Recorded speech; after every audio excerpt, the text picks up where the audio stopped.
Stuart Allen is my name. I'm a professor of journalism and communication at Cardiff University in the School of Journalism, Media and Culture here in the UK.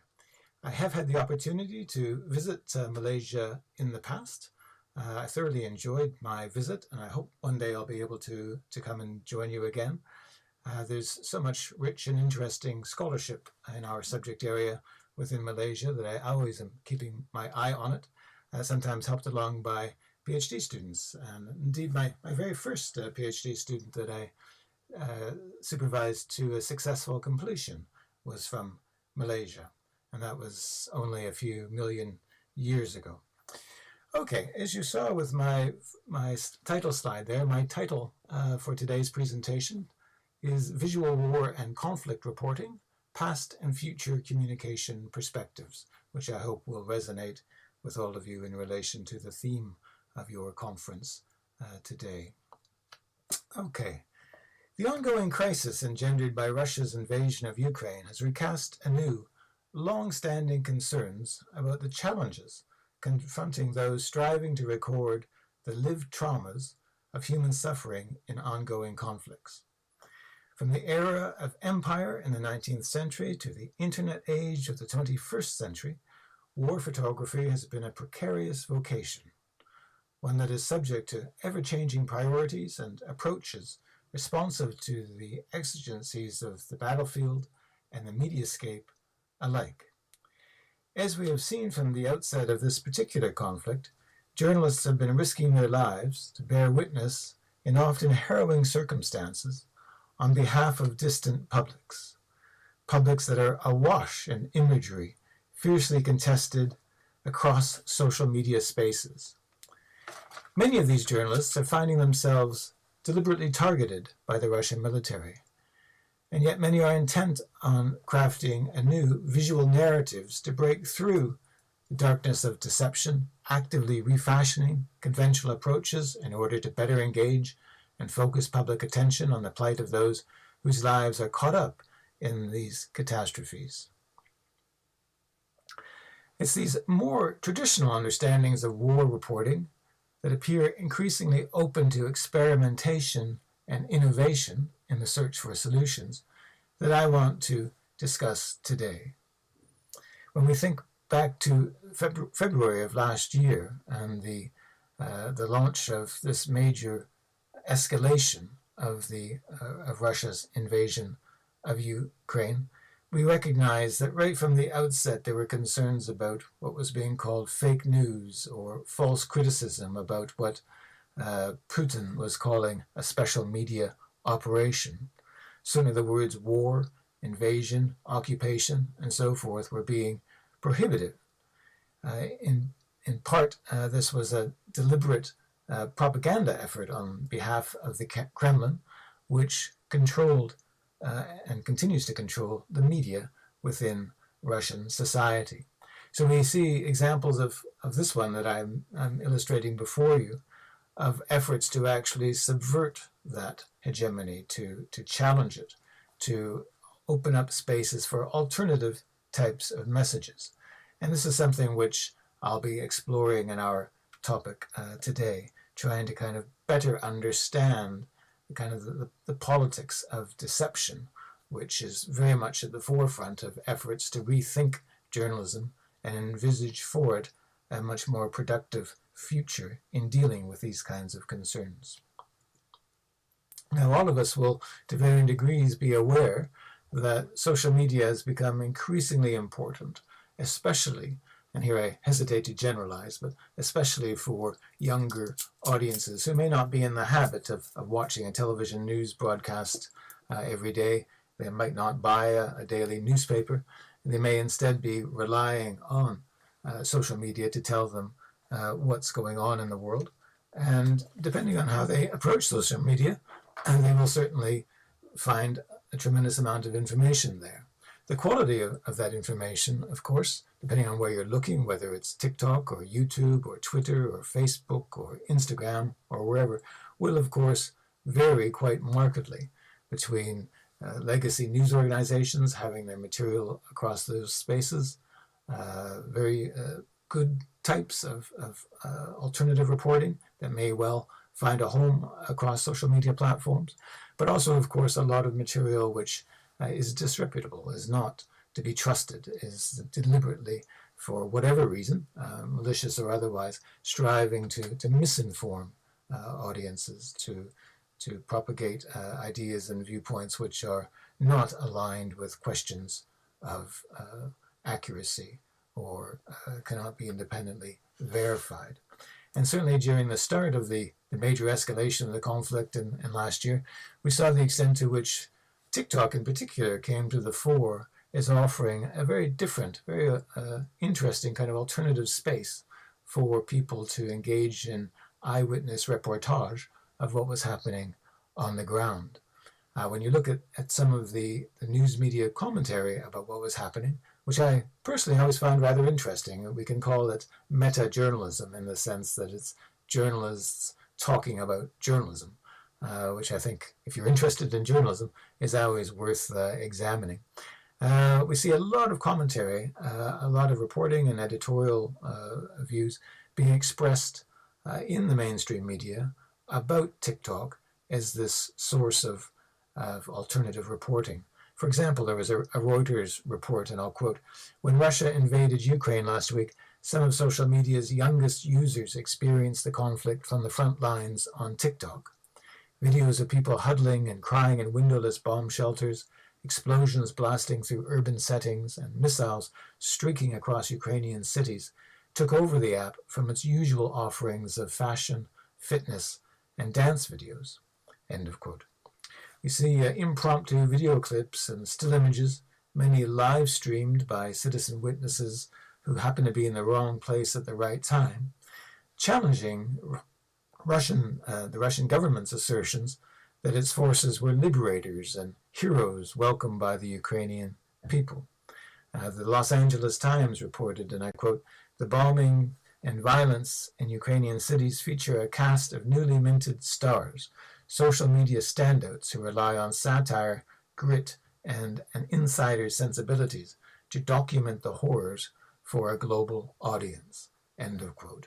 So we start to see this notion of the TikTok war emerge, which I think is really an important one to consider.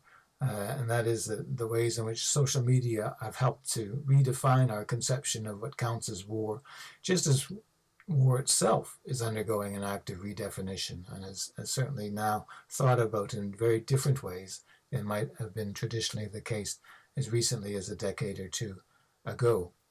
Indeed, in thinking about war photography, I decided to just do a very simple Google image search here. So I typed in war photography and clicked on it, and these were the initial results that came up. And in looking at them, I thought it was kind of interesting. Again, just a sort of an impressionistic kind of analysis. You can sort of pick out various themes which I think warrant scholarly attention.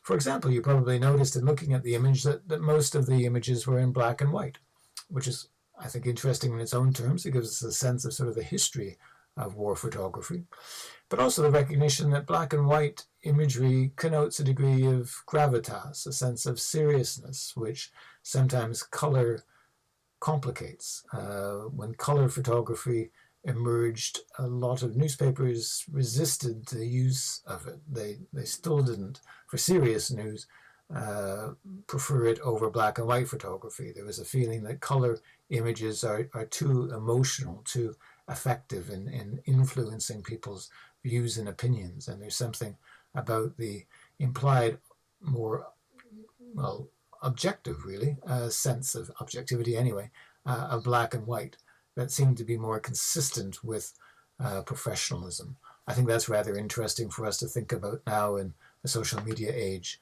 We notice how many of the images that were taken, and the ones here again, I'll just put it back for you to take another look at. How many of these images were clearly taken by photojournalists, war photographers, who were in personal danger. They were being shot at, they were right there at the front lines of conflict. That perhaps goes to our conception of what counts as war photography, is that sense of the embodiment of certain normative aspirations in the body of the photographer. a body which might very well be at considerable personal risk. And of course, many photojournalists have died. And it is that sense of bearing witness, of being there, that is a linchpin of professionalism, as it's been understood over the years. Many of the images that we see here, again, a quick glance, are film images. And that, of course, means that they have been processed in a manner which is consistent with the darkroom. Now we live in a different age where, of course, everything is digital. Everything is processed and mediated through editing software. There's no way to get at a digital image outside of its computer mediation. And so any sense that sort of the old rules of the darkroom must continue to apply in a digital age is problematic. We need, I think, a different kind of vocabulary for thinking through precisely what counts as an acceptable limit to Photoshop, to the other types of editing software which are being used to mediate this kind of imagery. You might recognize some of the images that we see here. Many of them appeared in newspapers and magazines and were repeated over a long period of time. They're considered to be iconic. And if we had more time, we could perhaps unpack that notion of iconicity and have a think about what that entails. But certainly now, in the social media context, we're not likely to use the language of the iconic, of iconicity, more likely to say a certain image has gone viral. And exactly what does that mean? And what does it kind of prefigure as a way of thinking about the power of this kind of imagery? Arguably, the iconic image prefigures a sense of a really close and careful attention, the gaze of studied attention over time, as I've put it there. You know, these are images that perhaps would be in a magazine at the height of photojournalism, where people would return to the image. They would save it. They would put it to one side and keep it. They want to show future generations or children and so forth. They might want to hold on to that to kind of remember particular kinds of events and look at any one image many, many times and really, really studying it and learning from it. Whereas today we're much more likely, as I have it there, to live in sort of a glance. Our attention economy works very differently. We might very well be looking at this kind of imagery on our mobile telephones or cell phones. We might just be flicking along with our thumbs, taking a quick look, and not really kind of slowing down to study any particular image or do that kind of laborious work of unpacking its meanings, which just what our impression is at a glance. And that invites a very different kind of reading formation, which, again, I think warrants more attention than it's typically received to date. I want to just turn us back to the sort of the emergence of digital photography, especially in the reportage of crisis events. And there's quite a powerful example of this, I think, in this was the September 11 attacks of 2001, where we see within 10 minutes the first eyewitness accounts beginning to appear on the web. We see an astonishing array of images of the unfolding crisis. I mean, it's quite extraordinary. The sort of thing that we would take for granted today was back in 2001 quite exceptional. Most professional photojournalists simply relied on their film cameras. One exception was Bill Bigart, who you can see there, who very sadly was the one photographer who was actually killed on September 11.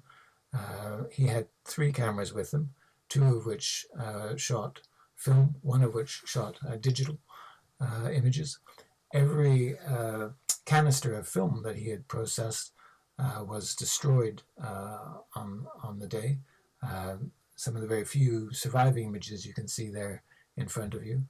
But he did have 1 digital camera, and although the camera itself was destroyed, he was able to, or at least his survivors were able to look at the card that was still there and process the images from it. Here's a picture of his wife whose name was Wendy Doramus, and she says about her husband, William Bigart, or Bill Bigart, was at the cusp of photography. He took 300 pictures. Half the film Bill carried that day was digital, half color negatives and slides. September 11 became the watershed day. After that, photographers went digital. Now, we wouldn't want to kind of overstate the significance of this kind of transformative moment. There was a lot of change happening at the time. People were experimenting with digital cameras. They were seeing relative advantages, but also some disadvantages with this new technology at the time. But this kind of example kind of crystallizes that transition. This is the last image that Bill Bigart took before he was killed. Also that day, we saw a lot of amateurs, as we might call them, people who are not professional photographers, taking a lot of imagery. As the visual editor of the New York Times, David Friend, said, "The eyes were everywhere. Witnesses were observing and photographing the deadliest terrorist strike in American history, even before they realized it." And as he said, as the moments elapsed and people took to the streets, Manhattan seemed alive with cameras. Now, this is a few years before the notion of citizen journalism enters journalism's vocabulary. So we see a lot of other kinds of phrases being used to describe what was sort of a first-person news network, what quickly became kind of a collective platform for collaborative news gathering. These people were called things like amateur newsies, guerrilla journalists, people engaged in personal journalism or DIY, do-it-yourself reporting, a whole host of different kinds of names there. It would be a couple of years later with the tsunami of 2004, which you will know all about, and being in a part of the world where that was very much a devastating, had a devastating impact in so many different countries. It was in the aftermath of that terrible sequence of events that we see the emergence of the language of citizen journalism take root. Back in 2001, there was sort of a concept of the citizen reporter, but it wasn't sort of expressed in the language which we would recognize today. What we would recognize, of course, was the sense that this was a very different kind of order of imagery. It was unapologetically subjective. It gave expression to people's personal experience, many of whom must have found it somewhat cathartic to be behind a camera and to be able to kind of be seen to be doing something, to feel that they are somehow contributing. This material was very raw, it was very emotive, very immediate. That sense of immediacy, of being of the moment, seemed to be very important, both at the time and with the benefit of hindsight later on.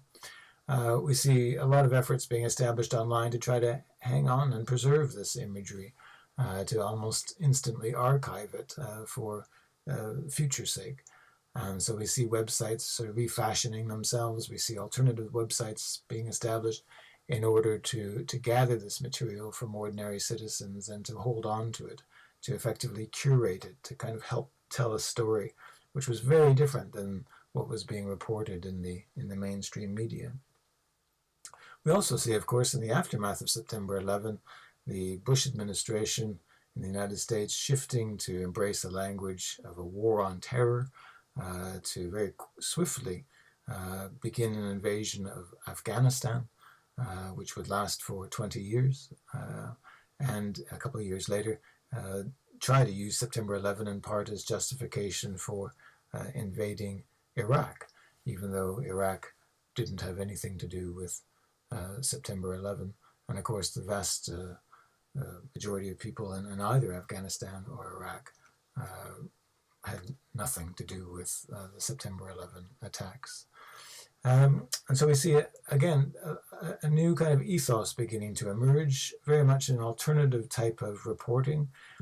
Here's an example from Iraq, very early on, a blogger, Salam Pax, who thought it would be a good idea to kind of share with his friend who lived in Jordan his experience of what was happening in the story, in the city, and so started to kind of go online with a diary, kind of describing what he was seeing.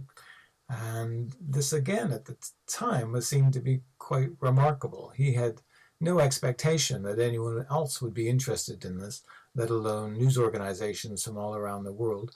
But of course they were, because he was able to actually document, both in terms of his descriptions and his writing, but also in the images that he took, what was happening on the ground, which was very difficult for Western journalists to actually see for themselves. I think it's interesting when you look at his website, his blogging site, or web blogging as they called it at the time, but this is back in 2003, the quote that he's borrowed there from Samuel Huntington, which I think is quite significant. He says, "The West won the world not by the superiority of its ideas or values or religion, but rather by its superiority in applying organized violence. Westerners often forget this fact. Non-Westerners never do." And I think that that's a really powerful kind of example of this kind of alternative ethos, and the extent to which he was able to kind of bear witness in a way that Western journalists, with the best intentions in the world, some of them, were unable to do so. In his own words, he said, and I quote, "I was telling everybody who was reading the weblog where the bombs fell, what happened, what the streets looked like." End of quote. And he said that, this was really dangerous for him to do, because had he been caught doing it, he would have been arrested and put in prison. But he said, and I quote, "It felt for me important. It is just somebody should be telling this because journalists weren't." End of quote. And I think, again, it gives us that sense of alternative reporting, which is so important. We also see other examples. Here's one called Baghdad Burning, as you can see, which is by a group of women bloggers called Riverbend, and they too engaged in this kind of alternative journalistic practice, which many commentators at the time were really kind of struggling to understand, and to develop a vocabulary to describe it and to explain it, and to think about its potential for inviting a critical interrogation of some of the assumptions underpinning more traditional Western approaches. We see in 2005 one of the very first examples of a crisis event associated with war and terror happening in London, where the London bombings occurred on the July 7th of 2005. And again, in the absence of journalists who weren't there, it was, again, the ordinary citizen who stepped forward, and was a very new technology at the time. That is to say, a camera phone, that is to say, a mobile telephone or a cell phone that actually had a camera embedded within it. They were extremely expensive at the time. Very few people had one, but there were a few who were able to kind of use theirs to document what was happening under the underground trains, and begin to kind of engage in that work of what was now being called citizen journalism by 2005. I think it's rather interesting. I mean, one of the journalists the citizen journalists in question, as he was being described in the press, was asked, "So how does it feel to be a famous citizen journalist?" And he said, "Well, I'm not really a journalist." He said, "I was just walking down the tracks and I happened to take an image or two." He said, "That's not really journalism. Journalism would involve stopping and turning around and going back to see what happened." And he said that's maybe an important distinction to remember. At the time, the BBC's director of news, Helen Bowden, said, and I quote, that within minutes of the blast, we had received images from the public, and we had 50 images within an hour. Now, you can imagine that back then, she thought it absolutely extraordinary that 50 images could be sent to the BBC within an hour. You have to wonder now if something, and may I hope it never happens, but something on this kind of scale were that to transpire in London today, it would be a lot more than 50 images within an hour that would arrive in the case of the BBC or any other kind of news organization. So again, very different kind of conception of what counts as journalism, and crucially, who can be a journalist, is starting to emerge here. And we see the use of this kind of imagery. There's the front page of the New York Times, using an image which it was pretty confident was what it appeared to be, depicted a scene that was authentic, but of course had not been able to independently verify it, but used the image anyway. And I think that this was the terrain now we're starting to enter into when news organizations are beginning to realize that in all likelihood, when a major event happens, the first person there to bear witness, to begin to document it, is unlikely to be a journalist. It's more likely to be an ordinary citizen with their telephone. Again, something which we would take for granted today, and we would expect it. In fact, we might even find it more unusual if something significant happens and there aren't any images being taken by ordinary citizens.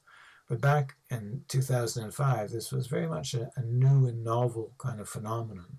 And it invited a lot of questions for journalists asking themselves, some with soul-searching inquiries. Well, what's the role of the journalist then? I mean, if we're not there on behalf of distant publics bearing witness, if we are not the people's representative, if we've effectively handed this responsibility over to ordinary people themselves, then what's journalism about? How do we redefine the value of journalism? Because it's crucial, of course, for journalists to feel valued, but also to have their work recognized and appreciated and ideally paid for accordingly. We talk about digital conversions. It's helpful to just remind ourselves about back in 2005 what a mobile telephone looked like, but how at the time, how extraordinary it was that it seemed to be a device that you could hold up and say, this is actually pulling together all of these other kinds of technologies, which, again, in today's smartphone universe, we're not at all surprised by. And for many young people today, that's the world that they remember. That's the only world that they have known. Whereas for many others, it really was quite extraordinary to think that you had in your device a machine capable of all of these different types of functions. And I think that too, it's always interesting, I think, as researchers, for us just to remember that whole process of the way things become normalized and taken for granted and seen to be commonsensical is really important to always try to deconstruct and to analyze, because there's a real danger in taking things for granted, that we overlook significant factors that warrant close attention and scrutiny. We've become quite sophisticated at taking images apart. If you were to kind of share an image with a news organization now, they know, I'm sure, how to take it apart and to identify all of this kind of information in the metadata for your image. They've got a whole series of strategies, different types of software, different kinds of protocols, which they follow in order to independently verify and authenticate the quality of the image that you've sent them. News organizations have become very sophisticated in handling this kind of material, which they have to, of course, because if they get it wrong and they make a mistake, there's a great reputational risk to them. Now, in stepping back and sort of thinking more generally about the broader digital ecology of visual war reporting, we see a whole host of different kinds of issues come to light. If this was a much longer keynote, I could spend a considerable amount of time talking about all of these factors, but I hope you can sort of see at a glance a number of the kinds of issues, many of which informed by a more of a political economy approach, trying to understand the commercial imperatives that shape so many of these different factors. Editorial priorities, the ways in which images quite often are used for clickbait. They're effectively sold and commodified. The number of organizations which are not news organizations, but are for-profit commercial companies that are buying and trading this kind of imagery in order to make money from it. People who would call themselves sort of image brokers or visual content providers and so forth. Again, a very different set of priorities than what we would expect from a news organization. And that speaks to this kind of world in which we are living in at the moment, which is completely saturated by imagery, the provenance of which is often very difficult to determine. But when we look at that last line there about the casualization of the profession, the citizen war journalists and citizen witnesses, then we're back in the train that we were talking about earlier, because that too is a crucial factor, kind of redefining what counts as journalism and who can be a journalist. So I wouldn't want to kind of overstate things again. This is not a simple dichotomy, one thing or the other. It's not a perfect dividing line. But we see the kind of the qualities on the left-hand side there, which are typically associated with professional reporting, are very different than those on the right-hand side, which are seen to be more aligned with sort of the ordinary citizen striving to be.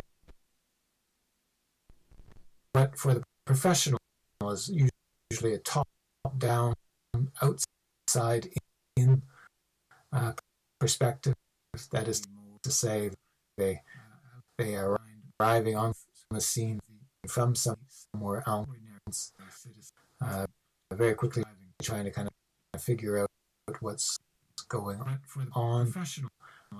In the case of a foreign war or conflict, they might very well not speak the language or know much about the history of the region or understand its people and its culture. But they are there very briefly, sometimes criticized for engaging in helicopter journalism or parachute reporting, but there they are trying to document what's happening.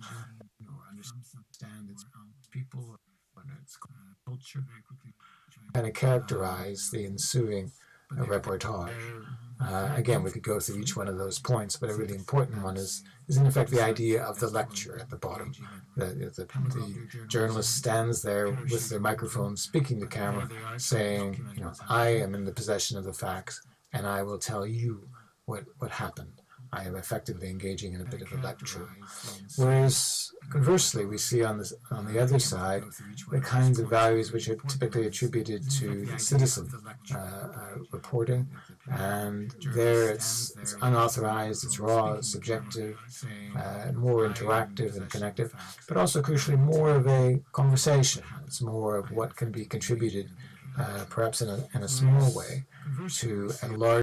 On the other side, the kinds of values which are typically attributed to citizen reporting, and there it's unauthorized, it's raw, it's subjective, more interactive and connective, but also crucially more of a conversation. It's more of what can be contributed, perhaps in a small way, to a large.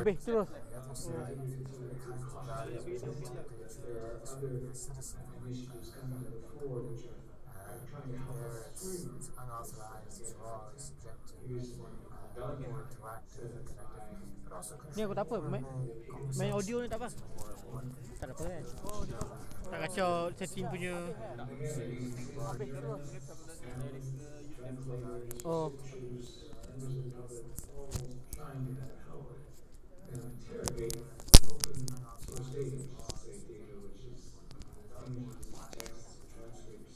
Ni aku tak apa. Main audio ni tak apa. Tak kacau setting punya. Bodoh ni phone ni. Mana kanan pun patut tak dengar.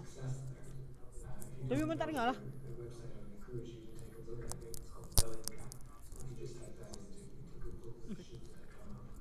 Memang tak dengar. So it's not a passing fad. Anything for a news organization that is cheap and popular is definitely going to be first and foremost in their minds.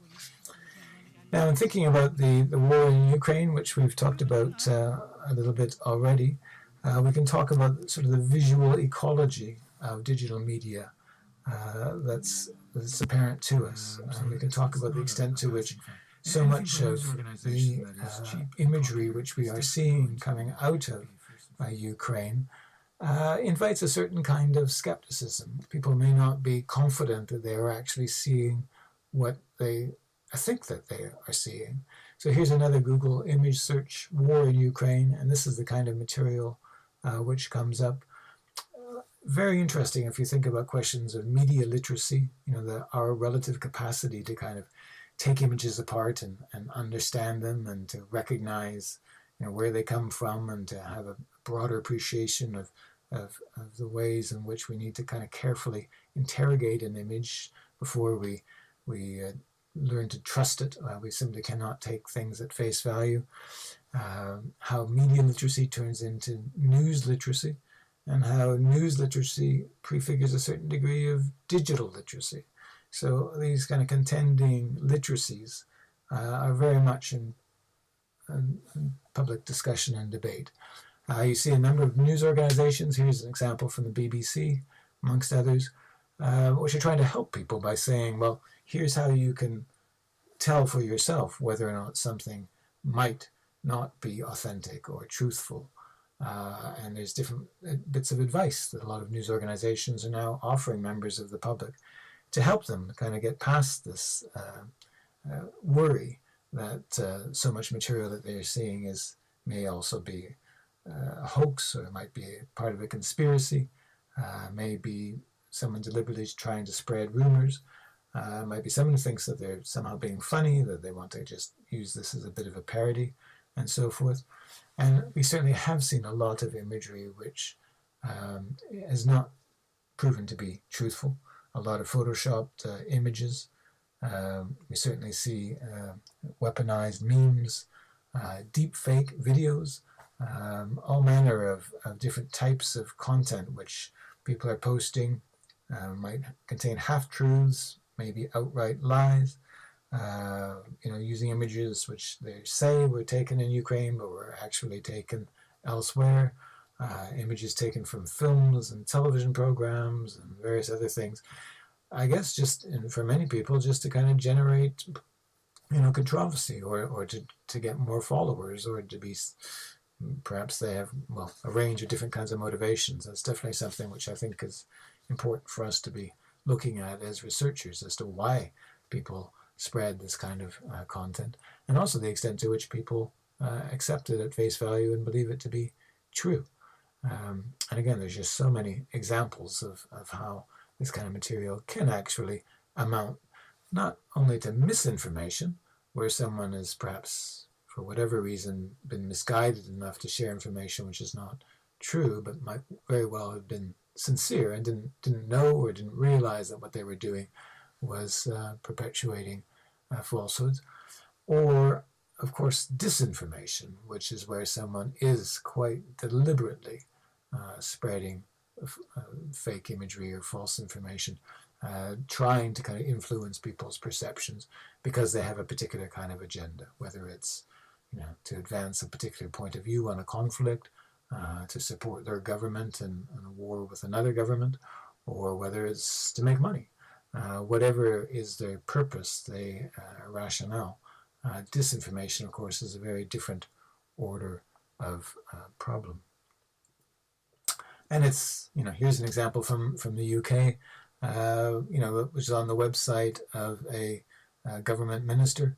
The image on the left there, and shows him talking to officials. And of course, the original image actually had Boris Johnson in it. And for whatever reason, someone decided that it was better to remove Boris Johnson, who's become quite a, sadly disgraced Prime Minister, I think it's fair to say, in the UK. And that in turn is perhaps what motivated someone to adjust this image. But news media are very quick to kind of spot it, and we saw it being reported on in the BBC and front page newspaper called The Guardian. Again, an example of kind of meta-journalism I was describing earlier, when news organizations recognize what others are doing. We've also, and again, this is kind of part of a positive, narrative, we can sort of be cautiously optimistic that there are other initiatives coming to the fore which are trying to help us through this difficulty. Here's one called Bellingcat, set up by a man from England, Elliot Higgins, that's him up in the left-hand corner, which is now working out of the Netherlands. And again, they're using citizen journalists, analysts, translators, researchers, members of the public, all trying to kind of help them interrogate open source data, which is to say data which is, whether it's images or texts or transcripts or any kind of material, and analyze it to independently verify claims that are being made by different governments. And they've had a remarkable success there. If you don't know their website, I would encourage you to take a look at it. It's called Bellingcat. If you just type that into Google, it should come up. And they've played a really important role in being able to get to the bottom of controversies and say, well, actually, this is correct and this is false. And in so doing, help people to kind of better understand the nature of the claims being made. They're using AI technology to help them do that. So it's an example. Again, I suspect in Malaysia it's very similar to here in the UK, where there's a lot of real concern being expressed about AI technology, artificial intelligence, and how it might be transforming our world in very negative ways. Well, here's an example of it being used in a more positive sense, and that is that these kinds of amounts of kind of training, data programs and so forth, in order to go through huge data sets with considerable speed and accuracy, which can actually help to uncover efforts to spread deepfake videos, to actually take apart information and kind of show where it came from and so forth. That book there, We Are Bellingcat, is one written by Elliot Higgins, and it's an interesting read. He shares kind of the history of how he set it up and how it works. So if you're interested in these issues, I would recommend you take a look at that.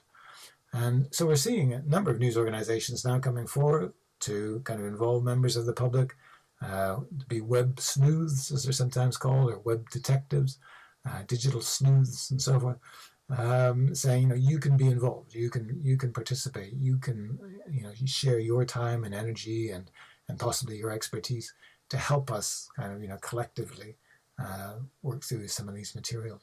Another good story to tell, as my last example, is at least an example of this, is witness.org, which I don't know whether or not you've come across it. Again, if you type into Google witness and possibly with a .org at the end, you'll see that it's Alan for sharing his valuable insights.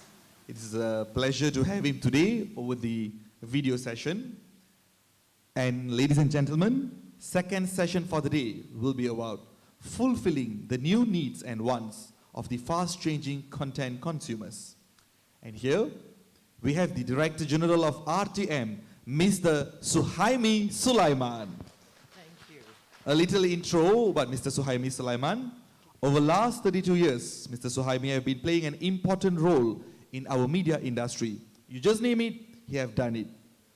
Previously, he was the CEO of Sarawak Media Group, CEO and Editor-in-Chief of Astro Awani, and Chairman of Bernama.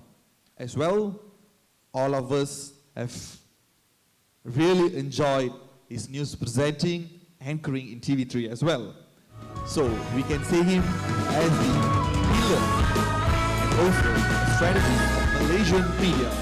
Here we go with Yang Berusaha, Suhaimi Sulaiman. Thank you, Dave. Thank you very, very much. Yang saya sangat hormati guru saya, Profesor Datuk Sri Said Arabi, also Professor Dr. Rajan Nur Safinas. Yes, thank you for inviting me today. Very good morning, ladies and gentlemen. How are you? I can't climb the stairs because I just had a knee operation, so I'd rather present. I'm an old man. I'd rather present from down here, okay? You can stop me at any time and ask questions. What I'm going to talk today is basically I'm going to tell a story, yeah, on fulfilling the content needs and wants of the fast-changing consumer, news, content consumers, basically. Okay, let me just practice on how to use this. Yeah. Okay. When I first started in journalism many, many years ago, you know, actually I started as a reporter 32 years ago. During that time, if you're a producer, sometimes when you produce programs, magazine programs for example, you produce programs that you like, yeah, because you know the subject matter and all that. But today things have changed totally. Now, if you're in communications or content, these are the things that you have to do on a daily basis. You eat and breathe data, yeah. After this, you go back, you eat and breathe data. Number one. You have coffee and tea daily with your favorite data scientists, yeah? Now, what I mean by data scientists, sometimes, you know, you feel, today, in my meetings in RTM, it's all about data. So all the leaders will have to present numbers, trends, graphs and all that. Only by using those data, you will be able to make decisions, yeah? So you have to get to know people who are great in data management, knowledge and all that, yeah? You have to have coffee daily with your best data scientists. Anybody here have good friends who are data scientists? Ada? Then you better find one, okay? Number two, make sense of data, yeah? You have to make sure that the data will tell you something. Every day we use data to get us to know our audiences, basically. Okay, I will go into the details shortly. You make decisions based on data. Yeah? Gone are the days where just because somebody is experienced, he has worked for a long, long time, then he or she makes decision based on the experience. No, it's not that. Tak ada, masa dah berubah, things have changed totally. And then you need to restructure your organization based on data. Right now, we are doing some restructuring in RTM based on the data. The data actually tells us, this is not good now. You don't need people here. These people has to be moved to another section and they have to be retrained. Yeah? That is why you need, I think the earlier ones is about AI. Yeah? So sometimes you have to listen to the robots who will tell you what to do, but you have to be smarter than the robots. Yeah? You have to be smarter than them. Now, next one is storytellers must be good in data and also SEO, basically search engine optimization. I'll tell you why. When I was in Astro Awani, I was the former editor-in-chief and also CEO of Astro Awani, and then after that, I went to Bernama, and then I went to set up TV Sarawak in Kuching, and then I came back, and then suddenly I landed in RTM. Okay, so based on my experience, okay, this is a story about how we did it in Awani, yeah? Now, you file a story, yeah? Normally, a reporter would file a story based on what he or she would see in front of them.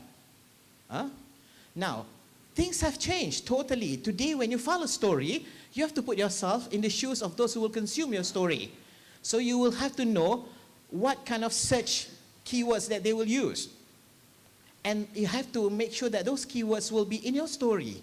So previously, when you file stories in bahasa, for example, we use terbabit lah, terlibat, terbabit. Oh, ini mereka yang terbabit. So if you search terbabit, your story will not come out. So you have to have the keywords and all that. So you have to think differently.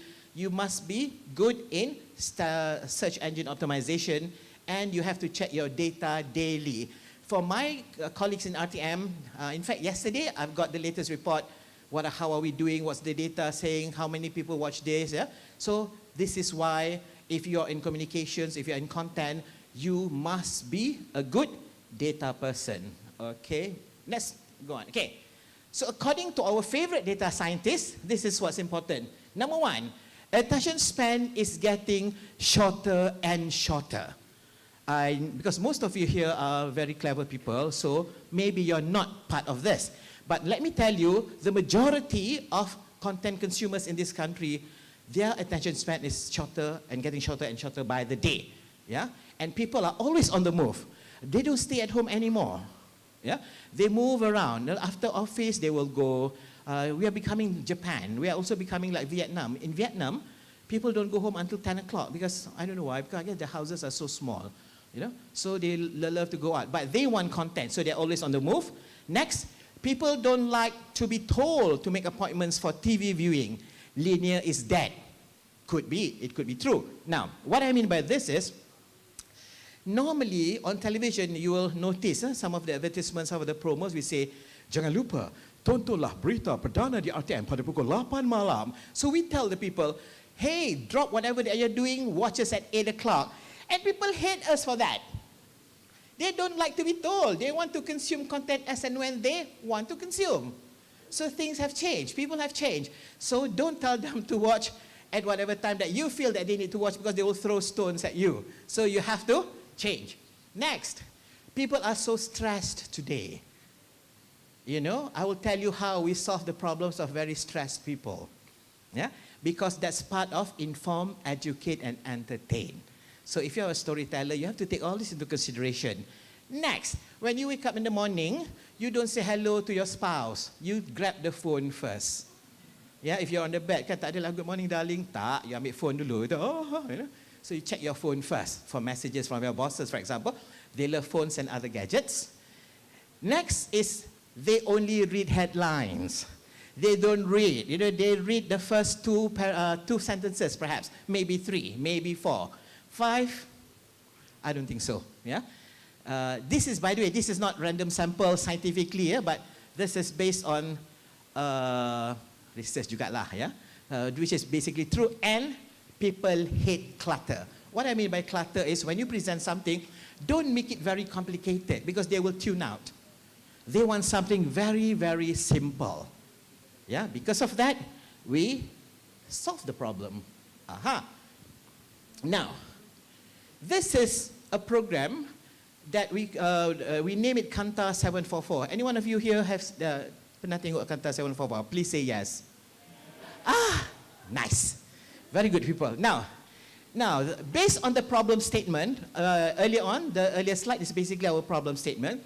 Now, we know that people do not like long programs, long news programs, so we have a 15-minute news. We go on at 7:44, yeah, and we basically beat some of our friends who started at 7:45, yeah. So we start 1 minute earlier. Yeah, that's a strategy in broadcasting. And because people have very short attention span now, they have very short attention span, but they want to know what's happening around the world. So what we do is, in that 15 minutes, we put more than 30 stories, meaning each story you're given 30 seconds to complete the script. For the reporters, your script must be less than 30 seconds.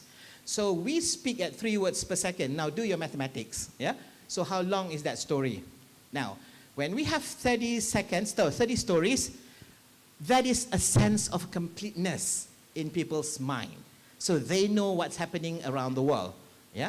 Then you basically understand in that 30 minutes, in that 15 minutes, we have 30 stories.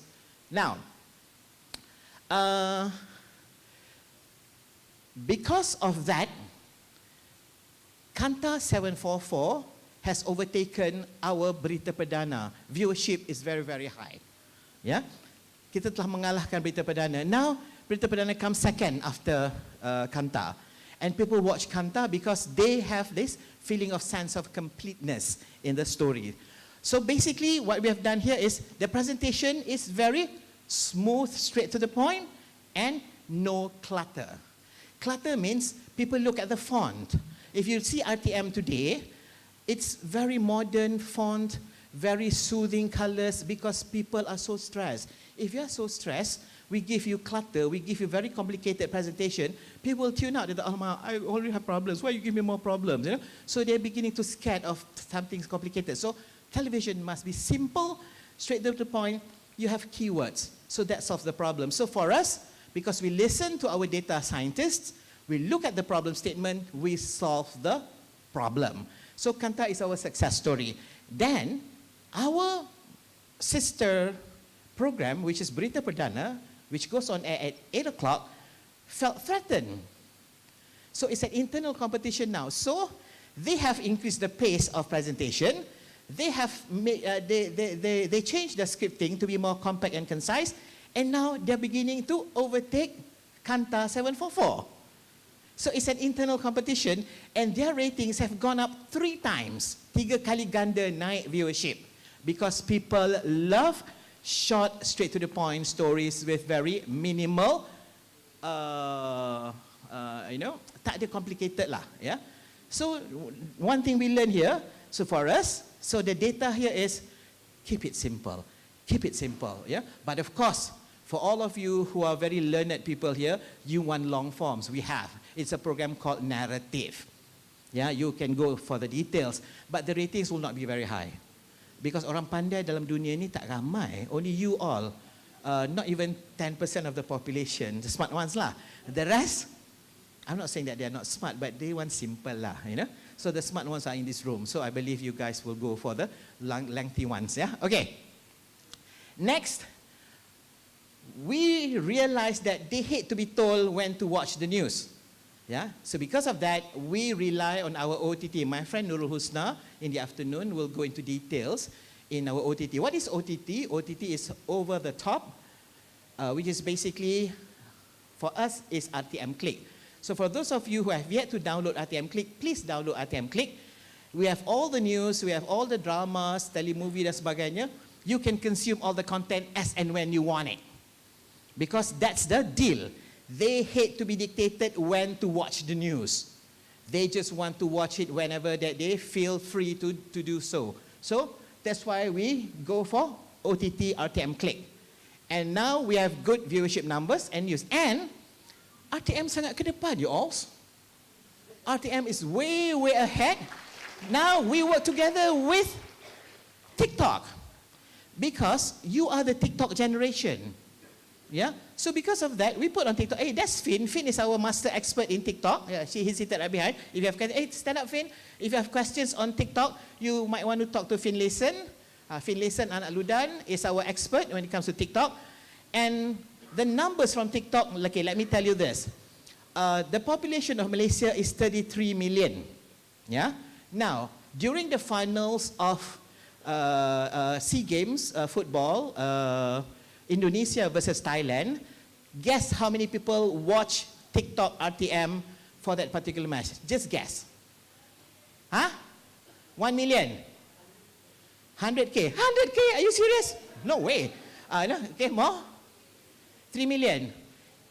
10.3 million people actually watch us on TikTok. And our news too, you know. Now, so when we talk to TikTok, they said, oh no, 10.3 million, quite a number of them came from Indonesia and Thailand. So what does that mean for us? If you want to cross border, yeah, you want to be seen by the whole world, then be on TikTok. So that's what we are doing at the moment. So we are trying to move into Indonesia and also other parts of the world by being on TikTok. So that's a new place for us. Yeah, that's a TikTok live. And recently, you should go to RTM Click because 2 days ago, I was in Kuching, Sarawak. I actually sang on a program on TikTok. You know, because normally the Director General of RTM is very serious, ma. Yeah? So I decided to break the mold. So I sang with a very famous Sarawakian singer, Melissa Francis, and also Azam Pitt, who's an actor. So I sang on TikTok Live. And it will be on RTM Click. So that's part of our ways to make sure that those who are stressed will actually watch us for some light entertainment. So you have to move with the times, yeah? So that's why RTM is changing. Now, This is basically what we are doing for news. Moving on. Sudah tidak ada masa lagi untuk 30 minit. Gone are the days where you wait for a 30-minute news or a 1-hour news. They don't have the patience. Even I'm very impatient. You know, right now we have our Malaysia Tonight, which is 30 minutes. I told the team, can you reduce it to 30 minutes? I can't stand it, you know. So 15 minutes is the flavor of the day, month or year. Next, it could be 3 minutes. It could be 5 minutes. So on television, the system is such that you have to have program 30 minutes because there's a robot running the system, AI. So the AI will tell you, hey, this is not 30 minutes, we reject. So now we say, hey, we don't like this robot, so we want another robot, which is our OTT. So you put whatever program's duration that you want, 3 minutes, 5 minutes. So it worked for us. Yeah, it works very much for us. Therefore, it can be 3, 5, but for news, I believe that people can only consume between 3 to 5 minutes. Okay, this is based on my experience. You don't have the patience. Why you want to watch this lama-lama? Might as well pergi dating dengan boyfriend ke girlfriend kan? Lagi best eh? Have a great coffee. Yes, caramel macchiato. Yeah, yeah. Please get one for me. Okay. And OTT is very flexible. So this is where we are heading. Okay. And people hate long reports. That's what we learn. You know, give them visuals. People cannot read anymore. I don't know. I was just talking to your lecturers earlier. So even when you prepare papers, don't use ChatGPT. You know, because that's not right. Okay, simply because you don't read anymore. Because people malas baca. They hate reading. You know, when they don't read, what do we give them? We give them visuals. Yeah. People relate to visuals, you know. My friends in the Star, they have videos. My friends in Sinar Harian, they have video reports. Like, it used to be whether you're a print media or whether you're a electronic media at one time. Now there's no such thing as electronic or print because everybody have converged. So it is a media with visuals and sound. People cannot read. People only listen and watch. So that is why we have visuals, audio files, and they love animations, yeah? So we have animations for them and give them slides, basically. Come on in. Oh, bagus, kedai kita laris hari ini. So yeah, I know there was a traffic jam. Okay, now, clutter is out. Don't make it complicated for people. When you want to present something, make sure it's very simple, yeah? So this is why my slides is like this. You see, my slides is basically blank and then a little bit of words here and there because people hate clutter. Yeah? Minimalist is the word.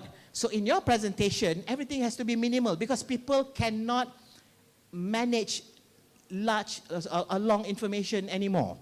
So they just, hi, are you waving at me? Okay, never mind. Okay, colors must be soothing. So on television, which is basically our forte, we have to make sure that things will be simple and soothing to the eyes. Yeah? So it has to be minimalist and soothing, and your font must be very modern looking. I think I've... Okay.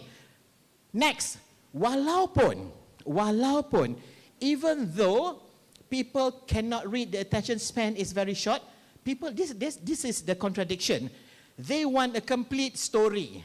You see, people are very unfair to us, the media. They don't have attention span, they don't want long programs, but they say, your story has to be complete. So we must give them this sense of completeness feel. That is the trick of people in the media today. So the reporters are trained to give this sense of completeness in very short reports. So if you are going to join the media, you have to be an expert in telling your story in a very short period of time. Yeah? It has to be compact. It has to be concise. Yeah? So basically, if you're watching a 15-minute news program, after you come out of the room, after watching it, you will tell the world, oh my God, I know what's happening around the world. Yeah? Very compact and concise, very comprehensive. That's a sense of completeness. So that is basically the KPIs of all the reporters and producers at RTM. And finally, next, we are relying on AI. Yeah? In RTM, our archive library system is run by a robot. Yeah? AI. And we are I think we have the last time the last time during the meeting, I saw 10 robots. Yeah, we call them Melo lah, Cempaka lah, you know. These are robots presenting the news. So if you go to my Instagram or my Facebook or my Twitter, I actually shared with you Aisha. AI is A-I-S-H-A-H, Aisha. Artificial Intelligence Shah. So Aisha is our next presenter. So if you feel that you want to be a newscaster, forget it, you know. Aisha has taken over your role. Yeah, so sorry. So you have to be anchors of talk show. Because why? Because we are going to leave the challenging jobs, the higher thinking jobs for all of you. So the repetitious one, basically reading scripts, there's no challenge in reading scripts, you know. So let the robots do it. Because you're not going to change anything, susunan rancangan, promos, like the robots do it, yeah, so that I can save money. So that I don't have to pay lots to, you know, and these presenters are very demanding, you know. They are stars, so you have to pay them a lot of money. So now we don't have to pay these robots. And these robots can be the most beautiful presenters in the world. You put all the, okay, ciri-ciri. Orang Cina suka muka macam mana? This is the Chinese one. Orang India suka muka macam mana? Bagi Indian punya ni. Orang Melayu suka macam mana? Melur. Okay, have melur, you know. So you have the best representation of the different races in your robot. So they are doing the job now. So that's basically the future. So for all of you, it's about the higher thinking jobs. Yeah, programs like Hard Talk, asking the right questions. So those will be the things that will be in store for you rather than just reading the news and look pretty. Yeah, because itu adalah kerja robot untuk hari ini. Next, AI will tell you what will go viral in the next half an hour, the next 3 hours, the next day. Now we rely on robots to tell us what to cover next. Yeah, so that is the future. So you might want to work on that. Next is your stories will fail if your reporters do not master SEO. So I always tell, I always get invited to universities. So I tell them, if you want to be in the media, when I first started, it was okay then because you learn about what, when, where, why, 5W and 1H. See, I don't even remember now. Yeah, I'm 61 years old, though I look 31. You see, now. Today, if I want to hire reporters, they must be data scientists, they must be analytics, they must be specialists in data. That is the new reporter. Yeah? So no longer, you're not just a storyteller, you must master the art of data. And hyperlocal is in. What do you mean by hyperlocal? When I was in America, Americans only care about things America. Yeah, they don't care about the world. Where are you from? Malaysia? Oh, Malaysia? Is that a country? I thought it's a disease. You know? So, yeah, there's a Malays, you know? Malaysia, yeah? So, Americans are very, what's the word, any Americans here? Okay, anyway. So they are always interested in anything American rather than the world, okay? And it's happening to us. It is already happening to us. So that is why soon, on our OTT, we will have stories on Kedah sahaja. Stories on Kelantan sahaja because they don't have the patience to wait for 1 hour to wait for the Kelantan news in Berita Wilayah. They don't have the patience. So we say, okay, this is Kelantan, this is, so they work on hyper-local. That's where we are heading next. Yeah? Itu semua robot beritahu, okay? Which is a good thing. So the robots are actually our advisors, so don't listen to them most of the time. But if they make sense, yes, so we listen to them. Content sharing is your circulation numbers and led by opinion leaders. Gone are the days where you rely on just your platform. You have to work with others. For us, we work together with TikTok to cross-border. Yeah? We work with all other social media organizations. And if you have your own OTT, we even put our content in your OTT platforms because that's how we move. You have to share platforms now. Work with people who used to be your competitors. So that's how we move forward. And finally, it is about speed and accuracy. So you have to be fast, you have to be accurate, and you have to be responsible.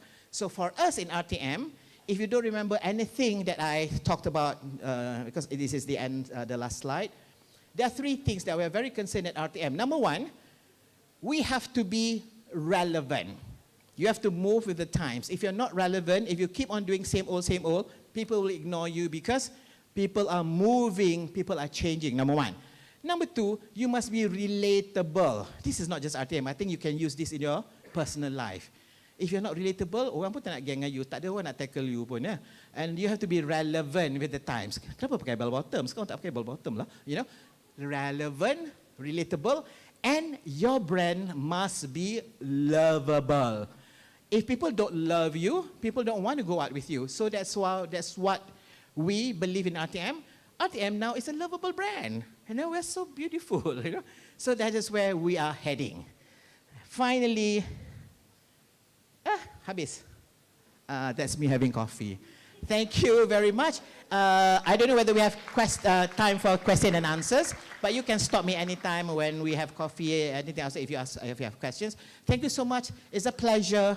Ya, pagi-pagi tanpa caramel macchiato. I survived. Thank you so much.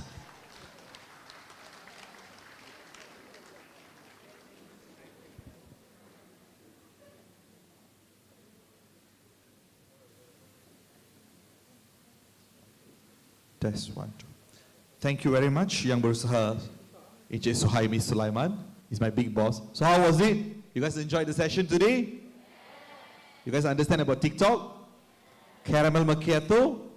So if you guys need any more explanation, you may go and see him with the caramel macchiato. Okay? Right. And I would like to welcome the students who just came in. A big round of applause for all of us for being here this morning, spending our good time together as well. So dear students, if you have any questions, you may hold it. We'll have a Q&A session at the end of our program today. And those who are sitting at the back, you may come forward. There are chairs in front. You may fulfill the places there. Ya? Yang duduk di belakang tu boleh datang ke depan. Ada tempat di depan. Di sebelah kanan dan juga sebelah kiri. So senang, boleh dengar banyak sangat. Okay? Right. So, the second session for the day is done. And now, it's our third session for the day. Our distinguished speaker for this session is an all-rounder. Professor Dato Sri Dr. Syed Arabi bin Syed Abdullah Aidi, a renowned expert in journalism, currently a professor in the Department of Communication at International Islamic University, Malaysia. He served in UKM for 22 years before. Once upon a time, Professor was a reporter and later became Bureau Chief in Sabah with Malaysian National News Agency, Bernama. And here, I would like to call upon our Professor Dato Sri Dr. Syed Arabi bin Syed Abdullah Aidi, under the title of Rumbling Around the Communication Campus. Here we go. The Prof, the stage is yours.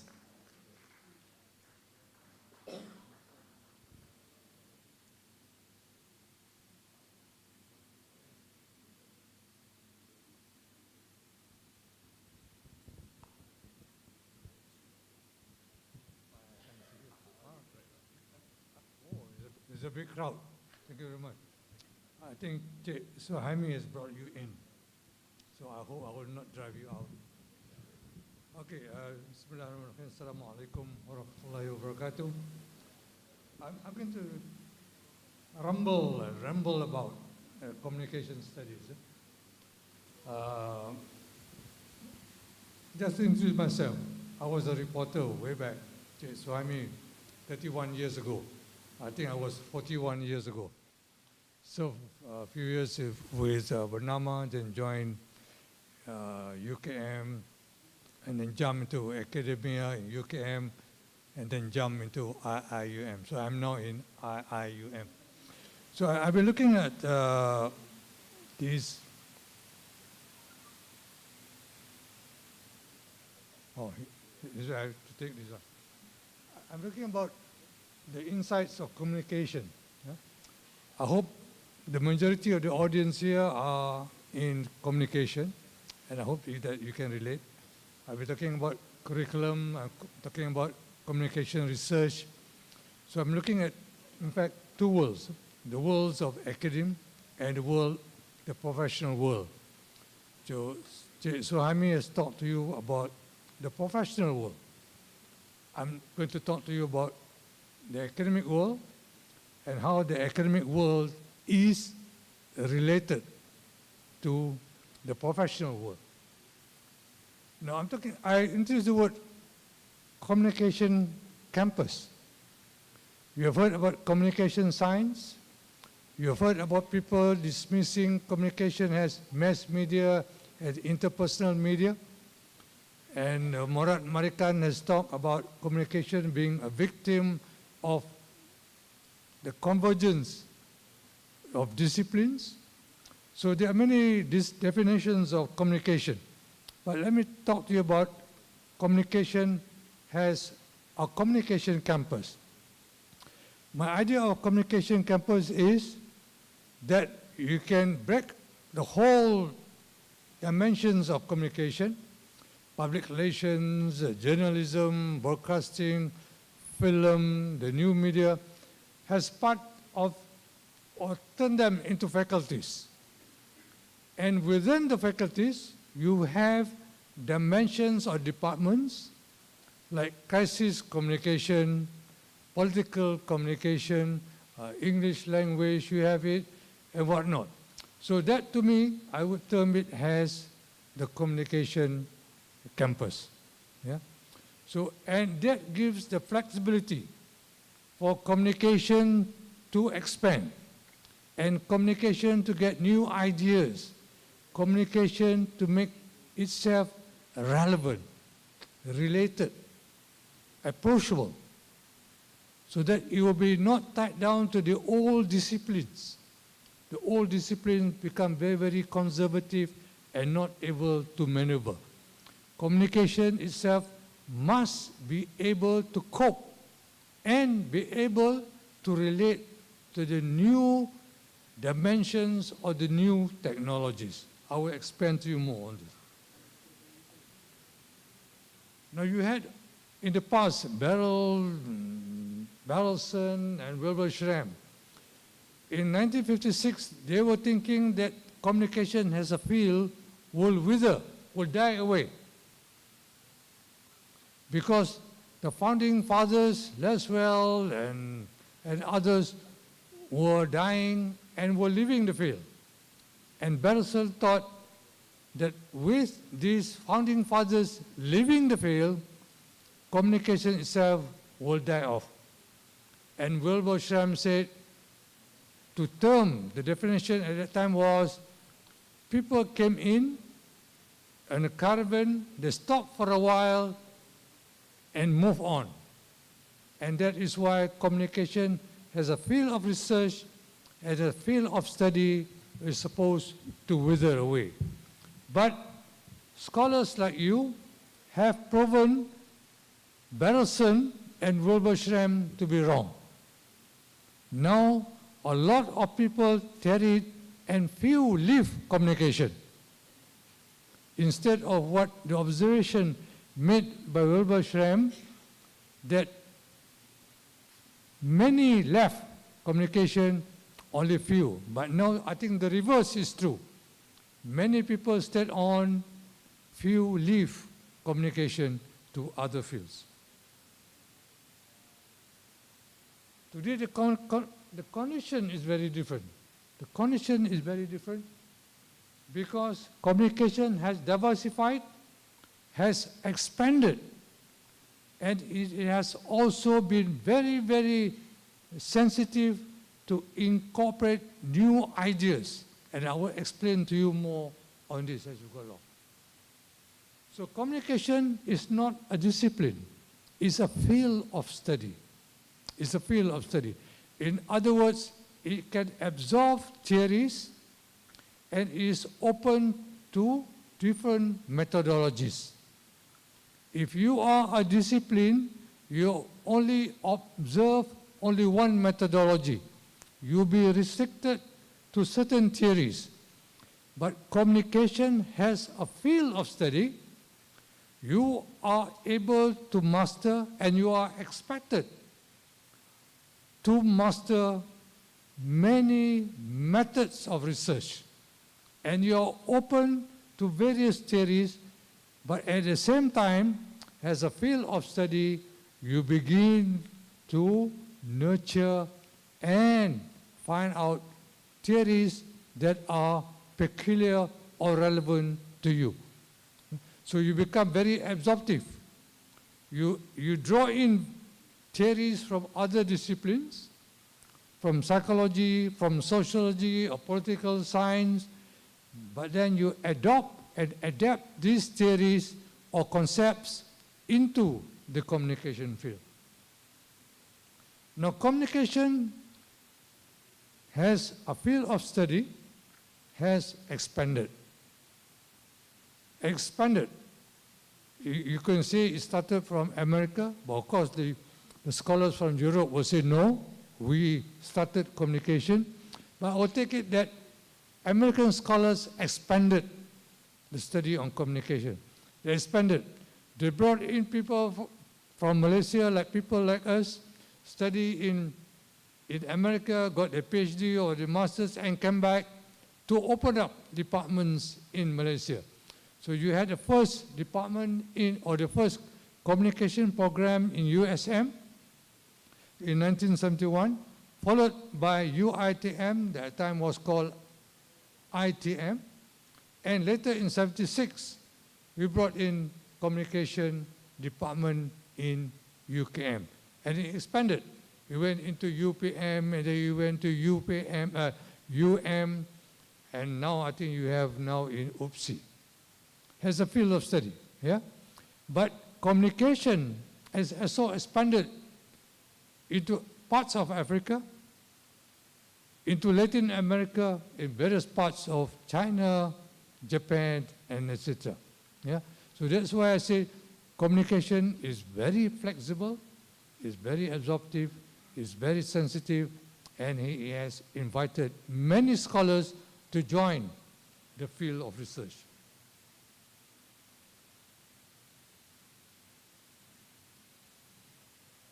Now, the good thing or the bad thing or what, but the thing that you have to observe is that communication has a field of study is related to two. One, to research. The other is related to technologies. Yeah? Related to technology. Yeah? So during the time of learner, for example, I've got to go back to history. Basically, my first degree is in history. Yeah? I always come back to history. Now, when the idea of media came about, way back in 1950s, 60s, we thought about media to be the print media, magazines, radio, films. But with the introduction of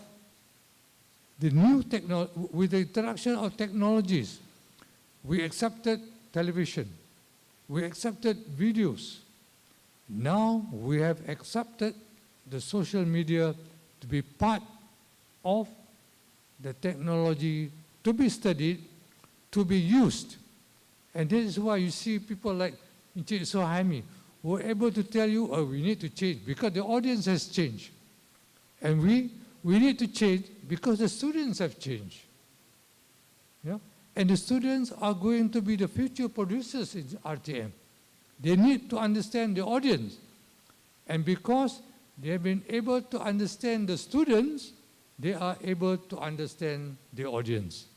And that is why communication as a subject has always to be sensitive to the needs of the students, to the needs of the researchers, and to the needs of the audience. I think that is the beautiful part of communication.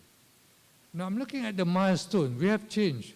For a period of years, I think DFLUR has talked about the milestones in terms of research. I'm talking about the milestone in terms of communication development, how we have changed over the period of years. And the milestones that have changed has a lot to do with technology. Now, one area that we can do is to identify the changes in technology. We can say, look, a long time ago, there was film used in propaganda during that as well, and then there was a change in the print media, change in radio, change in TV, change in the new media, etc. That's one area. We can look at the changes in technology and look at and interpret it as the changes in the milestones. Another area which I think peculiar to Malaysia is looking at the changes in the names of the Ministry of Information.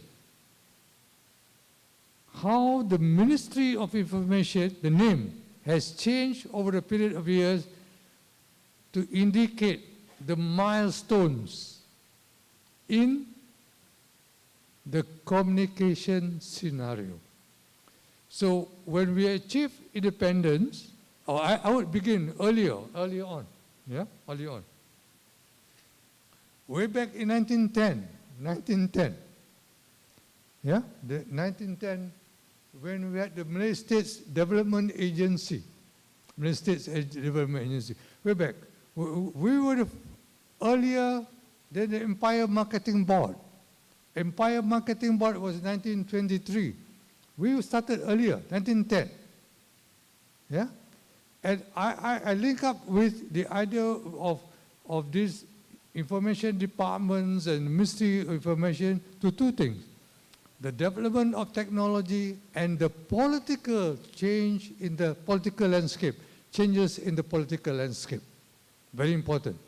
So when 1910 was introduced, the Malay States Development Agency, the federated Malay states were coming in. 1896. In 1910, there were changes made to the federated Malay states.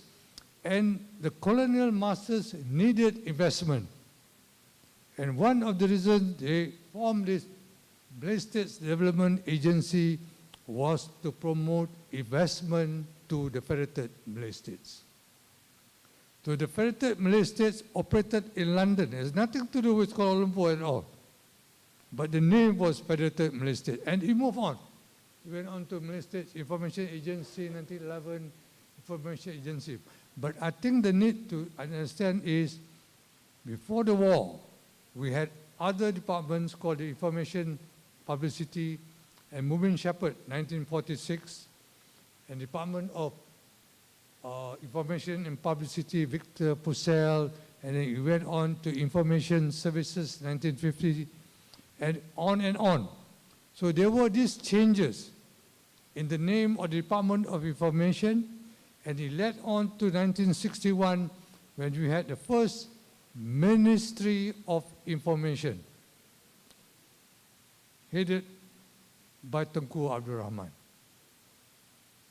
The Deputy Minister in 1960 was Syed Alba, Deputy Minister. Yeah? And the government didn't realize in 1957 that they need, because they had a Department of Information. It was later they realized that we need a Ministry of Information because of the advent of television. Broadcasting came in. They realized that information alone, Information Department alone was not enough. We need the Department of Broadcasting. Yeah? So I started talking about this, looking at how the Ministry of Information 1970, and we see the name, the changes in the name to indicate the changes in the media technology, the changes in the political landscape. To make it short, when the new government came in 2008, they renamed it to the Ministry of Information, Communication, Arts and Culture. Yeah. 2013, new government came in, Ministry of Communications and Multimedia, acknowledging the development of multimedia in the country. Now, 2022, Ministry of Communication and Digital. New political landscape and acknowledgement of the changes in the communication technology. So I was looking at just the changes in the Ministry of Information. You can understand the changes in the communication technology. So we have this indigenous indication of the milestone in communication. Yeah? Now, I'm relating it to politics a bit. This is my area in politics. people say mass media is very important, you know. So the Barisan Nasional last time was having a strong grip on the mass media, with the idea that if there would be more coverage on BN matters, more coverage on BN leaders, we would sure to win. And I think you as scholars, students will know that how much coverage you can give, it doesn't tell you that you will get the votes for your party. Let's look at some.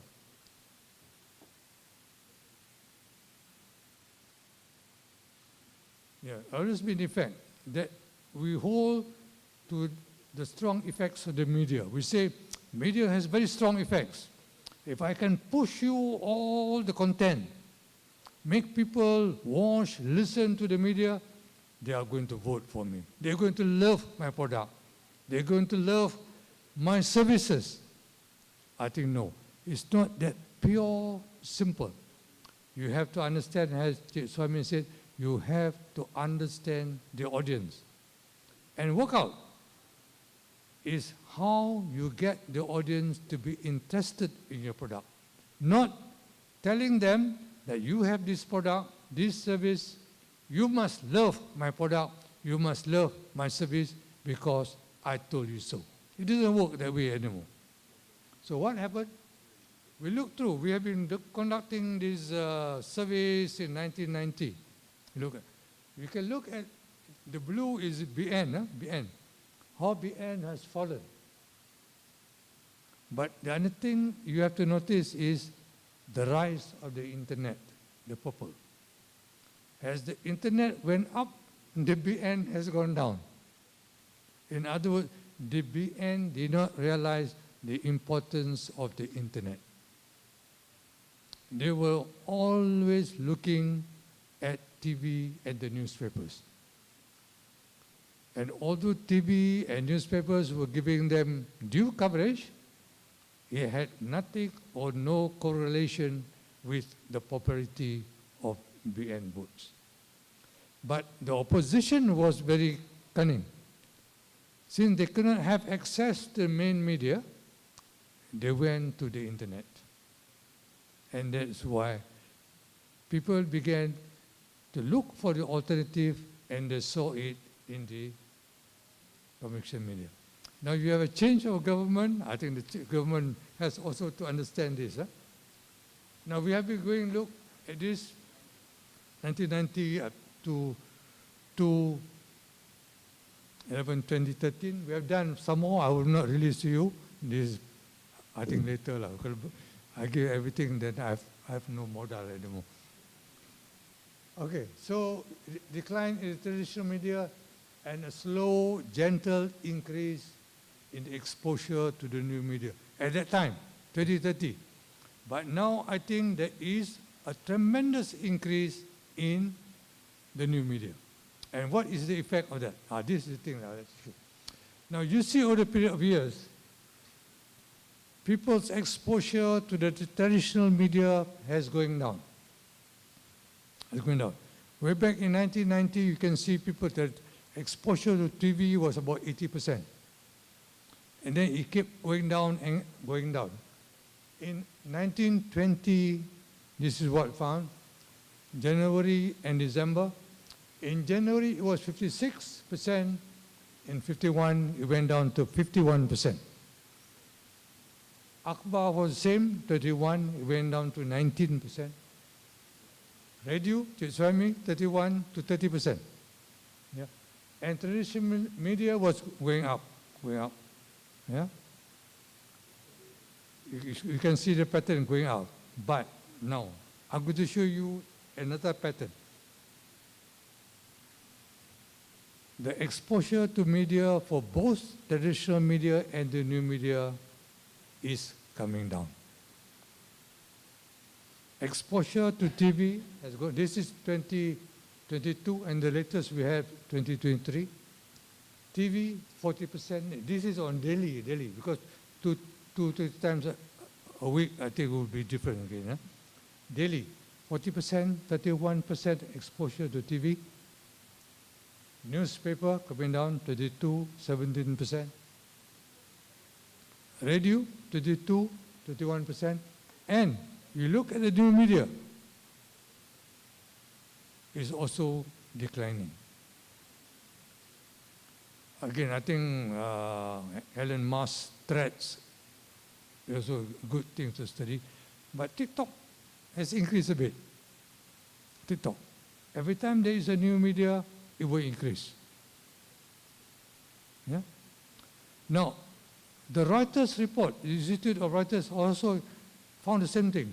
Pew Research also found same thing, that exposure to media is declining. Now, why is it? You have to understand.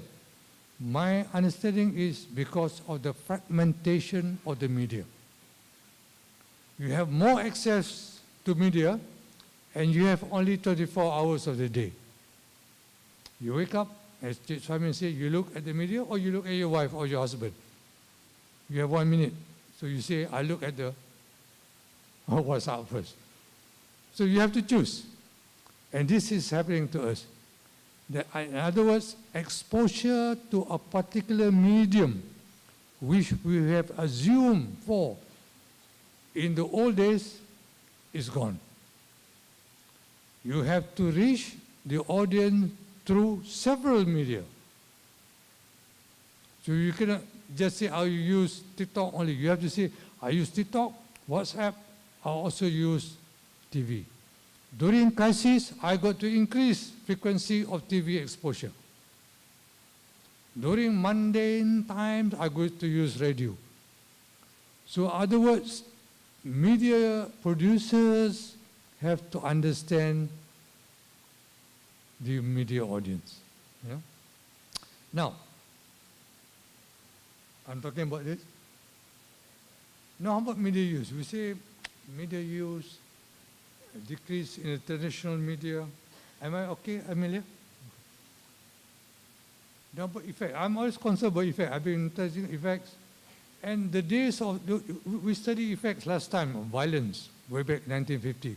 Fearful, but media was debasing culture and whatnot.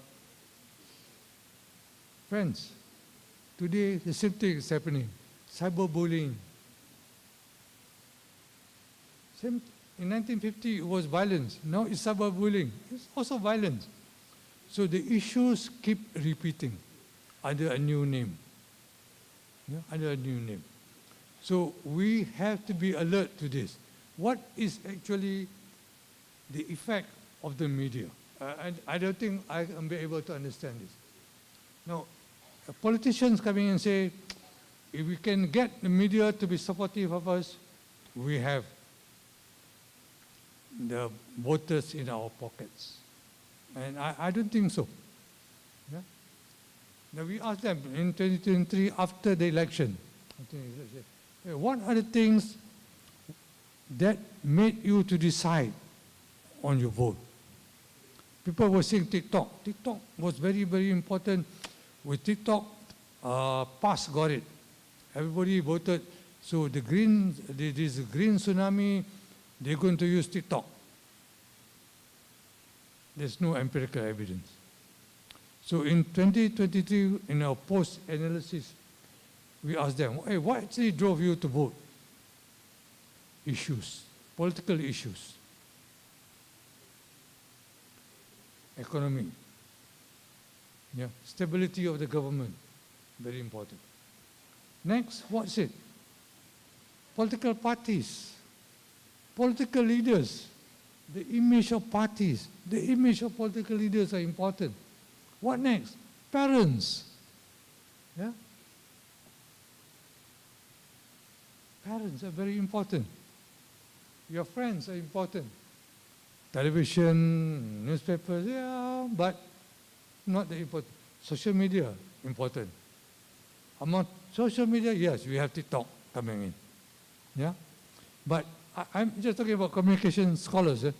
Don't be just caught with the idea that media is all powerful, that you can just depend on media to deliver the votes. you have to understand that the other factors coming in to help the media deliver the votes. Not that I'm saying the media is not important. I'm saying media is important, but you have to understand the context of the media role to deliver effects. So conclusion, where are we now? I don't know where we are now, but we are in this hotel talking about it. So let's say, you show your face, I'm showing my face also. So that very much, thank you so much.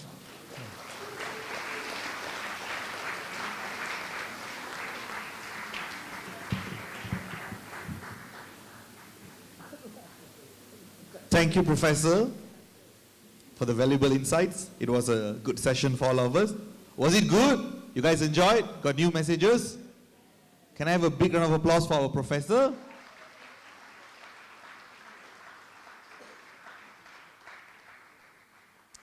And now, I would like to welcome the rose of the day. The last session today will be delivered by Professor Dr. Raja Nur Safinas binti Raja Harun, who is a well-known person among the academicians. Currently, Professor is attached to the English Language and Literature Department in UPSI. A teacher, wow, got supporter, huh? Can I hear it more? Full. Ada fan base, eh? A teacher, educator, researcher, supervisor. For me, she's a superwoman when it's to language and communication. In 2015, she received the prestigious National Academy Awards by Ministry of Education.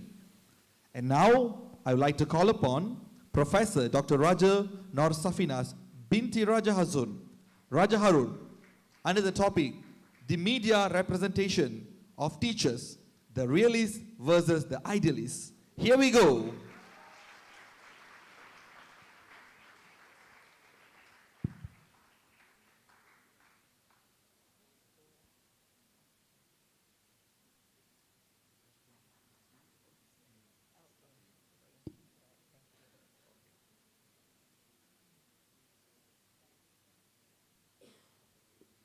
Bismillahirrahmanirrahim. Assalamualaikum warahmatullahi wabarakatuh.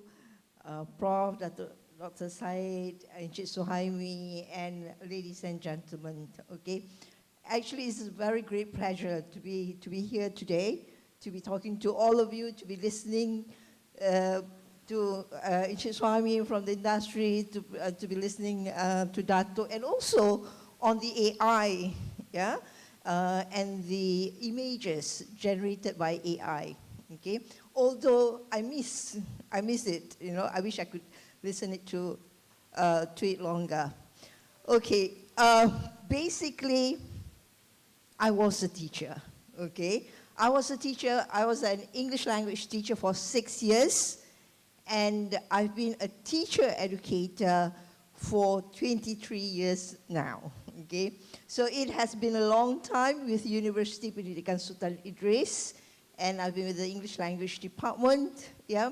So I thought, I'm not a communication person, but of course, the world that I live in revolves around communication.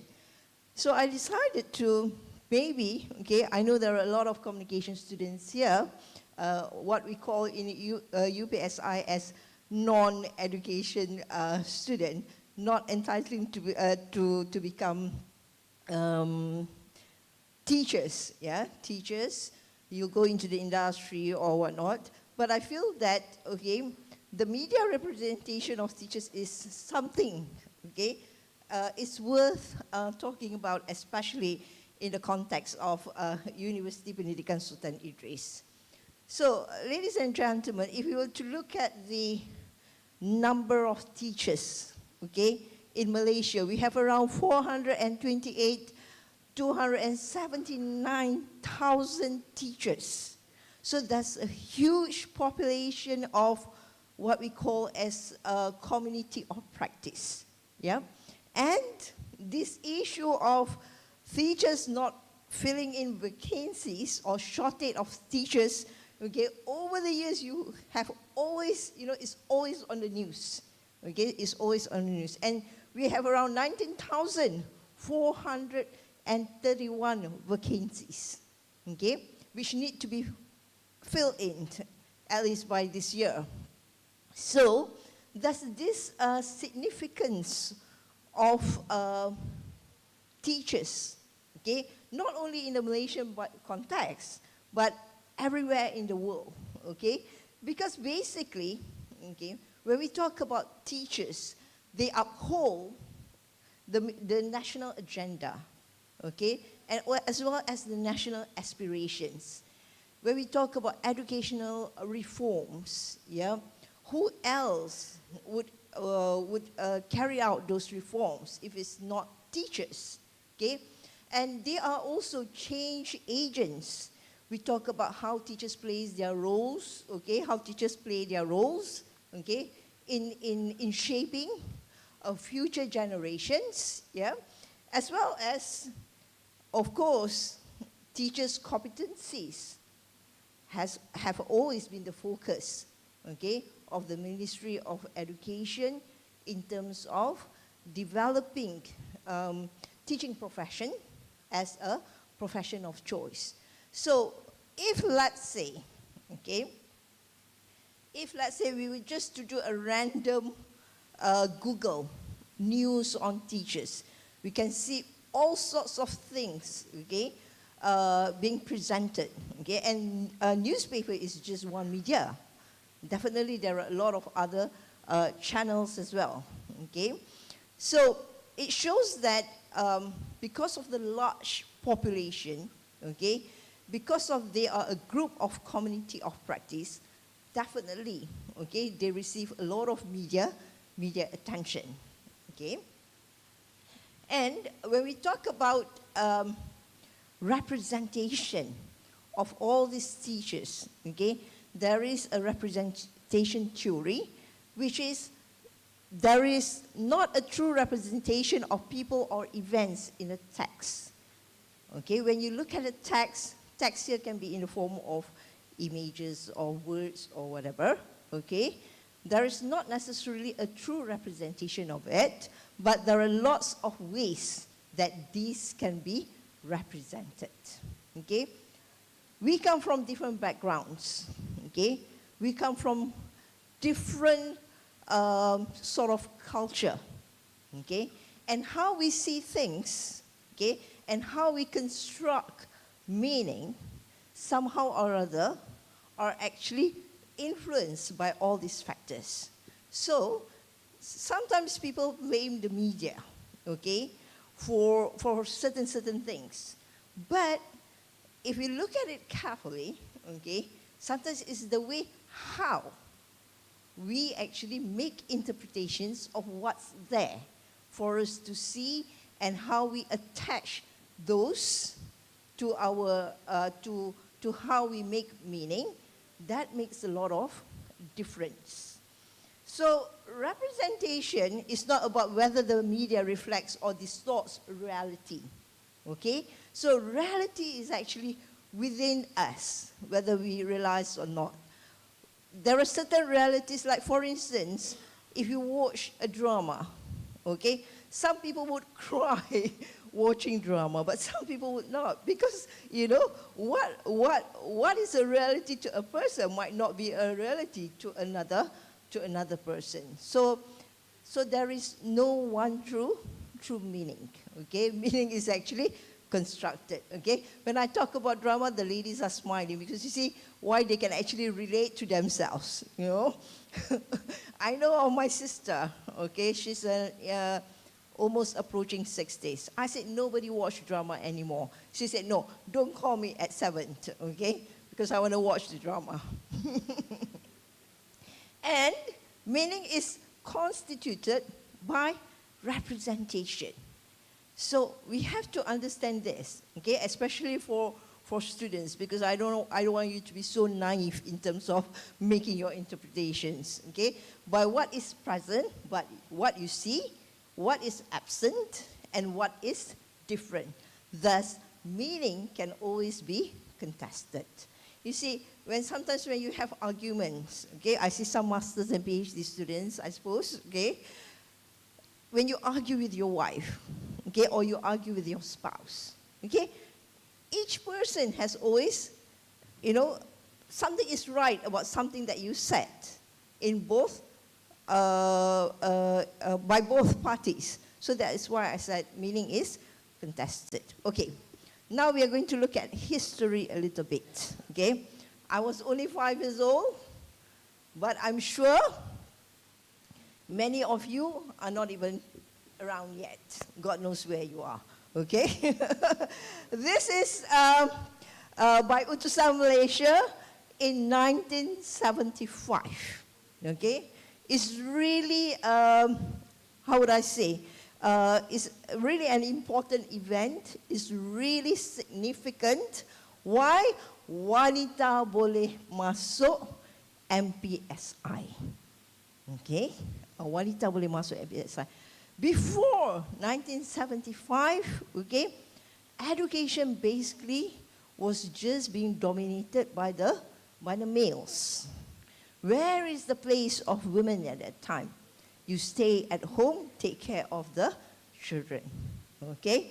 So this is very significant for the fact that, that was the first time ever that women, is being empowered, was given the opportunity, okay, to advance their education. And of course, when they have advanced education, you will see them in the workforce. Yep. So when you interpret this, it's not just about admitting, okay? There are a lot of other interpretations that you can actually relate to it, okay? So breaking the hegemony, like I said just now, is workforce was no longer dominated by males at that time, as well as access to education, as well as teaching jobs. Perhaps, Cik Swami, if we have male chauvinists at that time, they would not be very happy with this situation. Okay, they would say, oh God, okay. But what's next is far more interesting. Okay. Sejak ada gadis, pelajar MPSI kini rajin mandi. Okay, if you look at the top there, ramai yang mula pasang badan. Okay, tidak lagi berselipar jepun dan berjambang pergi kuliah. You see, the women power, we can disrupt the world. So, the balanced ecosystem at that time was actually being disrupted. Okay, when suddenly you have women around. Okay, you have women around. Now the males, okay, the males at that time they felt very motivated.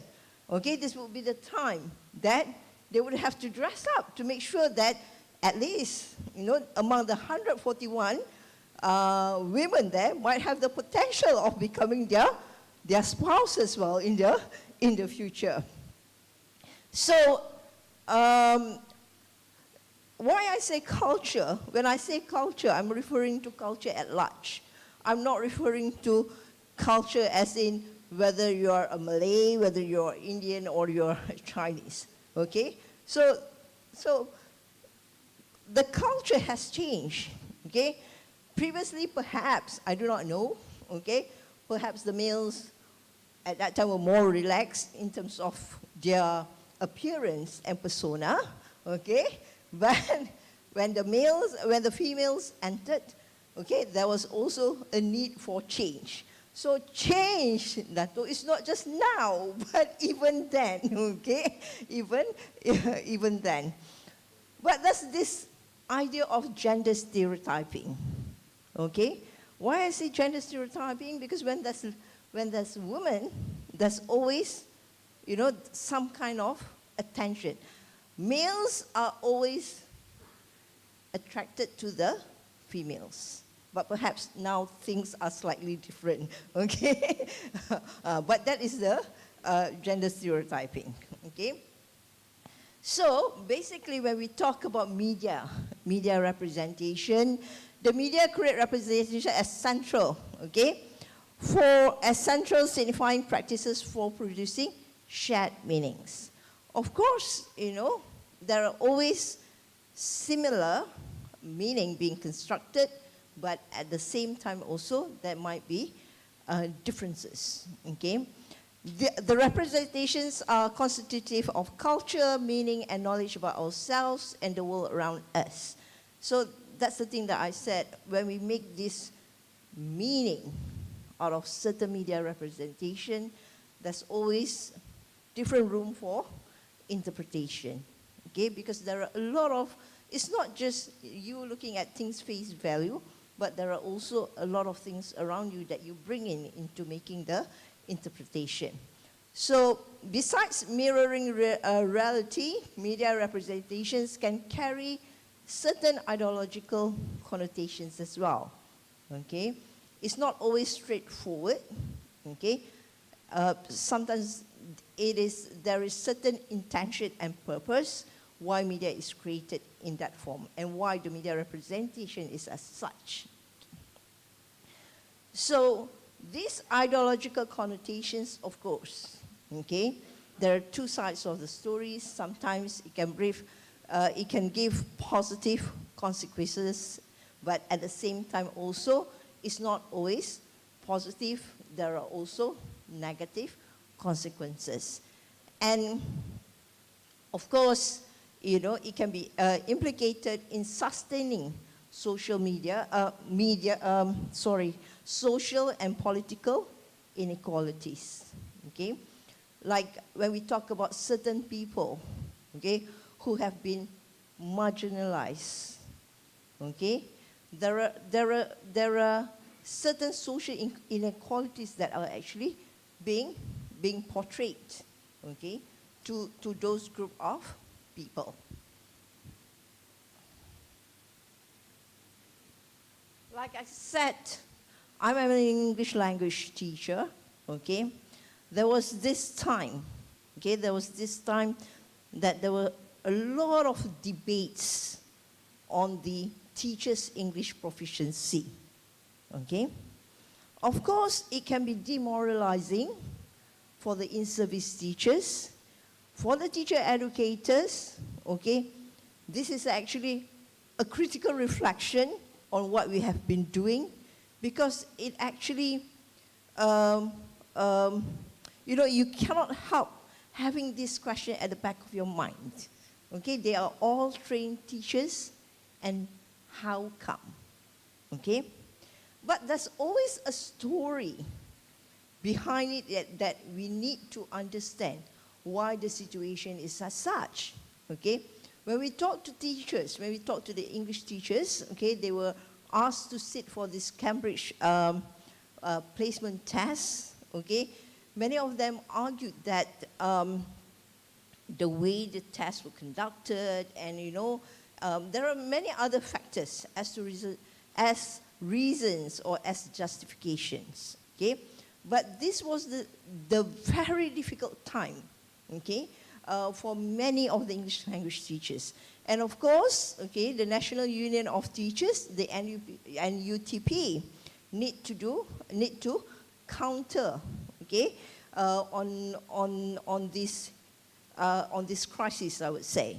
And they would say that, okay, of course, stop blaming the teachers, because many of the teachers were actually demoralized. Not only the teachers, but also the teacher educators. But we kept on asking to ourselves, what did we do wrong? What did we do wrong? How come our teachers are this? Okay? But at the same time also, if we were to understand what's coming next is actually the English language reform. Okay? There's an English language reform 2013 to 2025. So actually all these media representations of English teachers not being qualified, not having good pedagogy, not having the English language proficiency and whatnot, is actually to support, okay, the English language reform that is going to take place, okay? The idea is very easy, okay? If, let's say, you want teachers to attend courses, and there must be a reason for them to do so, okay? In terms of uplifting their proficiency and their competencies, they need to know why. It's not easy to take out teachers from their classrooms, because they are actually needed in the classroom, okay? But with such crises like this, okay, teachers tend to believe that, yes, that's an issue that needs to be solved. So we are actually part of it, okay? So getting support from the Jabatan Pendidikan Negeri, the State Department and whatnot was really easy because of all this media representation of how teachers, English language teachers, need help, okay, in order to elevate their language proficiency and their pedagogy in teaching English. So these are actually mediated, what we call as mediated discourse, okay? And media plays roles in representing others. But at the same time also, okay, it is us who actually makes the interpretations of what we actually see. Some people, they have the tendency to read and to understand and to take it as what it is, okay? And if, let's say, you are a teacher and you have a very good English proficiency, of course you look at this, you will say, no, this is not true, this is not true. But it is actually not for you, okay? It is actually not intended for you, but it is intended for teachers who really need help in terms of improving their competencies. Okay. Now we will move on to digital media representation. Okay. Our world has changed. I've shown you examples of newspapers because it's easier. Okay. If I were to play audios and whatnot, it will take a little bit of time. Okay. So digital media representation is actually any form that makes use of electronic devices for distribution. Okay, social media. I have a teacher at home. Okay, my husband is a teacher. Social media is a thing for many, many teachers. TikTok is also the thing. Instagram, okay, especially teachers of the young generations. Teachers of the older generations, what do you say? Kalau aku suka, aku swipe. And aku like. That's a song, right? Okay. So kalau tak suka, aku what? Kalau aku tak suka, aku swipe. And if aku suka, aku like. Okay. That's a song, Dato. So teachers of the older generations, of course, they will just swipe, and they are, they are basically consumers. Okay. And they just look at it and they enjoy it. But it's slightly different with teachers of the younger generations. You have standard professionalism, guru and whatnot. But would anybody, I think, adhere totally to it? Is questionable, okay? Because sometimes standards are actually being written in the form of statements, okay? And sometimes those statements are not relevant, they are not relatable to you as an individual. So when we talk about teachers, it's not always the professional identity, but it's also about the personal identity of a person. So teachers nowadays, I would say, okay, a good teacher is a combination of both the personal as well as the professional identity. Okay, I'm sure you have, I think you have seen this person. Okay, teachers' self-representation on social media. Okay, this is a teacher. Have you seen it or not? Teacher Hardinia, yes, right? On TikTok, okay? Hilarious expressions of fierce Malaysian teacher during school mealtime goes viral with 17 million, okay? Kalah hati M. With 17 million TikTok views. Okay, basically, this teacher was actually distributing meal during the COVID. Okay, students cannot buy food from the canteen. So some students, they ordered, okay? So she wanted her students to eat together because she will be calling names, so they'll come to the front and get their food, okay? But at the same time also, she didn't want them to start eating. So it was actually her action of showing how she did it, okay, during the break time, okay? Of course, there's no, the faces of the students were actually not shown, were not shared. It was only her, okay? But she made it in a manner that it was hilarious for people to see, okay? She changed her voice style, it was actually high pitch and whatnot, and it actually received a lot of attention from the audience. And TikTok is actually a personal space, okay? As individuals, nobody stopped you to create content, okay? You should be able, if you want to create content, just anything, okay?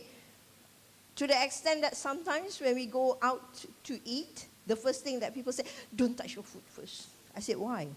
We need to take a photo of the food, okay? Why? For content purposes, okay? Then it goes viral where you are eating and whatnot. So, but there's always this question about professionalism, okay? Because what you depict, okay, through your TikTok can be questionable as well. For instance, this is in a classroom. Why are you doing this in a classroom?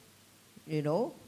And when she has a high pitch calling out her students, is this actually how teacher behaves in the actual sense? So there are a lot of professional implication as well, okay?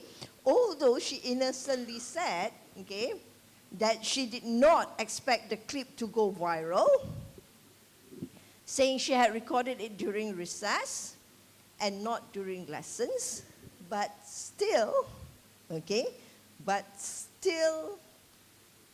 if you do not make it public, of course it will not go viral. But you know, how shall I say it? If I were to, I do not take it at face value. Of course, there is some kind of intention, okay? Because for us, if you don't want it to share it to the public, then we don't share, okay? But if we make it public, then of course it goes viral, okay? But she apologized, okay? She apologized to those who thinks that this is not appropriate. So again, appropriacy, okay, according to certain contexts or certain jobs expectations, is another issue that people will actually look into. Okay, that's another one. So even, you know, she went famous and there's a parody on her. Okay, I think it was Daniel, what's the name of the actress? Diana Danella, who actually did a parody on her, okay? Imitating her, basically. Now, this is another one, okay? Malaysian teacher's vandalism on school wall goes viral. This teacher, a lady, English language teacher as well, loves doodling, okay? And she doodled on the school wall, okay? And she said she added some words, okay, some English language words, because she noticed that when student passed, okay, student will actually look at those words, okay? Of course, we said her intention is quite noble there, okay, in order to encourage her students to learn the language. But there's also an issue of power relations here. Because she's a teacher, she's allowed to do so, okay, and she said it's her hobby. But would you allow your student to do the same, doodle on the wall and write English words and say, I want my friends to learn, okay? So that's this issue of the kind of role model, okay? The kind of role model that you are trying to portray to your students. So again, she added that she did not expect her post, which was uploaded on social media on Sunday evening, to go viral and receive 3,013 shares. Okay, not just like, but shares as well, and more than 11,000 likes. Okay, we noticed that our audience loves something which is different. Okay, something as I think I'm from the older generation. Oh wow, it's painful to admit. Although I'm not 31, yeah, that's what I mean. Of course, we tend to see things in a wider perspective. Okay, we tend to see things in a wider perspective. So, and she said this, it is not a form of vandalism with an intention to damage school property. Okay? It's more of an outlet for me to express my feelings. If you want to express your feelings, go elsewhere and express your feelings. You don't have to do it on a school wall, okay? No, I'm just being critical about it, okay? I'm just being critical about it. That's the way I calm myself, okay? Probably, but I don't deny the fact, okay? The teaching profession is very demanding. I lasted for 6 years, that's it, okay? And I know students will pass by there when I'm busy doodling, so I insert messages in English to attract their attention. So again, that's always the good side. But in other words, that's also the negative side of things. So as a person, how do we actually deal with this? Okay, how do we actually deal with this? I know the young ones would say, oh, this is excellent, the teacher is very creative, it's unique, whatever. But at the same time also, okay, if we were to talk about the ideal representation of a teacher, then of course, okay, it can also be conflicting in some ways. Right. So how best can media representation be understood? Okay, mediated and negotiated with audiences. When I use the plural form of the audiences, I mean different types of and different levels of people or audience. So perhaps one of the ways is through the media literacy. Okay, our knowledge and understanding of what the media can offer to us. And educating audiences not to take any form of media at face value, but be more critical when you are consuming the media. Okay? And helping people to be more sophisticated citizens. Rakyat Malaysia yang sejahtera dan harmoni. Okay? But not sophisticated consumers. If you're just consumers, you will just take in whatever that you see without actually standing back and looking at it and trying to understand the whole perspective. So should media literacy be taught? Yes, I think in some programs, media literacy are actually being taught. And I think for the English language program, especially for the B.Ed TESOL, yeah, Dr. Charanjit, maybe we can actually look how we can actually integrate media literacy in order for our generations to be more of critical and creative thinkers. So, as a conclusion, okay, media representations of teachers are not always negatively implicated.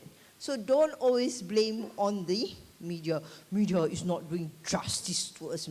Memanglah mereka ni, you know, money. I think media has always been accused for trying to sell off certain things, you know, in order to gain attention. Yeah, but it's not always that.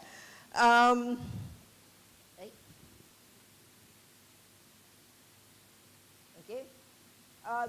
There are instances in which teachers' success can positively implicate the teacher's professionalism. You know, when teachers get awards like, you know, Samo, yeah, teaching in a rural area and getting award for his contribution and whatnot. Okay, that is positively implicated. Okay, and as well as this is good for the professionalism, for people to understand what teachers can do, not merely teaching, okay? As well as highlighting the MOE initiatives. You know, our government is actually wonderful. A lot of initiatives. But how we implement that, those initiatives are actually, if you look at the blueprint, whatever the blueprints that we have, they are all sophisticated, okay? But the next thing is how we actually implement those initiatives and ideas. So teachers are actually the medium and the vehicle to do that. With the digital media representation, such as social media, audiences become active participants, okay? You don't actually watch TikTok. Sometimes you watch TikTok and you react to it. You leave comments, okay? And some comments can be very encouraging and some comments can be very damaging as well. But, these audiences who are active participants, okay, they do not really accept certain ideas and ideologies, but also contest them, okay, with their own way of thinking, ideas and arguments.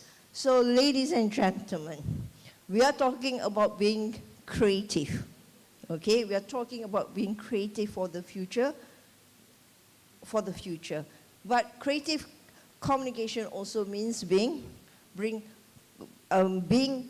critical about how we see and how we accept things.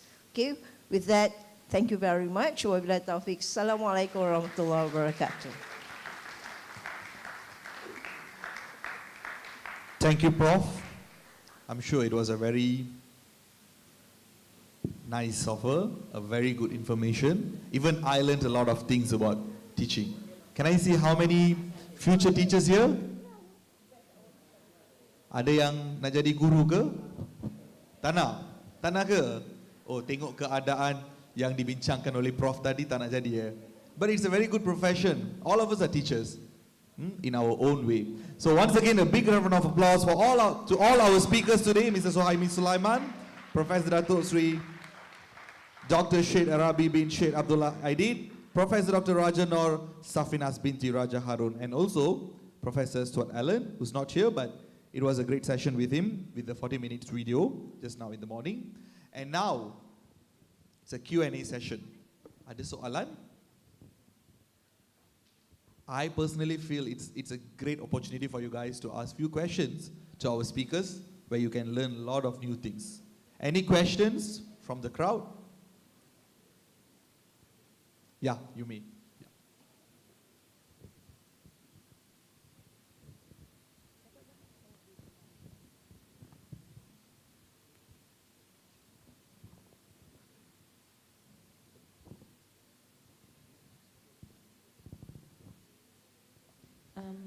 Good morning. I'm Pushpa from Kementerian Komunikasi and Digital. My question is, does ethics really matter in today's journalism?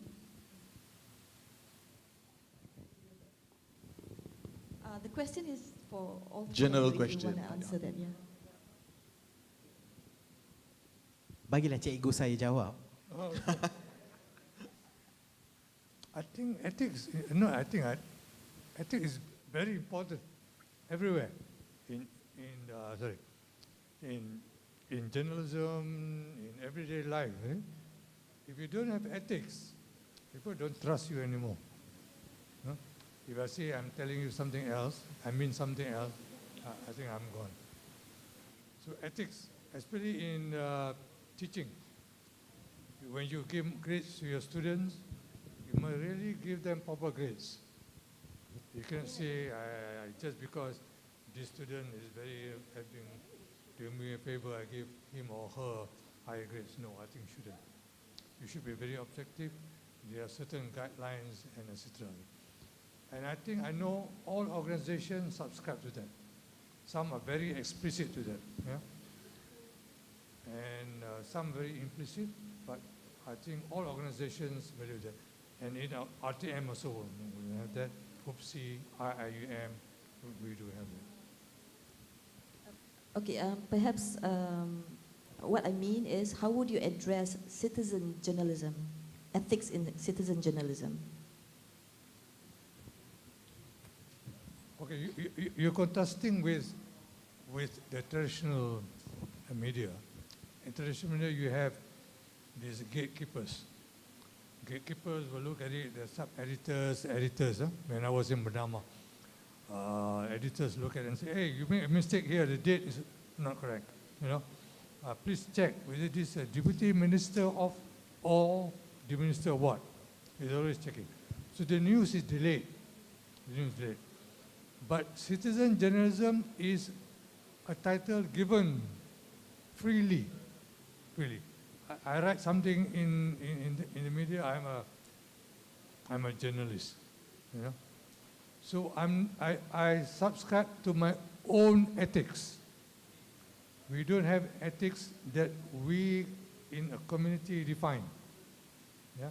So the citizen journalists will say, I write it, it's up to you to believe it. Or I write it, it's up to you to verify. That is the ethics of citizen journalists. So it's a different kind of ethics. So that's why sometimes it's good for you to be explicit of it. What do you mean by your ethics? Do you mean your ethics? It conforms with my ethics or not? When organizations have ethics on the board, it is explicit ethics. Everybody knows it. This is what we mean by it. But citizen journalist ethics is, I think, broad ethics. You have to define what you mean by that. And I think that sometimes that is worrying. Because you come out and say, I write it, I ask you to verify. And I think it shouldn't be. When in journalism, I think when you write, you have to be responsible for your writings.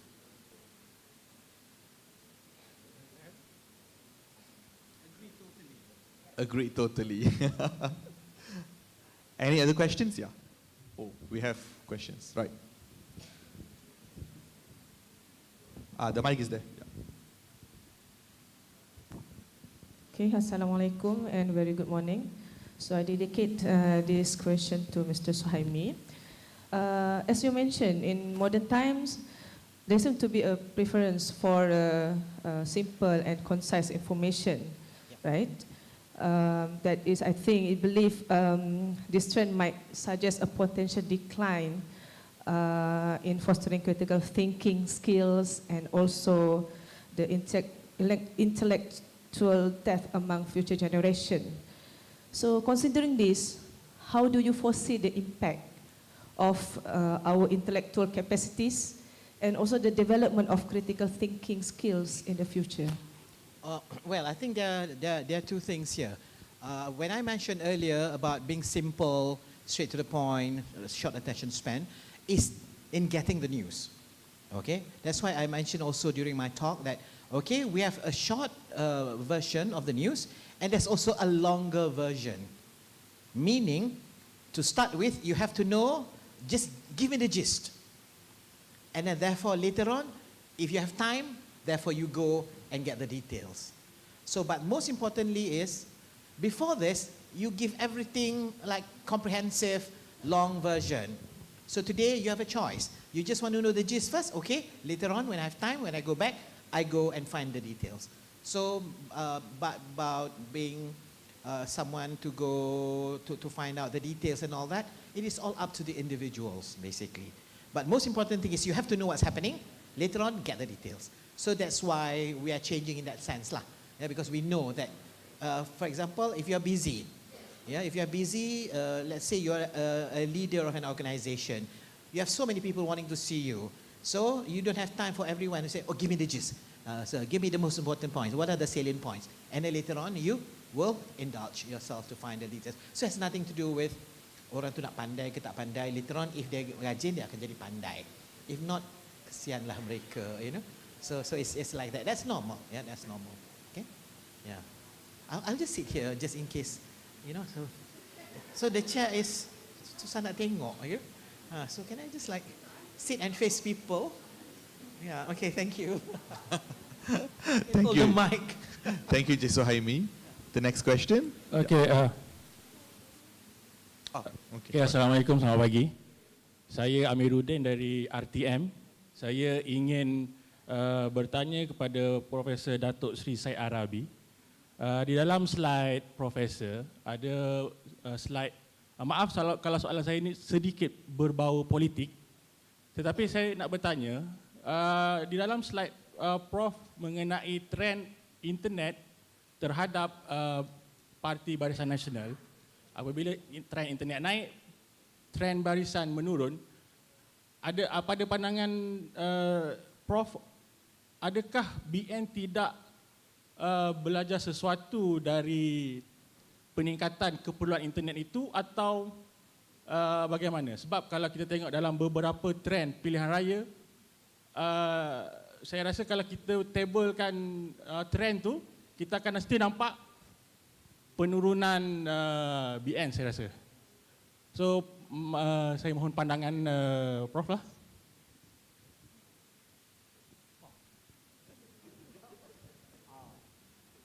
Saya pun duduk. Okey,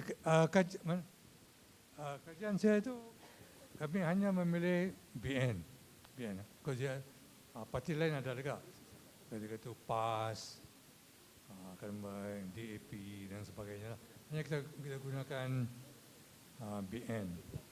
Kita plotkan penggunaan media, TV, radio, akhbar, dan kita gunakan internet.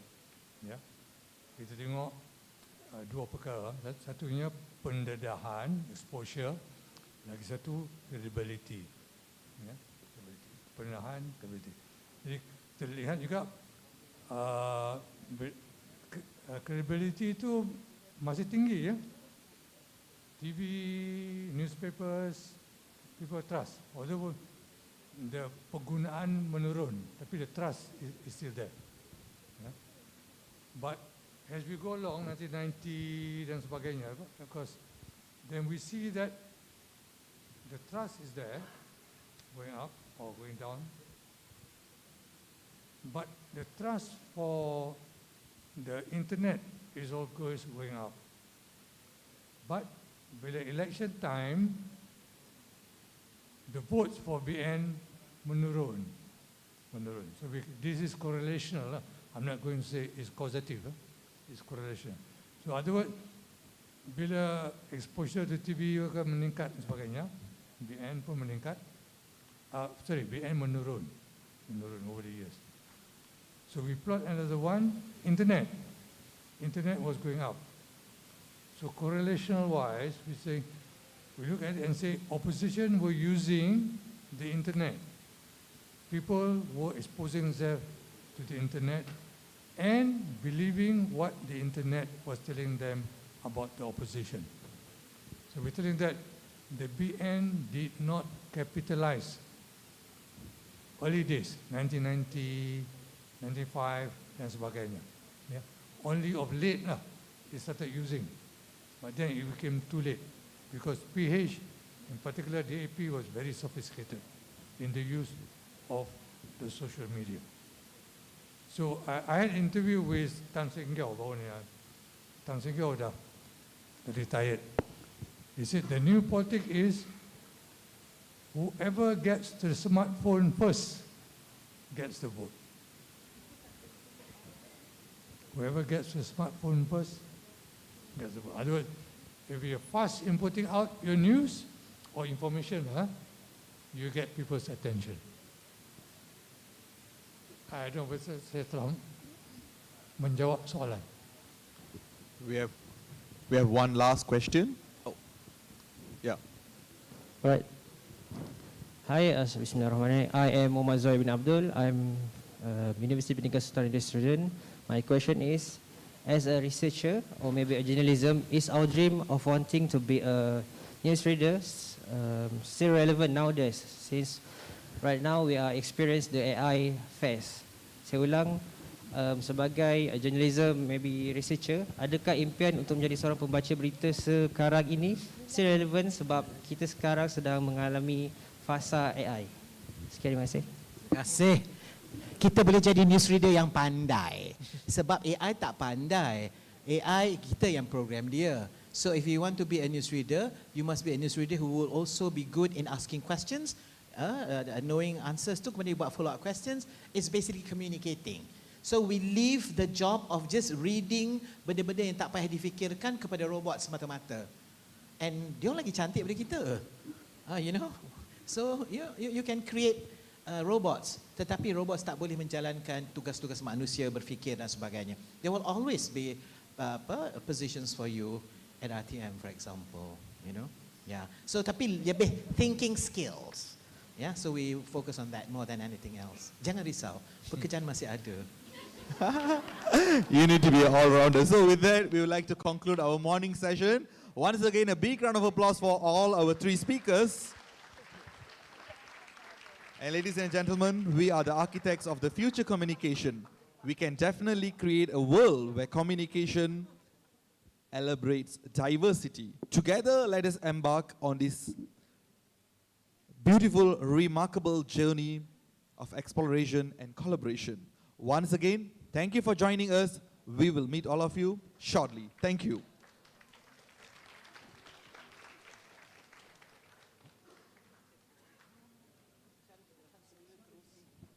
Kepada pelajar-pelajar, saya akan berikan mic kepada Mr. Zack from UPSI, and thank you once again.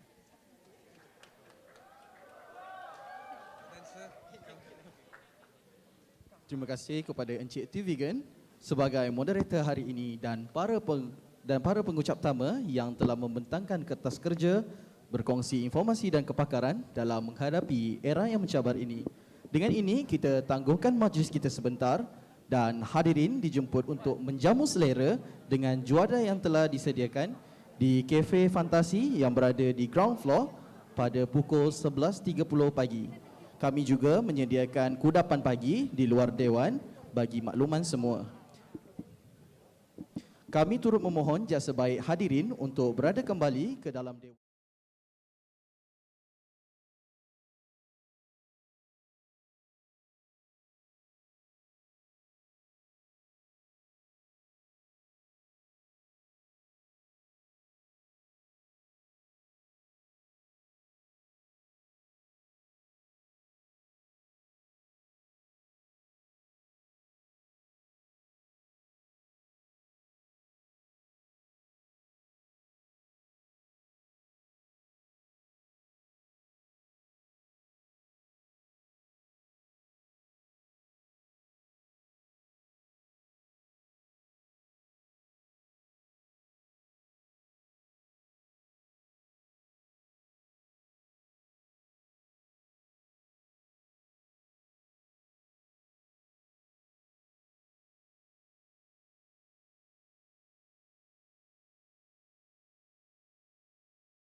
Assalamualaikum dan salam sejahtera. Pertama sekali, majlis ingin mengucapkan jutaan terima kasih kepada tuan-tuan dan puan-puan di atas kesudian anda memeriahkan majlis kita pada hari ini. Dengan rasa rendah diri, saya menjemput dan memohon hadirin sekalian untuk mengambil tempat duduk masing-masing kerana majlis kita akan bermula seketika nanti. Bagi memastikan kelancaran majlis kita pada hari ini, diharap agar hadirin sekalian dapat mengikuti peringatan mesra ini. Pertama, apabila diumumkan ketibaan YB Menteri dan Div Kehormat, hadirin dimohon untuk berdiri dan memberikan tepukan yang gemuruh. Kedua, mohon mematikan telefon bimbit anda atau menukarkannya pada mod pengatur caraan senyap bagi mengelakkan sebarang gangguan sepanjang majlis dan mohon hadirin mengurangkan pergerakan keluar masuk dewan. Dan yang terakhir, nikmati majlis dan kekal bersama kami sehingga ke penghujung acara. Dan makluman kepada semua, secara langsung akan program ini disiarkan melalui secara langsung Facebook Iftar Rasmi. Anda boleh ikuti dan juga boleh share, iaitu Iftar Rasmi. Program ini disiarkan melalui Facebook Iftar Rasmi.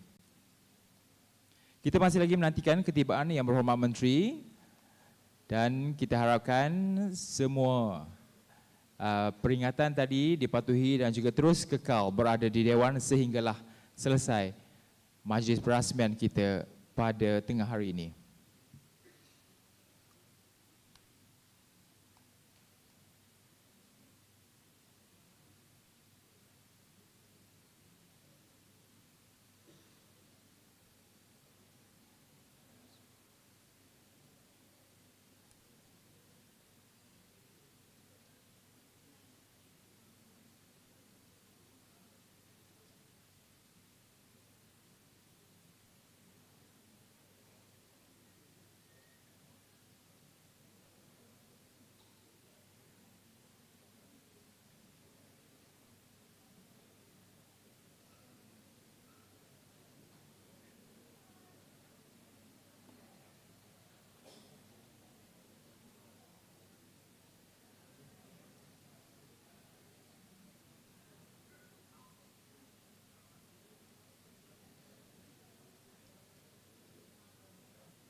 Belum lagi dia tunggu queue.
mengumumkan ketibaan.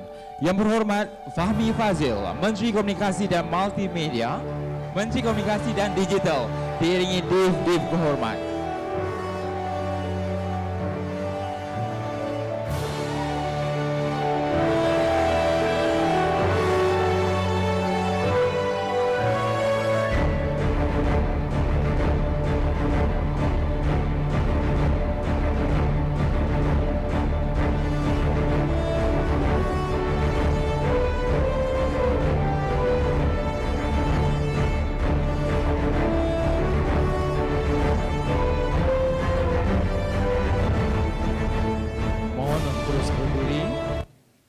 Nyanyian lagu Negaraku.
Hadirin, dipersilakan duduk.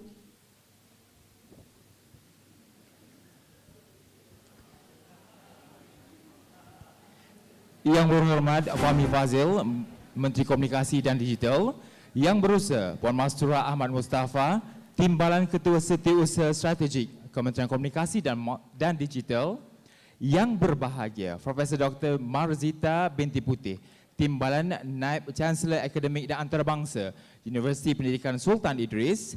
Yang berusaha Encik Kumaran Subramaniam, Ketua Bahagian Akademik Institut Penyiaran dan Penerangan Tun Abdul Razak Iftar, Barisan Pengurusan Tertinggi Kementerian Komunikasi dan Digital dan Universiti Pendidikan Sultan Idris, Ketua-ketua jabatan dan agensi di bawah KKD, tetamu jemputan, rakan-rakan media, para peserta persidangan, tuan-tuan dan puan-puan yang dihormati sekalian. Selamat datang ke Persidangan Antarabangsa Komunikasi Budaya dan Media Kontemporari Glocom 2023.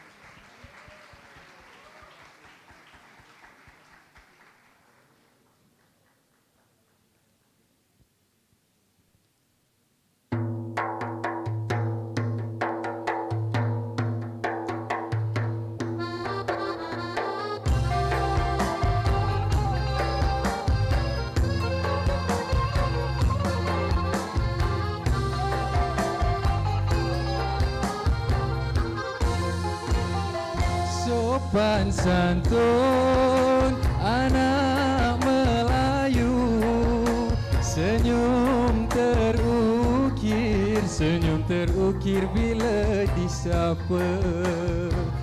Dalam pantun ku kirim rindu mengalir di dalam kata.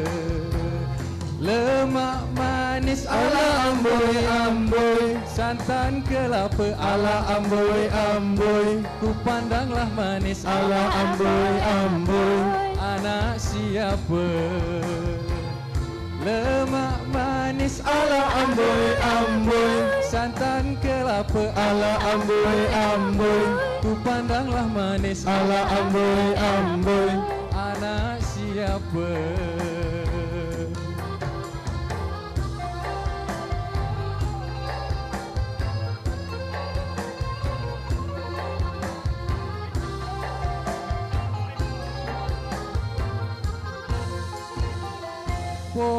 pohon sena, pohon meranti di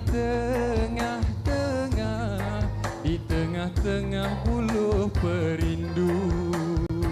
Adik di sana, abang di sini, di tengah-tengah rindu menderu. Hey, ayolah manis ala amboi, santan kelapa ala amboi, ku pandanglah manis ala amboi, anak siapa? Lemak manis ala amboi, santan kelapa ala amboi, ku pandanglah manis ala amboi, anak siapa? Baik, saya nak mengambil kesempatan ini untuk mengucapkan selamat datang kepada YB kita, tetamu kehormat kita, pelajar-pelajar sekalian. Semoga program ini memberi manfaat untuk kita semua, insya-Allah.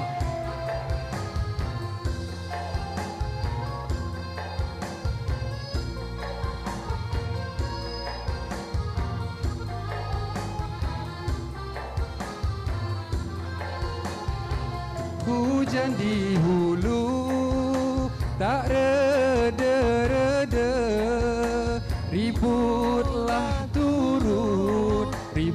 turun bertalu-talu.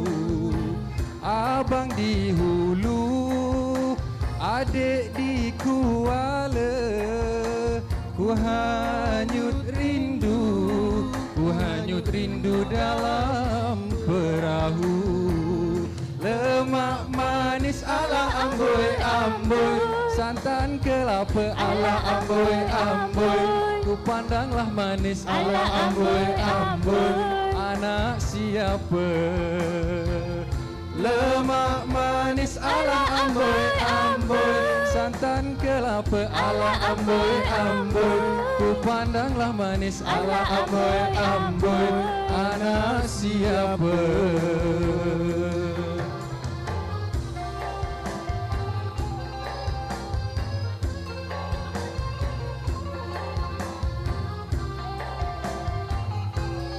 Terima kasih daripada saya. Terima kasih.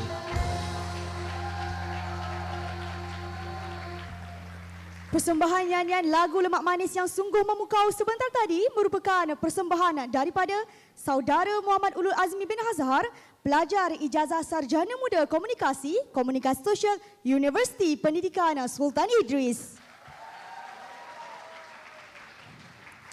Lebat kemiri pohonnya rendah, dahan terikat tali perkasa, 10 jari kami menada, mohon berkat yang Maha Esa.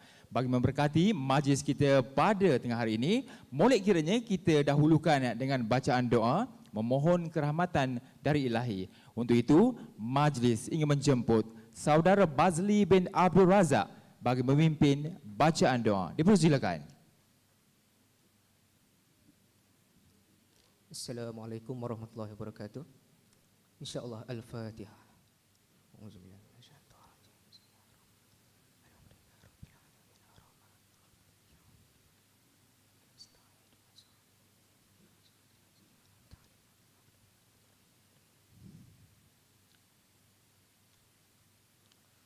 A'udzubillahi minasyaitonirrajim. Bismillahirrahmanirrahim.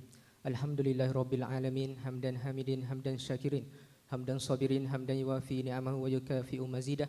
Ya Rabbana lakal hamdu kama yanbaghi li jalali wajhika wa azimi sultanik. Allahumma salli wa sallim ala sayyidina Muhammad wa ala alihi wa sahbihi ajma'in.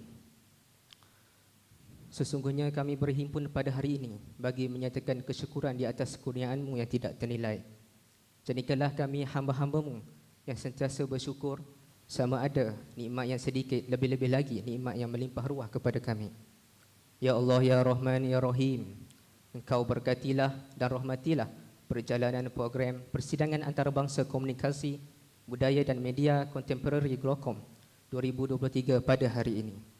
Sesungguhnya Engkau Maha mengetahui bahawa kami di sini ingin menimba ilmu-Mu yang sangat luas bagi mengembangkan ilmu pengetahuan kami sebagai hamba-Mu yang Engkau redai.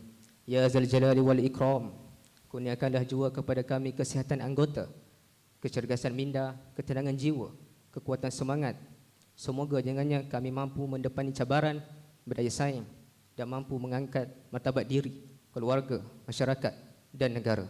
Rabbana atina fid dunya hasanah wa fil akhirati hasanah wa qina azabannar. Wa sallallahu ala sayyidina Muhammad wa ala alihi wa sahbihi wasallam. Walhamdulillahi rabbil alamin. Amin ya rabbal alamin. Amin ya rabbal alamin. Terima kasih kepada saudara Bazli bin Abdul Razak atas pimpinan bacaan doa tadi.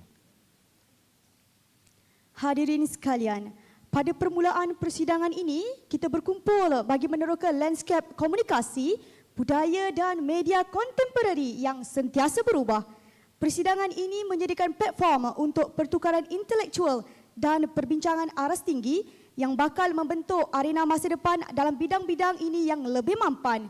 Terima kasih kepada Institut Penyiaran dan Penerangan Tun Abdul Razak Iftar dan Universiti Pendidikan Sultan Idris di atas kerjasama yang terjalin bagi menjadikan acara ini sebuah kenyataan. Hadirin sekalian, terbang di awan burung jentayu kerana penat gugur ke bumi. Tampillah tuan, kami merayu bersama dengan amanat bekalan kami. Seterusnya majlis dengan berbesar hati menjemput yang berbahagia Profesor Dr. Marzita binti Putih, Timbalan Chancellor Akademik dan Antarabangsa Universiti Pendidikan Sultan Idris untuk menyampaikan ucapan. Dipersilakan.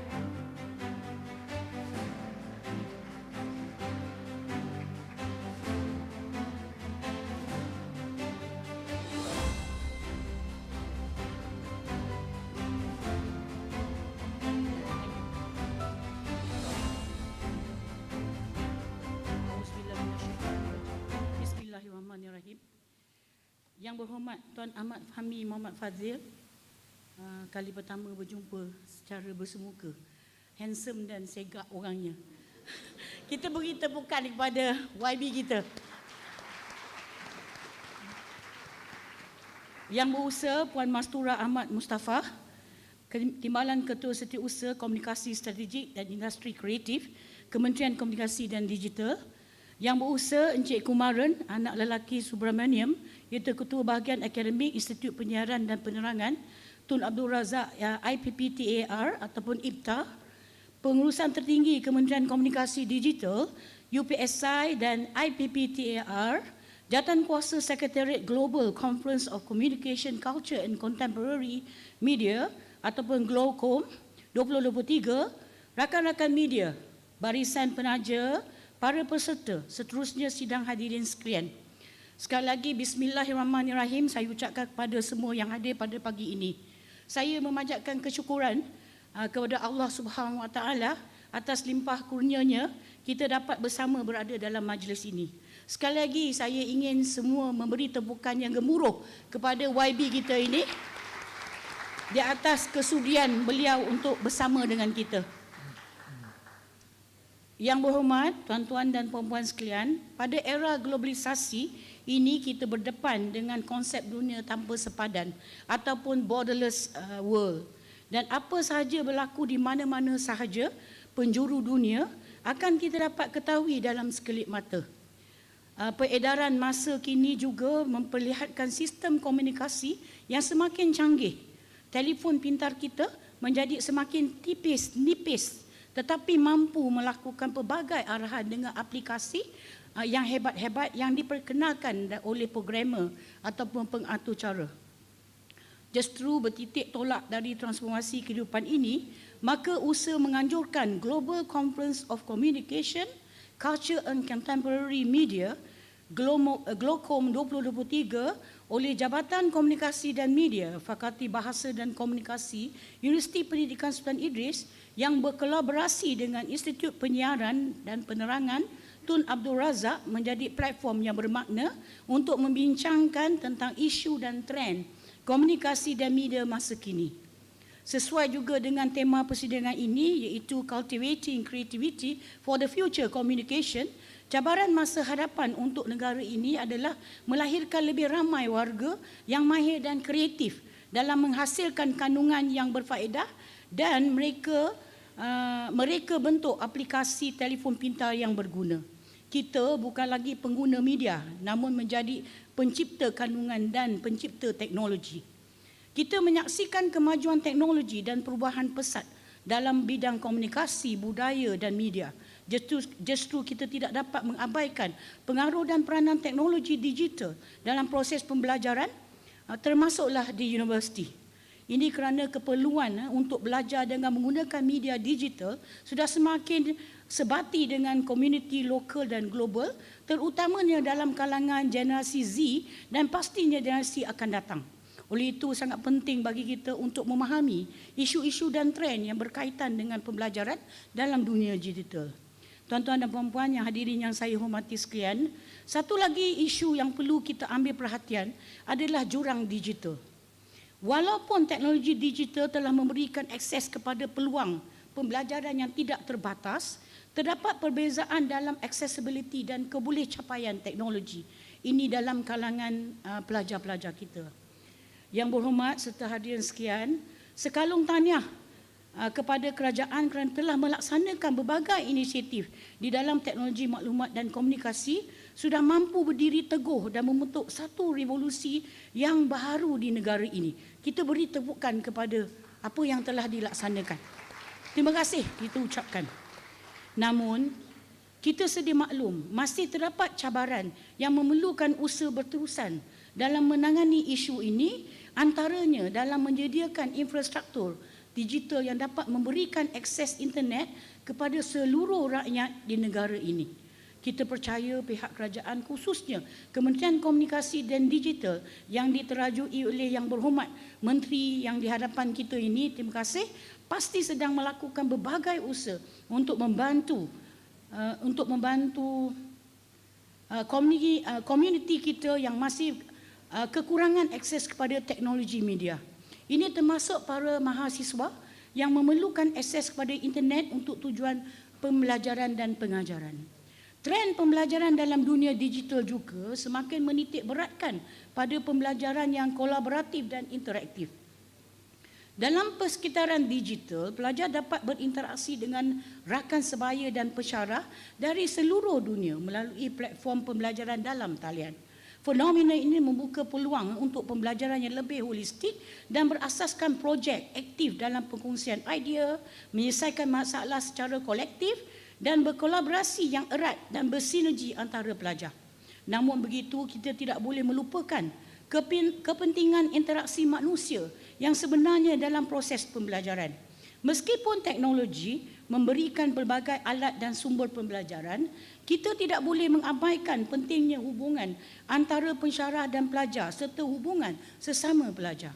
Pembelajaran melalui hubungan manusia yang berinteraksi secara langsung tetap menjadi elemen penting dalam pembangunan insan yang holistik.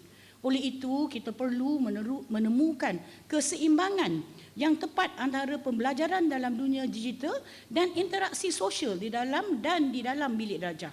Apapun kita berharap, nilai-nilai keinsanan yang berkait terus dengan konsep madani yang dibawa oleh Yang Amat Berhormat Perdana Menteri kita iaitu Datuk Seri Anwar Ibrahim akan dipertahankan dalam lingkungan dunia digital dan terkini artificial intelligence ataupun AI.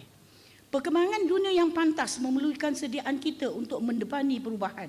Para sarjana dan pelajar di UPSI akan sentiasa bersedia menghadapi apa sahaja kemungkinan perubahan demi dunia pendidikan tanah air kita.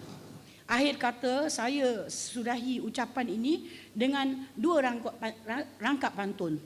Buah bidara masak serumpun, buah rambai berpintal-pintal. Di sini kita bersama berhimpun, berbicara tentang dunia digital. Buah padi cantik berseri, batang padi dibuat jerami. Terima kasih YB Menteri sudi kemari bersama kami. Dengan itu, saya akhiri dengan wabillahi taufiq. Wassalamualaikum warahmatullahi wabarakatuh. Terima kasih.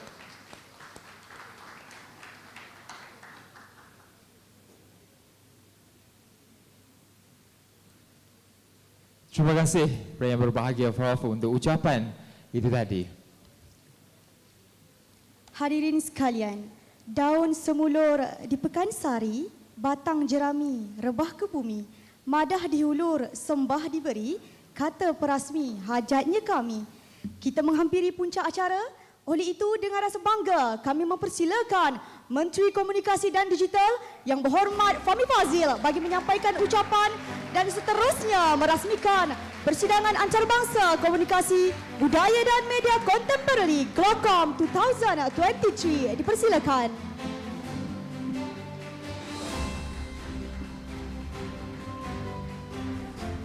Bismillahirrahmanirrahim. Alhamdulillahirabbil alamin. Wassalamu ala asyrafil anbiya'i wal mursalin wa ala alihi washabihi ajma'in.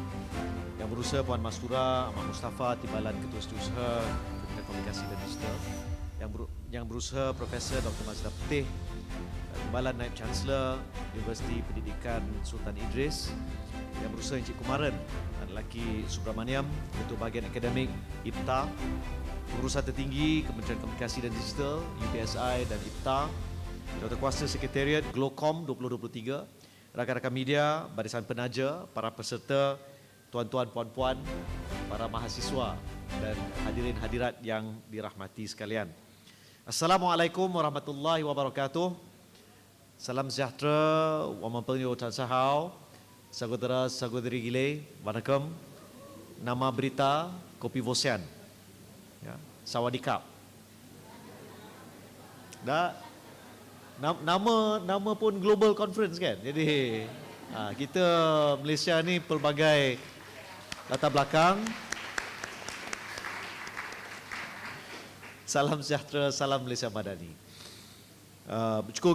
Bersyukur kita kehadrat Allah Subhanahu Wa Taala kerana dengan limpah rahmatnya kita dapat bertemu dalam Majlis Perasmian Persidangan Antarabangsa Komunikasi, Budaya dan Media Kontemporari 2023 atau Glocom 2023. Saya dimaklumkan seramai lebih kurang 350 hadirin dapat bersama dalam majlis perasmian pada hari ini yang terdiri dari para pelajar, tenaga pengajar serta pemain industri dalam bidang media dan komunikasi dari dalam dan luar Malaysia. To all participants, I would like to welcome each and every one of you to Glocom 2023. Congratulations to IPTA and UPSI for organizing this conference, which involves collaboration from local and international researchers, communications and media industry players, agencies under the Ministry of Communications and Digital, postgraduate students and others. Saya percaya penganjuran seminar dengan kerjasama strategik antara IPTA dan UPSI ini merupakan titik permulaan bagi membuka lebih banyak ruang kolaborasi di masa depan. Tuan-tuan dan puan, kemunculan internet telah banyak merubah landscape dunia komunikasi dan penyiaran daripada konvensional kepada yang digital. Perubahan ini perlu untuk kita adaptasi dan siapkan diri dengan pelbagai kemahiran bagi memenuhi kehendak dan keperluan rakyat. Kesaling hubungan membolehkan kita melaksanakan pelbagai tugasan pada satu-satu masa ataupun multitasking untuk menghasil atau menerbitkan bahan, merangkumi pencarian bahan, penulisan berita, merakam foto, suntingan video dan memuat naik dalam talian untuk tatapan umum. Era digital jelas memberi dimensi baru kepada dunia penyiaran dan bidang komunikasi. Hari ini kita perlu berubah secara total mengikut arus masa sekiranya kita mahu terus relevan dalam industri. Kita hadapi saingan sengit dari media sosial yang bergerak bebas dan teramat pantas di platform dalam talian termasuk Instagram, Twitter, YouTube, Facebook, TikTok dan terkini Threads. Saya nak tahu berapa ramai di sini ada guna Threads. Ada ke? Ada. Boleh saya cek berapa ramai di sini masih guna Facebook? Facebook, okey, ramai. Siapa di sini gunakan TikTok? Oh, lama ramainya. Ya, untuk makluman semua, setakat ini di Malaysia jumlah akaun TikTok yang didaftarkan berjumlah 20 juta akaun. Ya, 60% daripada akaun-akaun TikTok di Malaysia ini adalah dimiliki oleh mereka yang berusia 35 tahun ke bawah. Maksudnya anda semua sebahagian daripada majoriti, saya di hujung-hujung majoriti itu. Ya, Puan Mastura mungkin di luar majoriti. Cik Mi definitely bukanlah, luar sikit daripada majoriti itu. Ya, Datuk Zaki pun sama. Jadi Oh, kita ada COO DNB ya. Apa-apa masalah 5G tolong bagi tahu. Ya, jadi masalah 5G. Sebelum tu Prof, tadi saya ada tanya Prof masalah internet di kampus, tapi kalau tanya dengan TNC mungkin pandangan dia lain. Dengan mahasiswa daripada UPSI, saya nak tahu macam mana keadaan internet dekat kampus.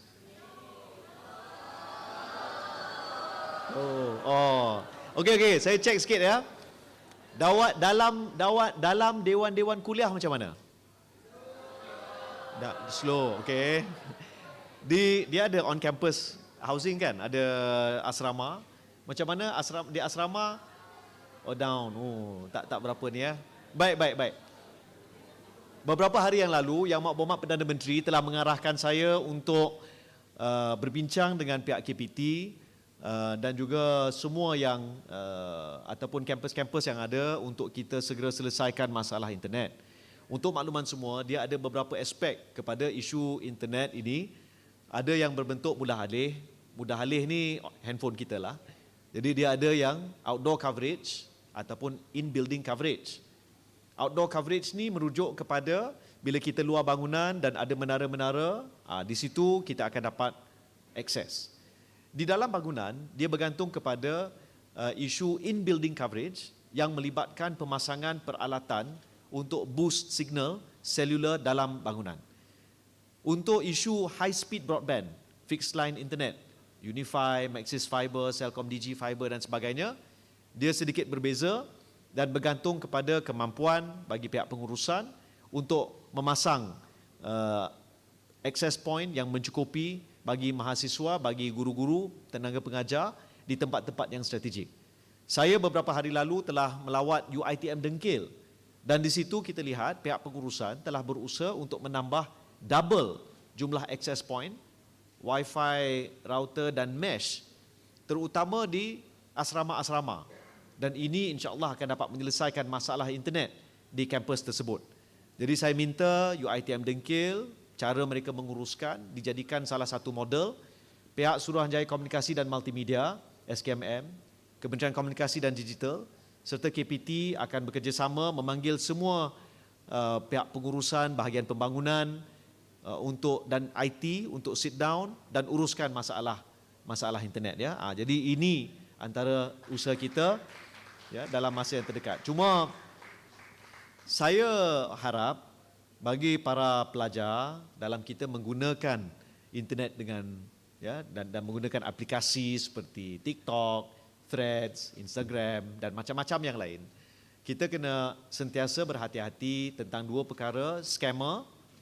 Ya, scammer, kita kena hati-hati dengan penggunaan data.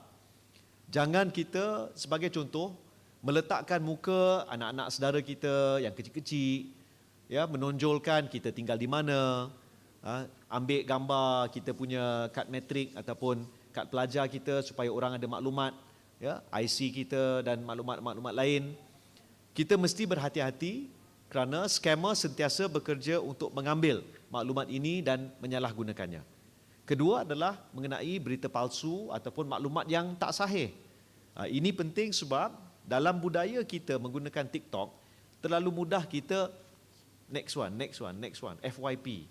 Ya, jadi kadang-kadang kalau kita terima satu-satu berita, cuba dapatkan maklumat sahih mengenai berita itu sebelum kita share, sebelum kita repost. Ini penting untuk elak daripada orang lain pula ya termakan dengan sama ada bahan fitnah ataupun maklumat yang tak betul. Jadi untuk rujukan di mana kalau kita nak dapatkan maklumat yang sah, yang sahih, tak lain tak bukan Cik Suhaimi Sulaiman RTM. Jadi boleh rujuk dengan RTM. RTM pun dah ada dalam TikTok. Boleh rujuk berita RTM ya, di TikTok. Ini penting. Tuan-tuan dan puan, era digital kita lihat ada pelbagai aplikasi dan kita telah lihat bagaimana pantasnya aplikasi-aplikasi ini mendapat jumlah pengguna. Macam saya sebut tadi, saya bagi contoh, dulu 10 tahun, 15 tahun yang lalu, Google, waktu ia dilancarkan, tempoh untuk Google mendapat 100 juta pengguna adalah sekitar 7 ke 8 tahun. 100 juta pengguna. Bagi ChatGPT, jumlah 100 juta pengguna tu telah diperoleh dalam tempoh 2 bulan. Bagi aplikasi Threads yang baru saja dilancarkan oleh Mark Zuckerberg sebagai pesaing kepada Twitter, sebanyak 30 juta pengguna telah mendaftar dengan aplikasi tersebut dalam tempoh 12 jam. Ya, bermaksud kita akan dapat pelbagai aplikasi, tapi kita mesti sentiasa berhati-hati ya, dalam menggunakan aplikasi-aplikasi ini. Maka pengamal media hari ini perlu sentiasa satu, terbuka kepada aplikasi-aplikasi baru ini dan meneroka kemahiran baru untuk mengendalikan aplikasi, menghasilkan berita berbentuk multimedia. Walau bagaimanapun, para pengamal media mesti dan masih tertakluk kepada etika kewartawanan dalam penulisan berita. Kadang-kala saya bercakap dengan rakan-rakan media, mereka post headline dalam Facebook ataupun di tempat-tempat lain tanpa memberi konteks penuh, tapi style kita biasanya kita suka screenshot.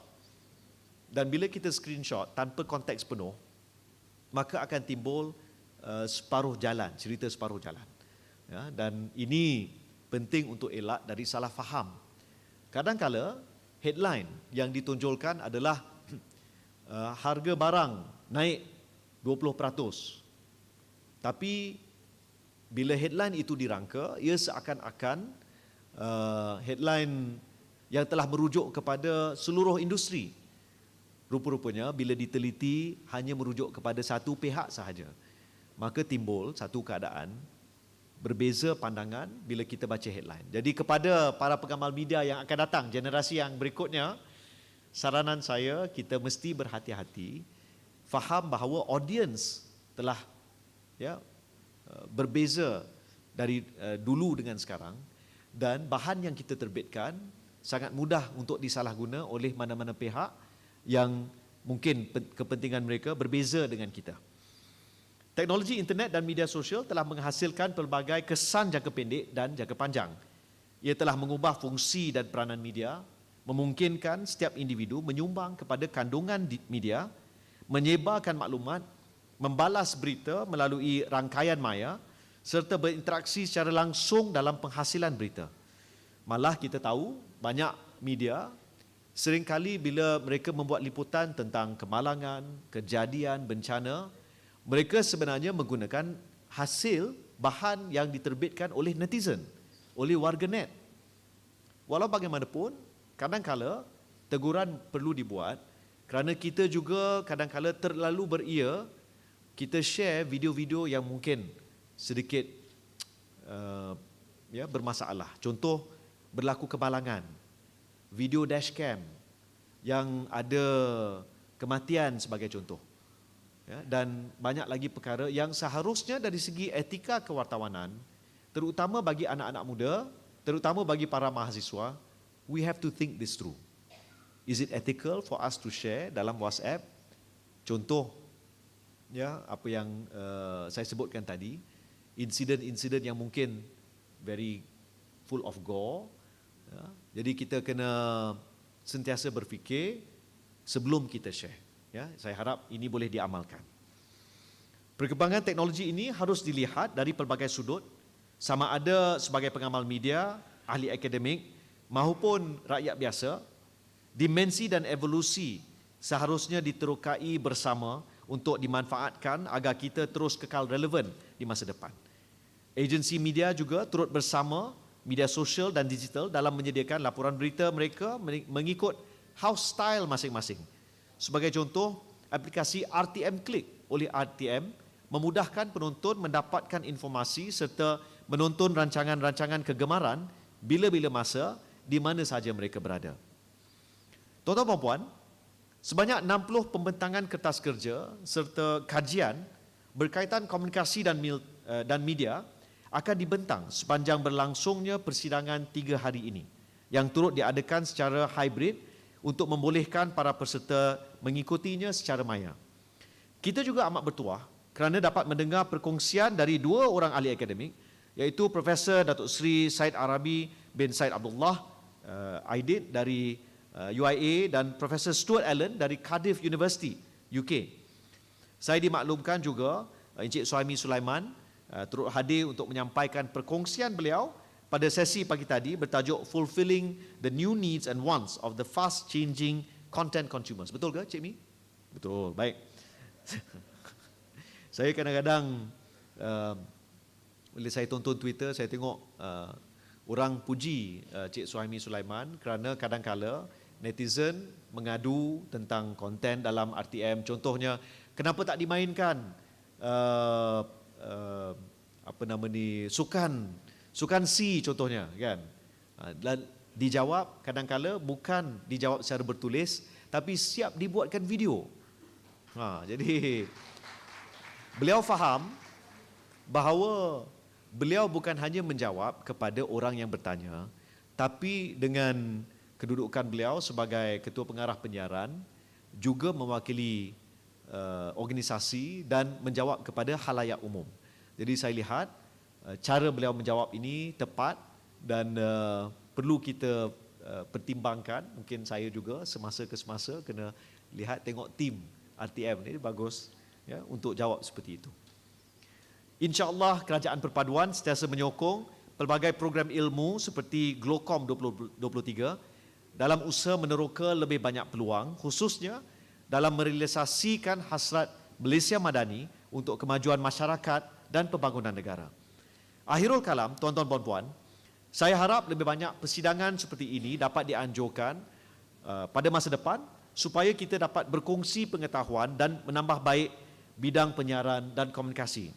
I'm confident that the diverse academic backgrounds of attendees from different countries will enhance the significance and benefits of this conference. The presentation sessions will take place virtually through Google Meet, with face-to-face presenters being physically present here at Bangi Resort Hotel. Additionally, chosen research papers will be published in Scopus indexed journals or Excellence Research Australia era, as well as in the third edition of the IPTA e-journal. Maka dengan lafaz Bismillahirrahmanirrahim, saya dengan ini merasmikan Persidangan Antarabangsa Komunikasi, Budaya dan Media Kontemporari 2023. Sekian wabillahi taufiq wal hidayah. Assalamualaikum warahmatullahi wabarakatuh. Terima kasih. Terima kasih yang berhormat. Mohon yang berhormat Menteri untuk terus kekal berada di pentas. Terlebih dahulu, majlis mempersilakan Puan Mastura Ahmad Mustafa, Profesor Dr. Marzita binti Putih, Encik Kumaran Subramaniam dan juga Profesor Madya Dr. Mazura alias Mastura Muhammad untuk sama-sama naik ke pentas bagi menyaksikan gimik perasmian Persidangan Antarabangsa Komunikasi, Budaya dan Media Kontemporari.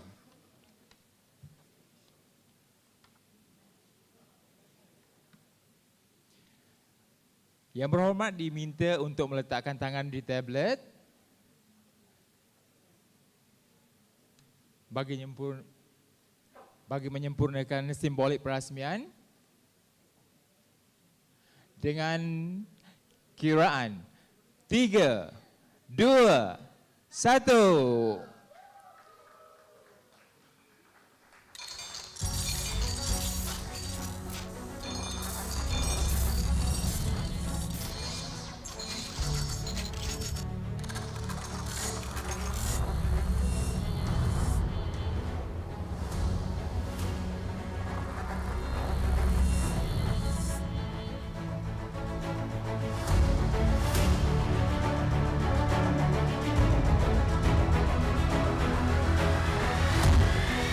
Tahniah kepada IPTAR dan juga UPSI dan sekalung penghargaan kepada Yang Berhormat Fahmi Fadzil atas kesudian menyempurnakan simbolik perasmian sebentar tadi dan juga sedikit maklumat mengenai Glocom 2023, Persidangan Antarabangsa Komunikasi, Budaya dan juga Media Kontemporari. Glocom 2023 yang berlangsung berbulan 12 hingga 14 Julai di Selangor.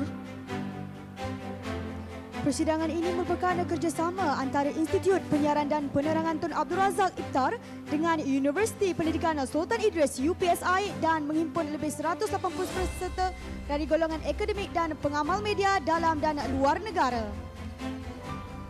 Hadirin sekalian, Selangkah kita maju hari ini dengan menyaksikan majlis menandatangani Memorandum Persefahaman di antara Institut Penyiaran dan Penerangan Tun Abdul Razak Iftar dan Universiti Pendidikan Sultan Idris UPSI.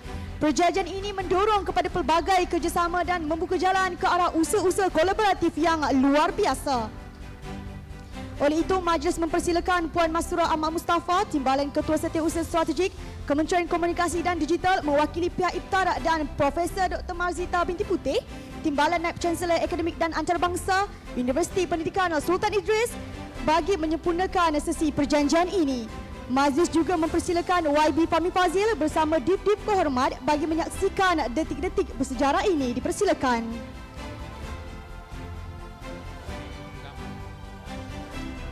Tahniah kepada Iftar dan UPSI atas jalinan kerjasama. Semoga dengan kerjasama ini akan memberi nilai tambah serta komitmen anda terhadap keunggulan, kerjasama dan kemajuan pendidikan dan latihan dalam melahirkan tenaga kerja yang lebih kompeten. Seterusnya, sesi bergambar yang berhormat Menteri KKD bersama pihak Iftar dan UPSI. Semoga dengan temeterainya perjanjian ini menjadi titik tolak bagi memperbanyakkan lagi kerjasama antara Iftar dan UPSI pada masa akan datang. Terima kasih kepada Yang Berhormat Menteri dan juga semua.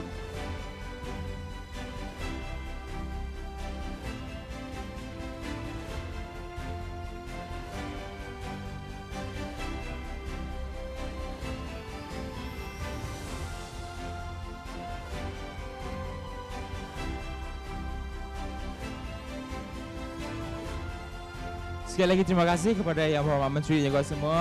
Dipersilakan untuk mengambil tempat duduk masing-masing.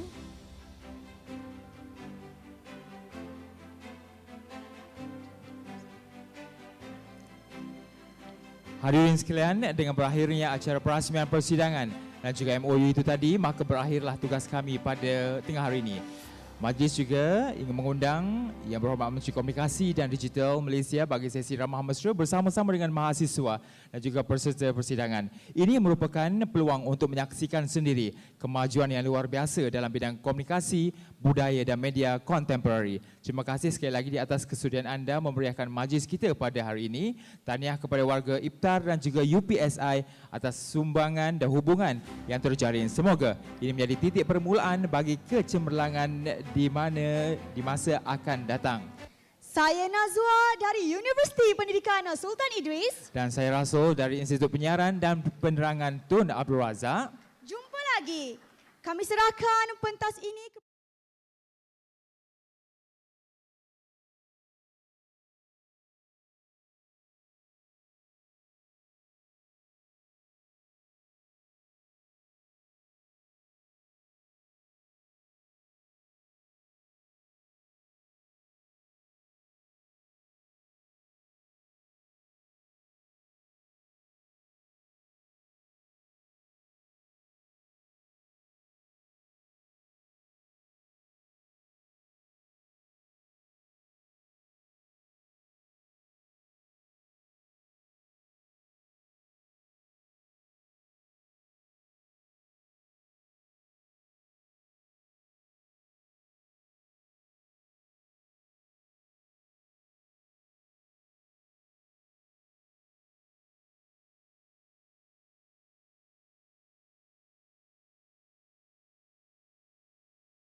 agency. So she's also actively involved as a member of industry, technical working groups, including Technology and Technical Working Group, TTWG, Lembaga Technologies Malaysia, MBOT, in the field of telecommunication and broadcasting technology, Malaysian Technical Standards Forum for Broadcast Technology, World DAB Asia Pacific Technical Group. So Puan Nurul Husna, welcome to Glocom 2023. Selamat datang. Okay, sebelum Puan Nurul Husna berkongsi sedikit pengalaman beliau, sedikit info tentang sesi kita hari ini. Okay, so ladies and gentlemen, present here today, today's session will look at the exciting world of digital media and explore the strategies and the challenges involved in building a comprehensive and a cohesive OTT platform. So it would meet all the current needs.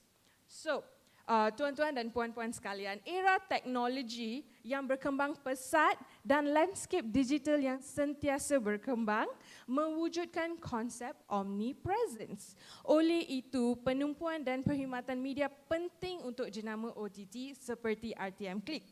So, akses kandungan pada bila-bila masa melalui mana-mana peranti di mana-mana jua sambil memastikan pengalaman pengguna lancar menjadi faktor kejayaan platform tersebut. So hari ini Puan Nurul Husna akan menjelaskan strategi, inovasi dan cabaran dalam mewujudkan ekosistem sedemikian melalui RTM Klik. So tanpa berlengah lagi, let's start Puan. Okay, thank you. Okay, I will start my session here.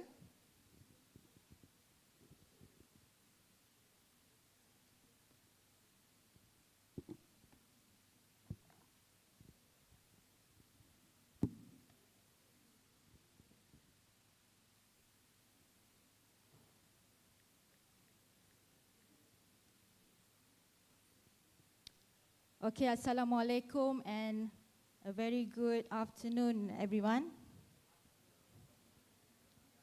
Okay, pertama sekali saya mengucapkan ribuan terima kasih kepada penganjur iaitu Glocom, IPTA dan juga UPSI kerana menjemput saya untuk kita sama-sama berkongsi satu produk ataupun satu perkhidmatan iaitu RTM Klik, yang mana RTM Klik merupakan OTT brand yang pertama di Malaysia daripada public broadcaster. Beri tepukan sikit.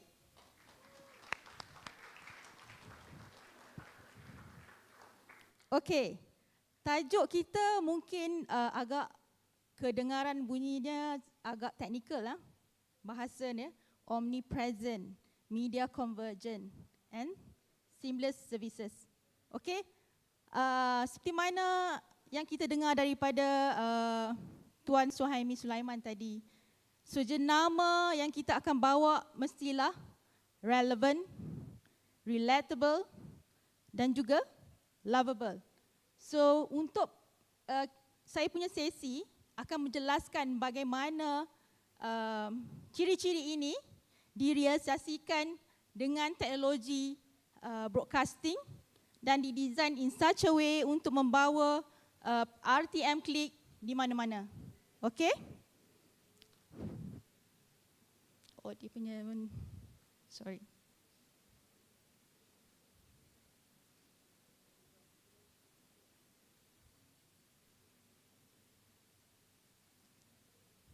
Tapi dia ni macam dah off nanti.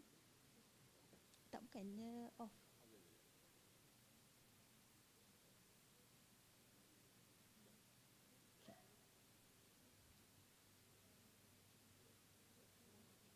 Okey, so ini adalah isi kandungan ataupun pembentangan yang saya akan sampaikan. So kita akan pergi, sebelum kita pergi deep down, so saya akan huraikan apa yang dimaksudkan dengan omnipresent, media convergent dan seterusnya seamless services di dalam satu perkhidmatan OTT. Okey? Okey, sebagai seorang jurutera dan juga teknologis dalam bidang broadcasting, sebelum kita mereka bentuk ataupun sesuatu solution kepada pihak program, so kita kena tahu apakah environment public ataupun audience yang kita akan serve. So berdasarkan essential headlines daripada digital adoption and use in Malaysia in early 2023 menyatakan bahawa 33 juta pengguna internet di Malaysia di awal 2023 dan penetrationnya adalah sebanyak 96.8%. Dan manakala 26.8 juta pengguna media sosial pada Januari 2023 yang bersamaan dengan 78.5%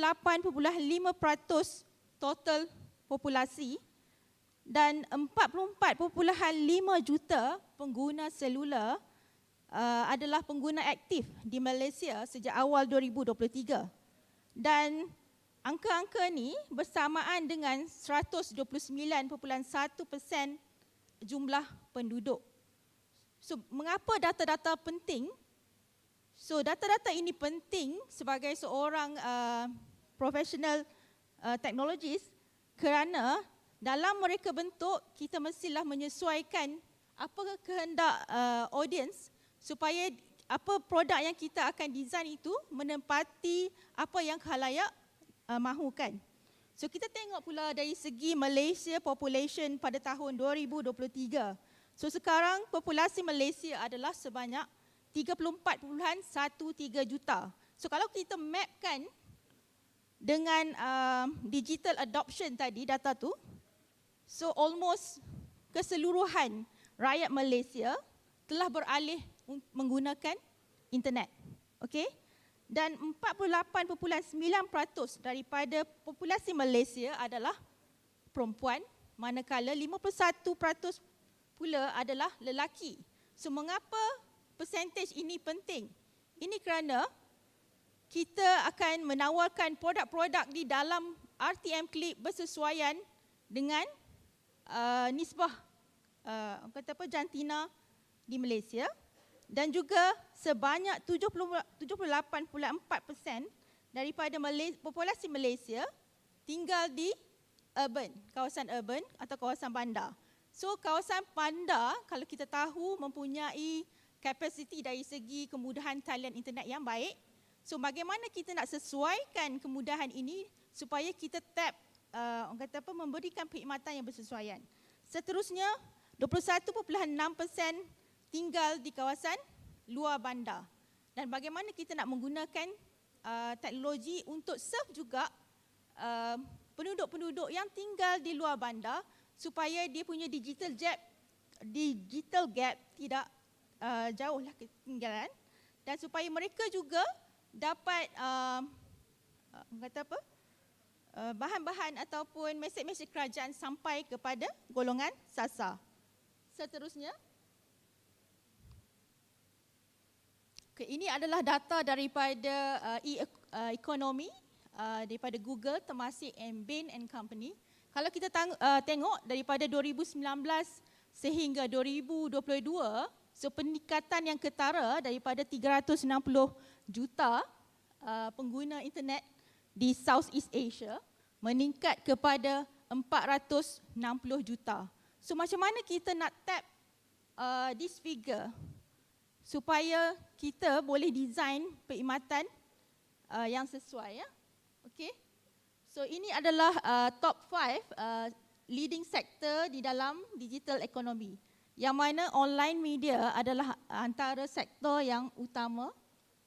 Dan kalau kita tengok dari segi behavior pengguna media untuk Southeast Asia berbanding dengan pengguna Malaysia, so untuk video on demand, pengguna di Malaysia memang tinggi, ya, berbanding dengan pengguna di Southeast Asia. So 39%. So kita tengok taburan consumption untuk bahan media, video on demand, music on demand dan juga gaming. Dan penggunaannya melebihi 1 jam. So kita tengok the trend is there. So bagaimana kita nak memenuhi angka-angka ini membantu kita untuk mereka bentuk sesuatu perkhidmatan yang sesuai dengan gaya hidup setiap individu di Malaysia. Okey? So sebelum saya pergi dengan lebih jauh, kita perlu tahu terminologi yang kita gunakan yang bersesuaian dengan digital media.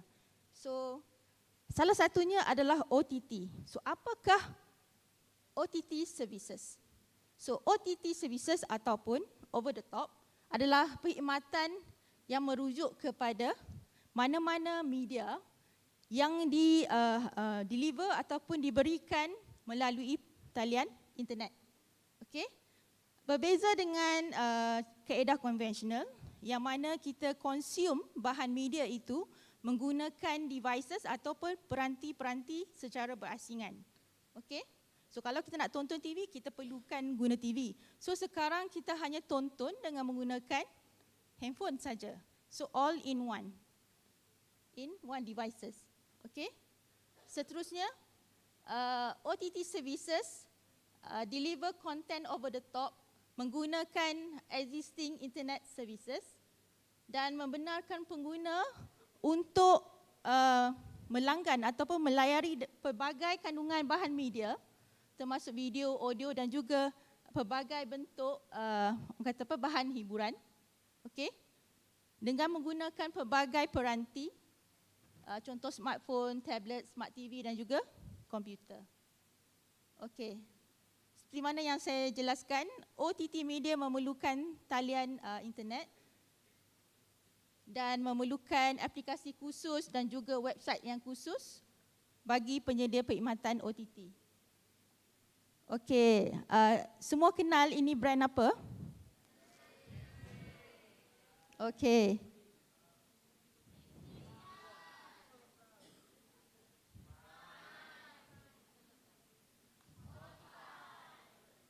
And this one? Okey. So, bagi kita semua boleh tak buka Google Store ataupun Apple Store. So boleh tak download RTM Click sekarang, mana yang tidak langgan lagi? Tak download lagi? Boleh saya tahu siapa yang dah ada RTM Click punya apps ni dalam phone masing-masing?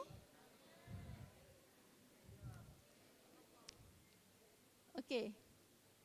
So seterusnya, omnipresent. So kita dah faham OTT. So sekarang apa yang dimasukkan omnipresent di dalam OTT? Okay. In the context of OTT media platform, omnipresent bermaksud the ability of the content to be available and accessible various device on and platform.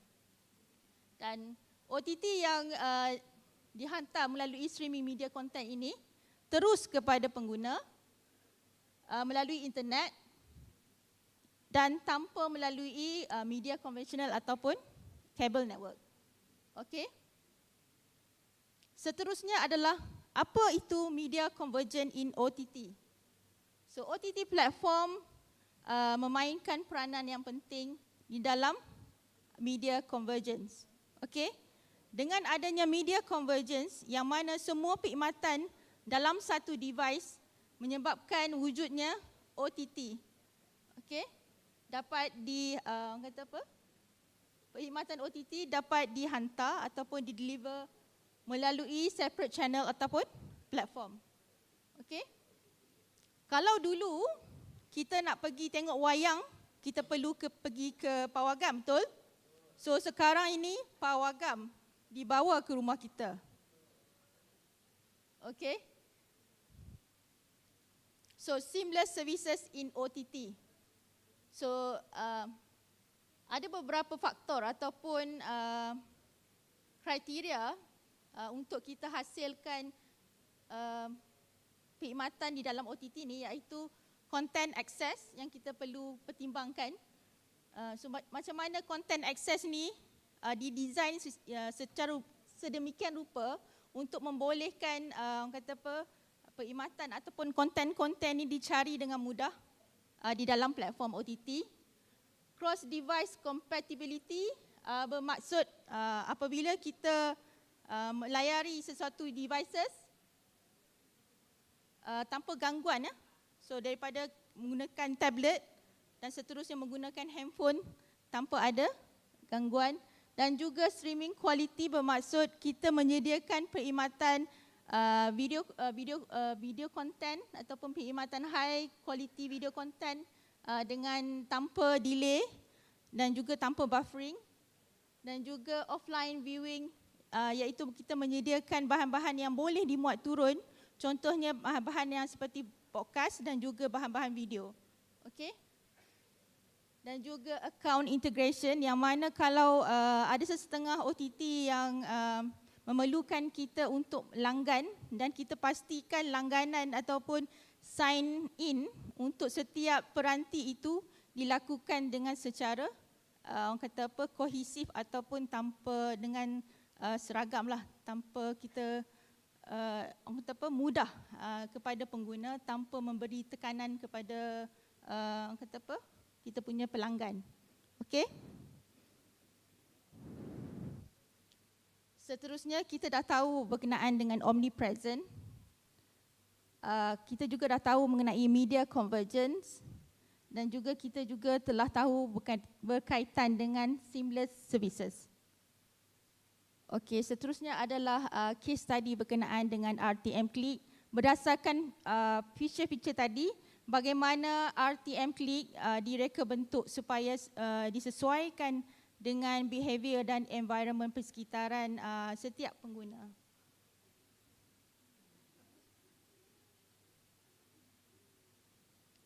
Audio.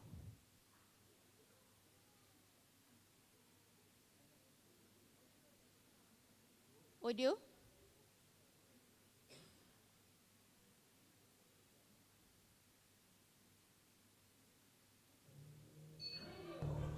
Radio, my favorite song.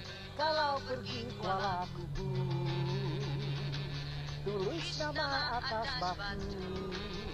Gol! Seronok kan? Anda boleh tonton secara langsung, VOD, dengar radio dan podcast melalui satu aplikasi. Muat turun aplikasi RTM Click sekarang.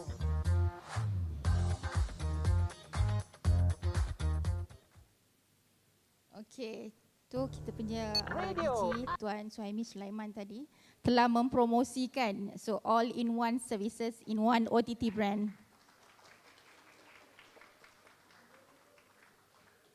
Okey, ini adalah user experience dan juga user interface bagi RTM Click. So sekarang RTM Click telah berada di mana-mana devices dan juga platform. Ini adalah look and feel RTM Click. So siapa yang telah download, so beginilah rupa bentuknya. Okey, so kita ada perkhidmatan utama di dalam RTM Click, iaitu TV live streaming, radio streaming, video on demand, podcast. Kita juga ada EPG. So jadi kita boleh plan kita punya kata apa, kita tontonan, masa tontonan kita. Okey. So kita juga ada analytics. Analytics ni penting untuk kita tahu dari segi kita punya user behavior. So daripada data ni kita akan buat content planning dan juga perkhidmatan-perkhidmatan yang bersesuaian dengan target audience kita. Yang seterusnya adalah untuk OTT monitoring and control. So untuk bahagian teknikal, OTT monitoring and control ni perlu bagi kita menambah baik dan juga melakukan inovasi. Dan kalau just in case ada bugs ke ataupun dari segi kita punya software integration ke ada masalah, so OTT monitoring and control ni memang data-data ni diperlukan oleh bahagian teknikal untuk menambah baik. Okey. Okey, ini adalah look and feel TV live streaming kita. So kita ada 8 channel termasuk siaran parlimen. Okey. Seterusnya kita ada live streaming radio, kita ada 34 stesen radio semua. Okey, 6 radio di Ibu Pejabat, I, Minal, Trax FM, National. Okey. dan ada 16 stesen radio negeri dan juga 12 radio tempatan. Dan untuk orang kata apa, jumlah terkini kita ada 8,000 lebih ya kandungan video on demand. So sekarang, untuk masa sekarang kita memang untuk menggalakkan lagi segi industri kreatif bagi produksi tempatan. So kandungan-kandungan kita memang menyokonglah kandungan produksi tempatan. Walau bagaimanapun kita ada plan untuk tambah lagi kandungan-kandungan seperti mana Tuan Suhaimi Sulaiman mention sebentar tadi. So kita akan masukkan kandungan-kandungan daripada konten-konten daripada provider yang lain juga. Dan ini adalah kategori-kategori konten yang ada. Okay, kau CEO aku memang antara trending lah. Okay, BOD trending dalam RTM Klik. So boleh tengok nanti. Okay, ini adalah antara inisiatif baru untuk kontrak semasa RTM Klik yang mana kita memperkenalkan podcast dan antara orang kata apa sisters yang terbaru adalah bahan berita RTM.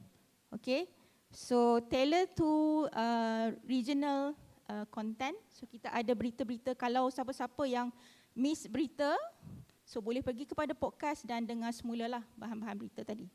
Okay. So kita perlukan dari segi teknikal, content management system diperlukan untuk memastikan para orang kata apa pihak program untuk memuat naik. So kita perlu ada content management system. So ini adalah Lumascape. Lumascape ni adalah dikeluarkan oleh International Advertising Bureau. So ini adalah gambaran Lumascape bagi negara-negara di Southeast Asia di mana RTM Klik antara branding utama untuk OTT ya. So ini adalah bila cakap omnipresent, ini adalah device yang telah berada untuk RTM Klik ya. Kita ada di Android TV, kita juga di Samsung, kalau siapa ada Samsung TV, model brand tahun 2021 ke atas, so boleh download RTM Klik. Dan juga kita ada juga di LG Smart TV sekarang, Huawei, iPhone apps dan juga Android apps. Okay. So sehingga sekarang kita ada total registered users adalah seramai 585,000 dan unique viewers hingga sekarang adalah seramai 3 juta orang. Okay. Ini adalah demografi yang kita dapat daripada analytics tadi. So komposisi dia adalah 43,000 pendaftar pengguna wanita, manakala 13,000 adalah pendaftar pengguna lelaki. So kalau kita tengok pendaftar pengguna yang unknown ni ramai disebabkan mungkin dia tak nak hassle daftar. Jadi ataupun sekarang ni kita lebih menitik beratkan privacy, so dia choose untuk tidak berdaftar untuk memudahkan dia punya ni. Sebab kita sekarang tanpa langganan tanpa bayaran, so percuma. Okay. So ini adalah achievement untuk last APB, Asia Pacific Broadcasting Award hari itu. So kita menang untuk anugerah Excellent Award for OTT Application untuk Malaysia region. Okay.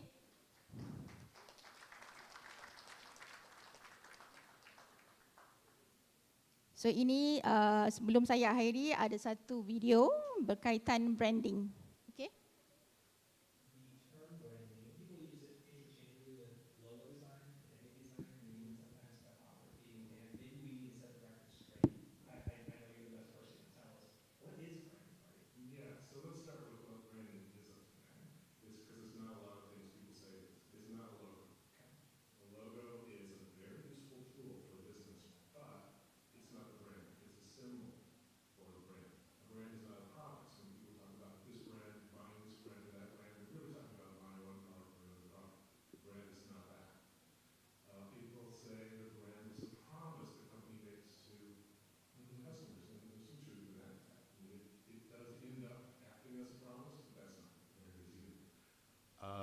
advertising people like to say, well, it's the sum of all the impressions that a company makes on an audience. Yeah.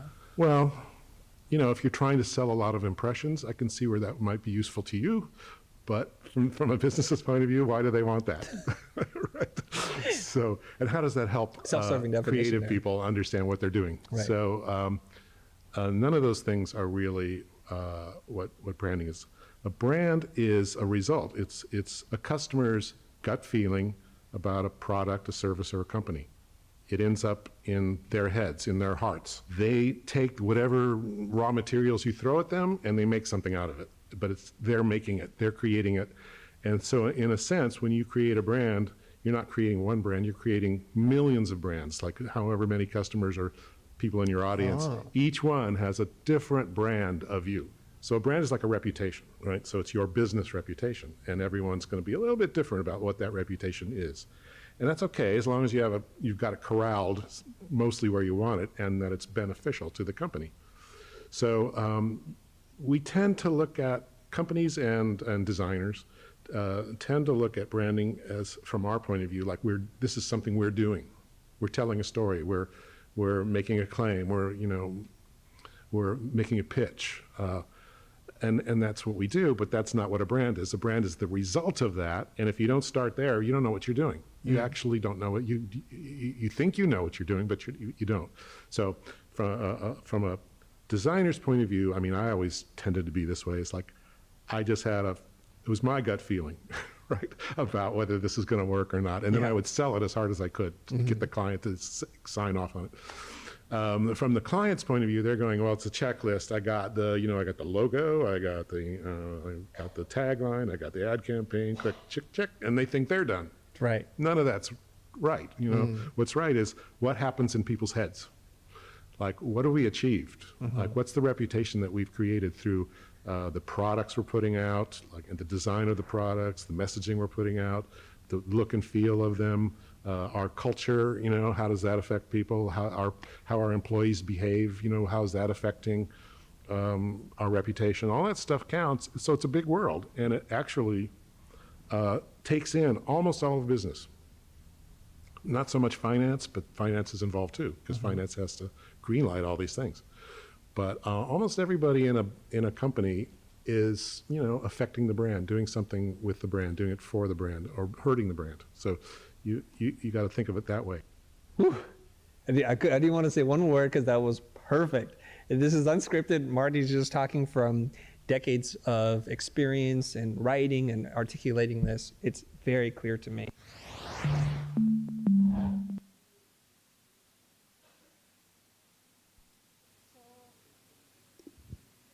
So lastly, content is king, technology is queen. So content serves as the primary driver of audience engagement and satisfaction, while technology empowers content creators and providers to deliver content efficiently and enhance user experiences. So untuk next session, so from the queen, saya akan pass to the king, which is Puan Shida nanti. So dia akan present lagi exciting point of view in the term of content producing. Okay, with that saya pass kepada Cik Moderator.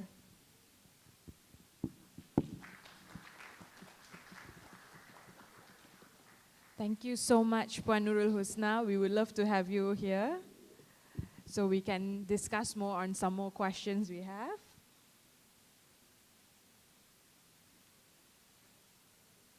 Thank you so much. That was very fruitful. I think it opened my eyes on OTT because I don't think I ever had someone explain to me on the background of how actually this works. So I'm like, Netflix, yes, Netflix. Astrogo, yes, Astrogo. RTM Click, yes, RTM Click. But do we actually think about all this? Yes, no.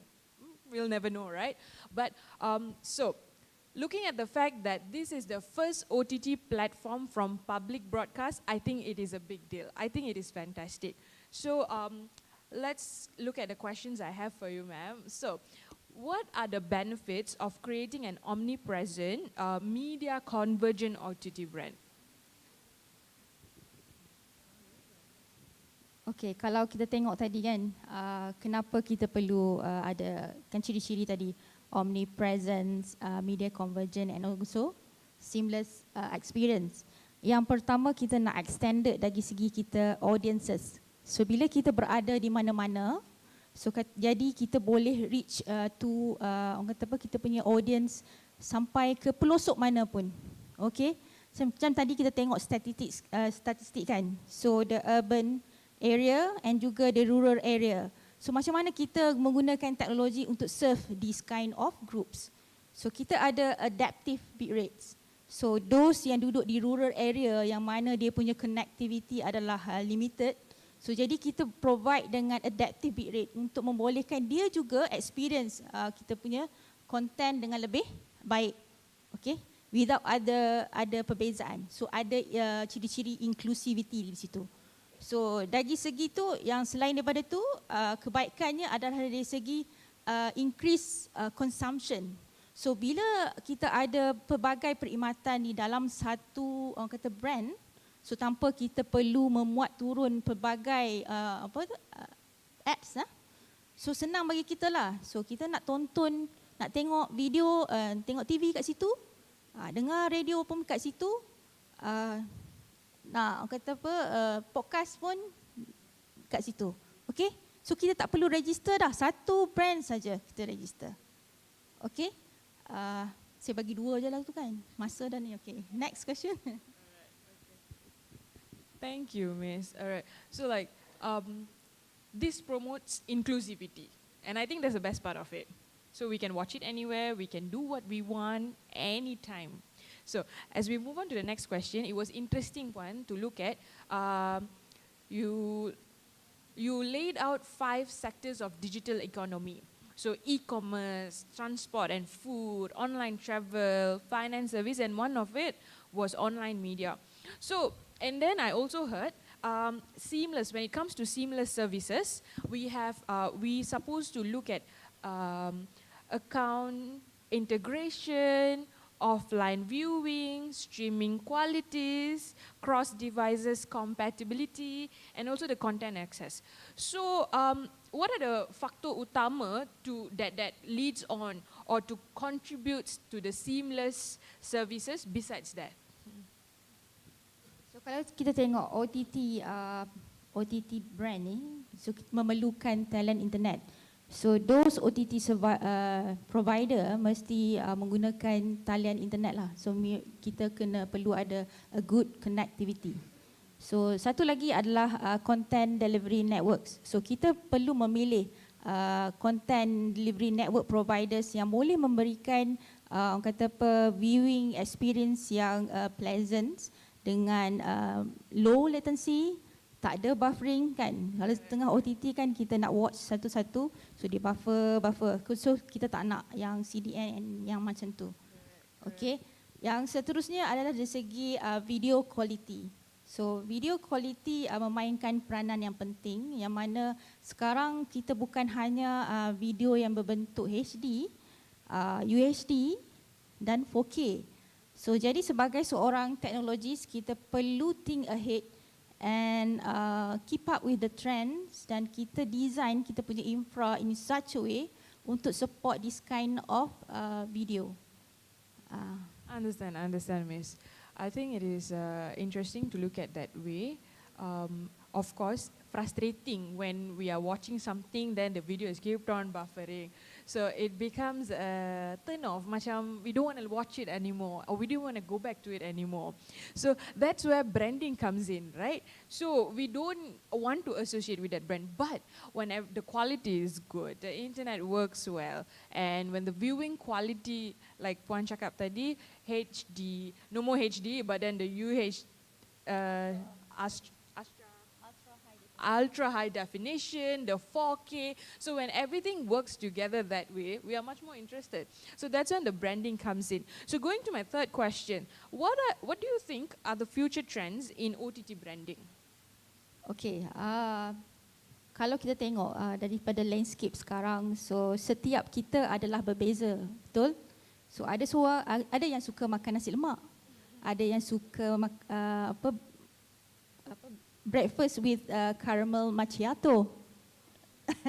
Okay, ada yang suka minum Coke So jadi kita nak suit with different kind of audiences ni.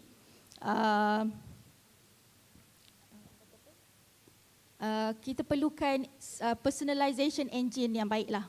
So jadi another ataupun future trends adalah dalam OTT punya platform tu ada personalization engine yang bagus. So setiap kali kita buka apps tu dia terus bagi kita recommend. So what are the movie yang sesuai dengan jiwa kita, so that kita jadi brand loyal kepada sesuatu brand tu lah. So kita tak pilih lah brand lain yang mana kita susah. Okey, kita buka aja, kita nampak pelbagai tapi kita mana satu yang nak pilih ni. Jadi kalau ada recommendation engine tu, dia boleh bagi recommend kat kita based on kita punya preference, based on kita punya past history, kita punya viewings tu. Okay. So dia macam easy access, it tracks sort of, Yes. and then so it knows what we are doing, where we are going in a Yes. way, our preferences, and then it shows us what we would like. So that are the future trends, right, Miss? Okay, ya. Yeah. Dan kalau kita tengok tadi kan, dia punya media consumption, so gaming, so in the future mungkin akan ada augmented reality. So those kind of services akan ada di dalam OTT. So dan kita juga ada AI. So that will be the future trend of OTT lah. Okay, so the adoption of AI would be the future trends when it comes We to call it immersive experience. immersive experience. Okay, interesting. All right, thank you so much for sharing such a beautiful insight on OTT platforms and the omnipresence of it. And we are very grateful for your sharing session, Miss. Okay, so as we continue to cultivate creativity for the future of communication, ladies and gentlemen, I think it is important that we utilize the OTT platforms that have been given to us with care and with proper outlook as well. So it have the potentials to outshape and also to improvise the technology usage and also the way we consume media. So thank you so much to everyone who have been here listening to us. It's been a pleasure. Thank you to Puan Nurul Husna for sharing with us on this outlook. So to everyone present here, have a great day ahead. Thank you.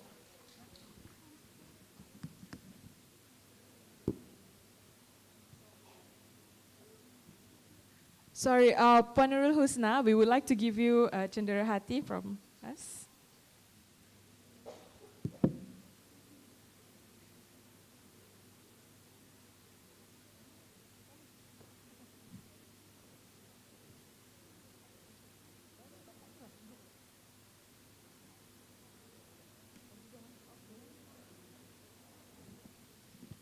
Thank you so much. So I shall pass it on to our MC, yeah?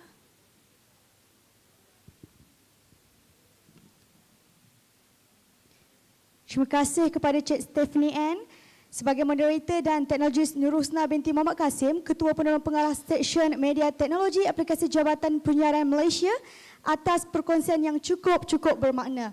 Seterusnya, majlis menjemput Cik Asna Zukrina sebagai moderator untuk mengendalikan slot seterusnya. Dipersilakan.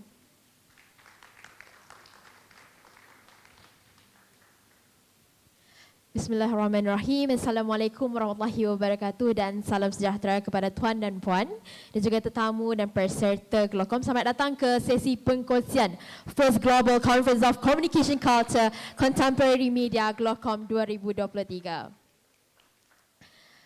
Dengan itu kita dapat bersama-sama berkumpul dengan perkongsian kita pada hari ini tentang POV Entertainment Production in Public Broadcast Station atau pandangan dari segi penghasilan konten dalam industri hiburan di stesen penyiaran awam. Jadi tanpa melengahkan masa lagi, saya jemput Puan Rashidah binti Ali untuk bersama-sama saya. Ya, ini Puan Rashidah ya. Nampak kecil, molek orangnya tapi jiwanya besar, bakatnya besar. Okey, sebelum itu saya nak memperkenalkan Puan Rashidah dulu. Puan Rashidah merupakan seorang penerbit yang berpengalaman selama 19 tahun dan melibatkan diri dalam industri hiburan dan penerbitan di stesen kerajaan iaitu RTM. Puan Rashidah juga telah menerbitkan pelbagai jenis program hiburan, konsert orkestra, program anugerah Anugerah Sri Akasa 2015-2022 Talk Show Festival Filem Malaysia, Anugerah Nasyid Malaysia dan pernah memenangi bagi kategori rancangan hiburan terbaik konsert minggu ini Ratu 2.0. Puan Rashidah, kita duduk dulu lah Puan Rashidah. Okay, alright. Dan juga selain itu Puan Rashidah juga merupakan top 5, top 5 best music program dalam Asian TV Award 2020 dan 2021 bagi konsert Orang Kita. Konsert Bangkit Malaysia Symphony Orchestra RTM. Puan Rashidah, sebelum tu apa khabar Puan Rashidah? Sihat? Khabar baik, Alhamdulillah. It feels very honoured untuk saya bersama-sama di bawah panggung bersama orang yang hebat. Jadi Puan Rashidah, tanpa melengahkan lagi masa lagi, floor is yours dan boleh kita mulakan dengan sesi perkongsian pada hari ini. Boleh Puan Rashidah? Boleh. Alright, silakan. Terima kasih Asna. Okey. Assalamualaikum semua, selamat petang. Saya berdebar, bos saya dekat depan saya petang ni. Tapi insyaAllah saya akan cuba yang terbaik untuk saya kongsikan dengan, saya rasa dekat dalam ni kebanyakannya adik-adik. Betul? Bukan adik-adik. No. Dari peringkatnya adik-adik. Guys semua, saya rasa kita punya gap kita umur. Bukan adik-adik tu. Bukan. Jangan salah faham. Okey. Hari ni, berdirinya saya kat sini, saya terpanggil di sini daripada UPSI IPTA untuk Glocom pada petang ini untuk saya kongsikan pengalaman saya, untuk saya berkongsi ilmu dengan anda semua tentang point of view tentang penerbitan program hiburan di RTM, iaitu stesen kerajaan, stesen awam, stesen penyiaran awam. Okey, RTM. Okey, baik. Tugas seorang penerbit ni bukan mudah. Boleh saya tanya anda semua dekat dalam ni, siapa yang pernah tengok RTM? Ya, keni. Jangan risau. Maka tak kena potong, maka you all tak kena potong. Tengok, bos saya dah pandang, dah pusing. Tengok siapa yang tengok. Tak ada dah. 1, 2. Ramai. Okey. Tak apa, jangan risau. Semua tu, perkara tu bukan, saya rasa kan itu bukannya tidak normal. Normal. Pada usia anda, kalau anda kata tidak menonton RTM, itu bukan satu masalah. Tetapi saya berdiri di sini untuk saya kongsikan ke anda apa tu RTM, apa peranan RTM dan apa peranan kita sebagai penerbit di RTM untuk menghasilkan program yang terbaik untuk dikongsikan audience, especially generasi muda dan semua golongan masyarakat. Okay, next. Okay, fungsi RTM. Fungsi, visi, misi. Okey, RTM. Kita adalah membawa visi sebagai satu stesen pilihan yang berwibawa. Okey, tugas kita untuk mencapai visi itu. Tugas RTM, tugas seorang penerbit untuk memperkasakan kandungan program untuk disampaikan, untuk menyebar luaskan mesej, aspirasi kerajaan kepada audiens. Okey? Kalau kita sekadar menonton hiburan, kita tidak mendidik, benda tu tak sampai. Setiap apa yang kita lakukan, matlamat tu kena ada. Subject matter setiap program yang kita hasilkan berbeza. Setiap program yang kita hasilkan, cara dan apa yang kita nak sampaikan kepada penonton bersasar kita berbeza. Okey? Dan paling penting, seorang producer, kita ada tanggungjawab sosial, iaitu mendidik, menghibur selain daripada memberi maklumat kepada para penonton. RTM ni dah 77 tahun. Untuk TV saja dah lebih 6 dekad bersiaran di stesen di RTM tu dah lebih 6 dekad. Daripada tahun 63 hingga kini. So untuk saya berdiri sebagai seorang penerbit penjawat awal daripada RTM, saya rasa amat berbangga untuk kongsi dengan anda semua, you guys semua, apa pengalaman yang saya lalui selama 19 tahun. Saya bermula daripada bawah. Saya memula daripada assistant producer sehingga kini saya masih di unit yang sama untuk menghasilkan program-program terbitan hiburan TV untuk disiarkan di platform televisyen RTM. Next. Okey. Kalau kita dah cerita tentang RTM, apa fungsi visi? Ini tugas penerbit di RTM. Tugas seorang producer. Di RTM, producer, studio director equal to RTM producer. Mungkin ada stesen TV di luar sana, director orang berbeza, producer orang berbeza. Tetapi di RTM kita memikul satu tanggungjawab besar. Okey? Lagi satu soalan saya nak tanya anda semua. Ada tak di antara adik-adik dalam ni yang pernah buat production atau tahu apa itu production? Tak ada. Tak kenal production. You all daripada fakulti Mascom? Ada? Ada yang terlibat dalam penyiaran? Broadcasting? Ada? Tak ada? Ada. Okey. So pada saya mudah. Kalau anda tahu apa itu production, awak tahu apa itu production, bila anda berada di lapangan kerja, di reality, di ruang kerja yang sebenar, inilah tugas seorang producer yang perlu anda pikul. Peranannya sangat besar.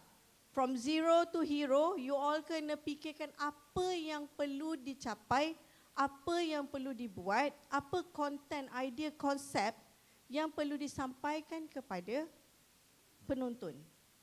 Tak kira lapisan umur, tak kira apa sahaja latar belakang. Tetapi yang paling penting, yang perlu sentiasa diingatkan dalam kepala setiap producer adalah kita adalah captain of the ship.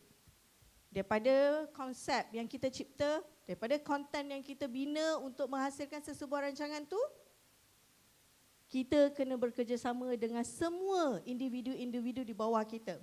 Production team, bawah-bawah kita ada floor manager, ada assistant producer, art and design team, technical team, promo team, talent and finance.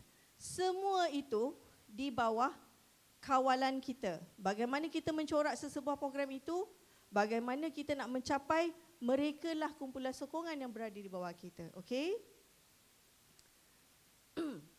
So, dalam menjadi seorang producer, yang saya katakan tadi, tugas dan tanggungjawab tu sangat besar. Sangat besar apa yang kita perlu pikul apabila kita kena sentiasa peka dengan peredaran masa, kehendak semasa penonton dan juga kemajuan teknologi semasa. Macam Puan Husna kongsikan tadi, OTT, social media.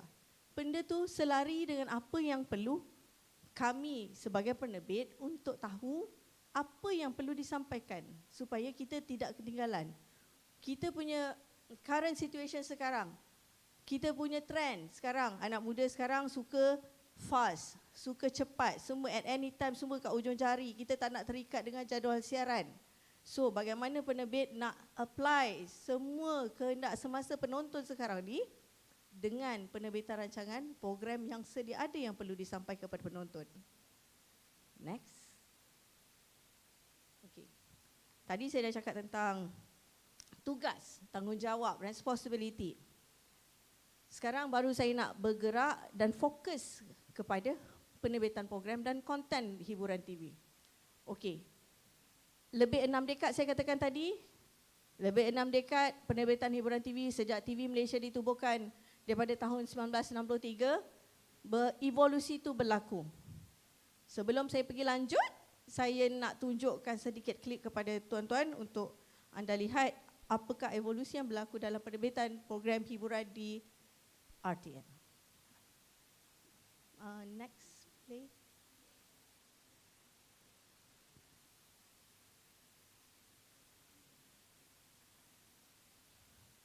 Semua dah ngantuk Ada yang rasa nak jadi penerbit tak lepas ni? Sementara kita nak tunggu ni. Tak ada? Nak jadi artis? Oh, jadi artis. Tadi saya sebenarnya dekat luar saya terserempak dengan beberapa orang, ada yang menyanyi dalam toilet. So saya confused. Okey, sekarang saya dekat fakulti muzik. Okey, ini.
apa yang you all nampak?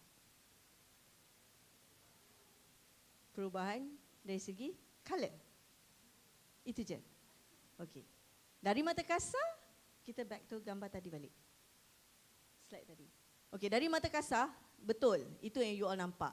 Perubahan warna daripada hitam putih pergi ke ada warna, daripada set yang tak berapa nak ada, lepas tu ada cantik sikit, lepas tu warna dari segi kualiti daripada SD jadi HD, dan akhirnya terkini bila ada implementasi suntikan-suntikan baru, ada XR, ada AR dalam kita punya penerbitan rancangan, dia jadi lebih cantik. Itu evolusi yang kita lalui, yang nampak. Tetapi apa yang kita lihat di situ juga, dari segi jenis program sama. Ada talent show, ada konsert, tapi bagaimana setiap evolusi itu peranan penerbit di setiap era itu mengikut kehendak semasa ketika itu, mengikut kehendak stakeholders ketika itu. Okey? Dan bagaimana evolusi itu, bagaimana kita bekerjasama tadi dengan tim Puan Husna, tim teknikal, tim grafik, macam mana kita nak enhance program. Daripada you all nampak jadi hitam putih, macam so lalas, dia nampak vibrant. Betul, itulah teknologi, itulah peranan kita penerbit untuk bekerjasama dengan semua tim yang ada di bawah kita, di sekeliling kita, bagaimana kita nak menambah baik program kita semakin cantik, semakin dekat di hati audiens. Itu dari segi cantik. Dari segi macam mana kita nak capai ke audiens itu dalam tempoh masa trend yang terkini sekarang pun merupakan cabaran kepada kita sebagai produser penerbitan program di hiburan. Kita ada banyak saingan. Tetapi kita kena masih kekal dan relevan dalam setiap apa yang kita lakukan supaya kita jangan lari daripada apa tanggungjawab sosial sebenar penerbitan program di RTM. Okey. Tadi evolusinya, ini antara penerbitan program-program di hiburan RTM, penerbitan hiburan di RTM, which is kita ada konsert. Ini tim yang apa yang pernah saya lakukan, apa yang pernah tim-tim saya lakukan, apa yang pernah RTM terbitkan selama ini, which is konsert. Kita ada konsert indoor, outdoor. Kita ada konsert live band, kita ada konsert orkestra. Lepas tu kita ada kita ada program anugerah, talent show, okey. Talent show ada banyak. Kita ada bintang RTM, and bintang RTM is the pioneer dalam program mencukil bakat di Malaysia. Mungkin ada program-program lain daripada stesen swasta lain yang juga mencukil bakat. Tetapi RTM hingga ke hari ini kita masih mengekalkan kualiti bintang RTM, dan insya-Allah tahun ini dan tahun depan kita akan buat comeback. Akan ada bintang RTM dalam kita melahirkan bintang yang berkualiti dan lebih segar. Okey?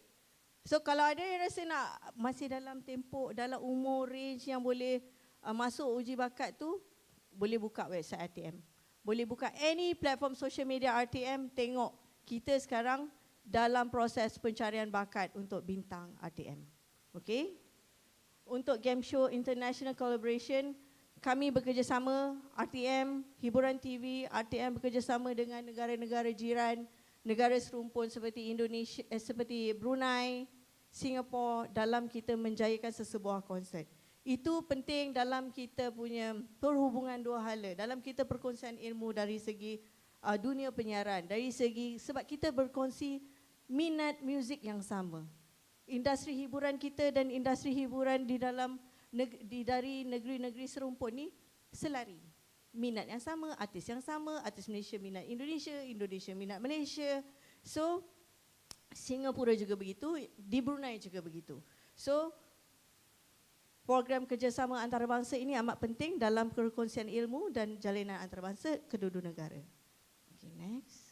Okay, kejap. Di sini saya bagi sedikit klip antara program terbitan yang telah diterbitkan oleh program hiburan TV di RTM.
Okey.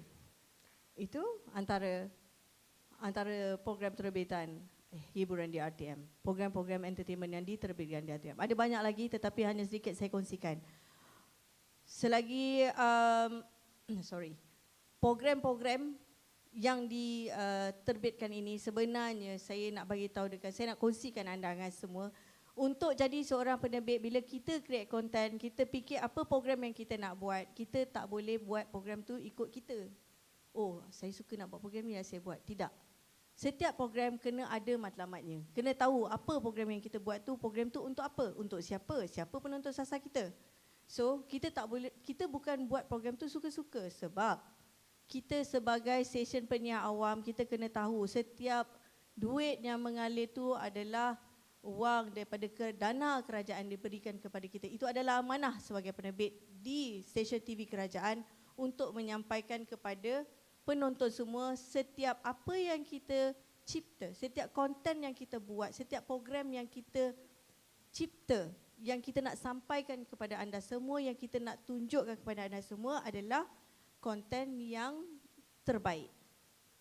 So, dalam kita menyiapkan, dalam kita berhibur, di situ juga elemen nilai-nilai murni, adab, susila semua diterapkan. Dalam kita berhibur, mungkin dalam 100% kita buat satu program tu, 70% adalah hiburan, 30% tu kita kena terapkan ilmu-ilmu didikan to educate, adab, nilai manusia semua. Dalam berhibur, perkara-perkara itu sentiasa kena ada dalam mindset seorang producer di RTM. Dalam berhibur, dalam kita mengejar peredaran teknologi yang sangat pantas pada hari ini, kita kena selari, balance.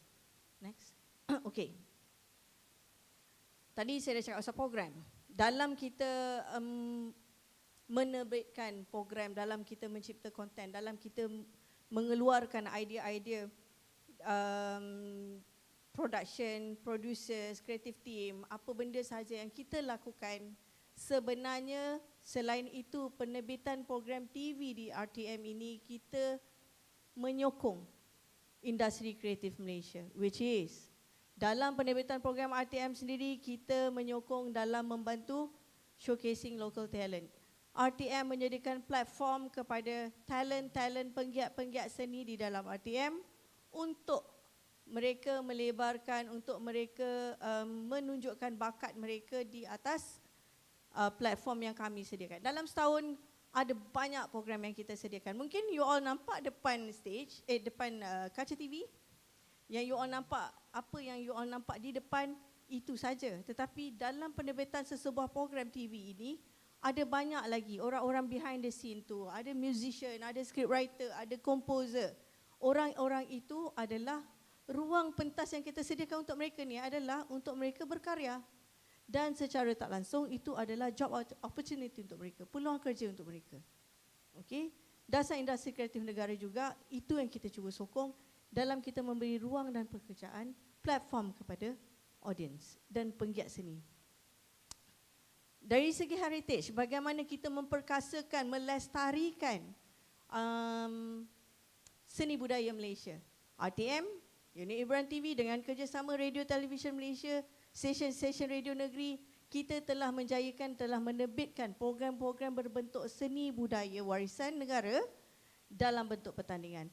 Alhamdulillah, semua program-program itu telah mendapat sambutan yang sangat hangat kerana kita cuba memberi hiburan dalam didikan selain memartabatkan seni budaya bangsa kepada seluruh rakyat Malaysia. Kalau boleh, insya-Allah kita boleh pergi ke peringkat antarabangsa.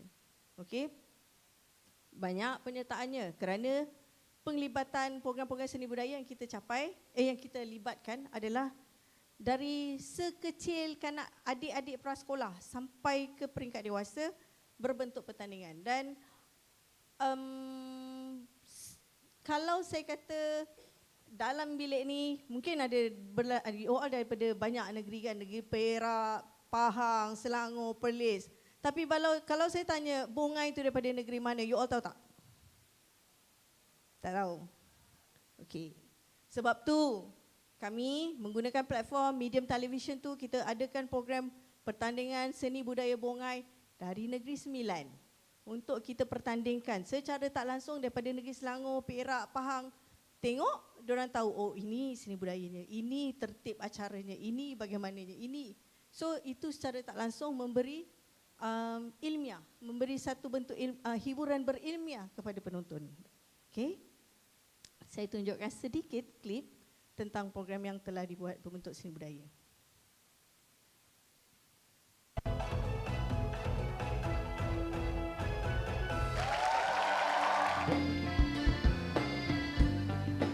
Begitu banyak bunga berkembang.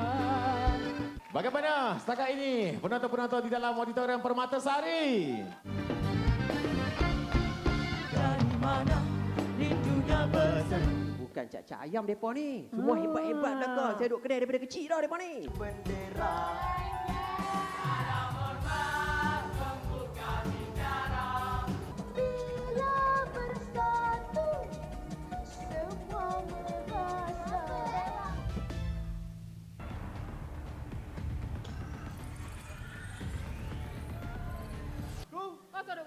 Adalah cahaya dah. Cahaya dah. Wah, waktu ni.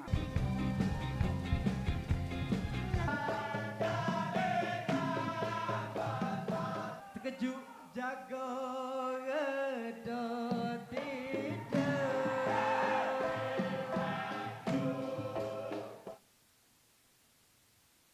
Okey. Itu antaranya.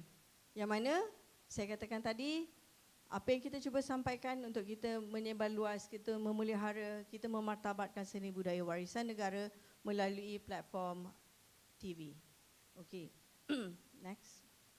Okey. Ini antara perkara baru yang telah kita perkenalkan, kita implement dalam penerbitan program hiburan TV, yang mana kita no one left behind. Tiada siapa yang dipinggirkan. Kita cuba untuk satu langkah ke depan lagi satu, untuk kita memberi hak satu keistimewaan kepada warga kurang upaya dalam mereka sama-sama dapat hiburan seperti orang lain juga.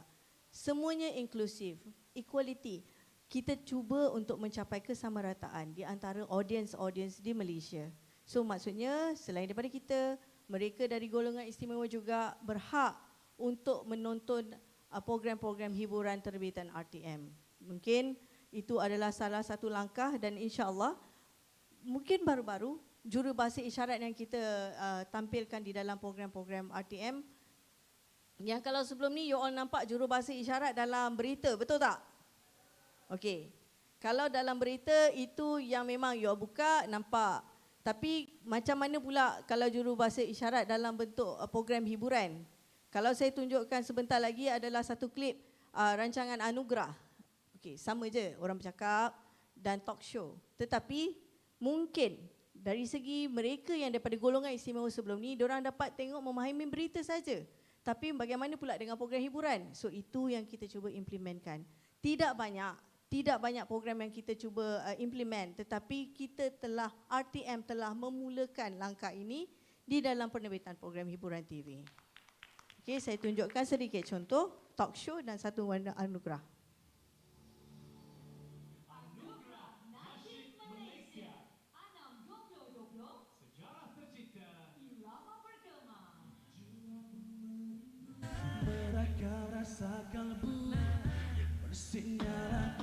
Anugerah nasyid pilihan ialah Intim.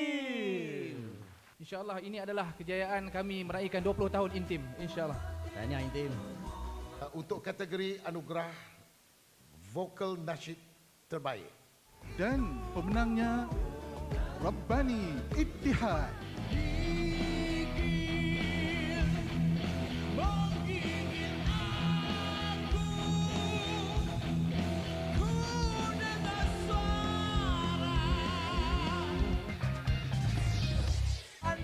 Menyaksikan kami dalam Tapau Show #KasihViral. Kalau you dah nak buat benda tu, dah pilih bidang tu, kena betul-betul buat. Lebih memandang rupa berbanding dengan bakat. Setiap grup ada perbezaan masing-masing. You have to be selective dalam apa benda yang awak nak buat.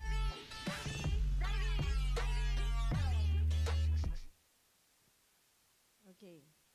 Jarang kan kita nampak sign language dalam penerbitan musical. Bagaimana kita nak nampak persembahan nyanyian lagu tu diinterpretasikan dalam bentuk sign language. So itu yang kita cuba sampaikan, yang mana saya katakan tadi, usaha kita untuk mencapai kesamarataan audience di dalam Malaysia. Tidak ada yang terpinggir, kita cuba bagi sama rata. Apa yang kami sampaikan, hiburan yang disampaikan tu sampai kepada semua penonton, tak kira latar belakang. Okey. Last one, yang paling mencabar, dan saya rasa cabaran ni bukan untuk saya seorang. Saya rasa anda semua, ini adalah cabaran untuk semua orang, bukan Malaysia, bukan RTM, tetapi peringkat global, which is facing media today. Bagaimana kita untuk berhadapan dengan new media. Macam kita saksikan Puan Husna tadi dah berkongsikan tentang OTT, apa yang RTM telah sediakan, platform OTT. Dan bagaimana penerbit RTM, penerbit hiburan TV, macam mana kita nak mencapai untuk selari, selaras, selaju apa kehendak semasa, trend terkini sekarang dalam kita mempromosikan untuk kita pergi jauh lagi penerbitan-penerbitan program hiburan TV di RTM. Ini perubahan sikap, audience change behavior, perubahan sikap, trend semasa. Daripada dulu nak tengok TV, sekarang tidak. Sekarang macam telah dikongsikan tadi, 33 juta pengguna internet di Malaysia. Lebih 33 juta pengguna internet di Malaysia, dah 26 juta aktif akaun social media. Itu bermakna ramai, sangat ramai yang menghabiskan masa dengan gadget. So, bila menghabiskan masa dengan gadget, apa jadi kat televisyen? Orang akan kata televisyen tak relevan. Tidak. Siapa kata televisyen tidak relevan lagi sekarang? Tak berani. Seorang, good. Awak berani kata televisyen tak relevan. Lain? Masih relevan. Okey, betul. Sebab dalam 33 juta, dalam 34 juta penduduk di Malaysia, masih ada segelintir yang tidak ada smartphone. Mereka itu masih memerlukan televisyen. Televisyen masih relevan. Dan bagaimana jaringan internet, mainstream media televisyen bergabung, bersatu dalam menyampaikan maklumat. Trend sekarang, mainstream media kena bersatu dengan social media, jaringan internet dalam kita menyampaikan maklumat mengikut kehendak semasa penonton. Fast content, short content, platform social media, platform RTM Click, platform RTM Click, yang mana setiap penerbitan program kita akan upload dekat tim Puan Husna, akan upload dekat RTM Click. Kalau tak dapat tengok, so audience sekarang very selective. Diorang boleh tengok bila-bila masa. You all nak tengok bila-bila masa. Rasa nak tengok, buka. Rasa nak keluar, tapi kejap lagi ada live bola, ada live final bintang RTM. Tapi nak kena keluar, nak pergi dating dengan girlfriend. RTM Click ada. Tak perlu bayar, free je. Download. Okay? At any time you all boleh catch up balik semua program-program yang you all rasa nak tengok, tonton terbitan RTM di platform RTM Click. How RTM, program hiburan, engage dengan social media. Sekarang saya rasa mostly trend adalah trend TikTok. Okay? So bagaimana kita engage dengan TikTok, bagaimana kita nak mempromosikan program kita through social media. Unit my department, program terbitan hiburan TV, team production hiburan TV bekerjasama dengan media digital team di RTM untuk create short content behind the scene.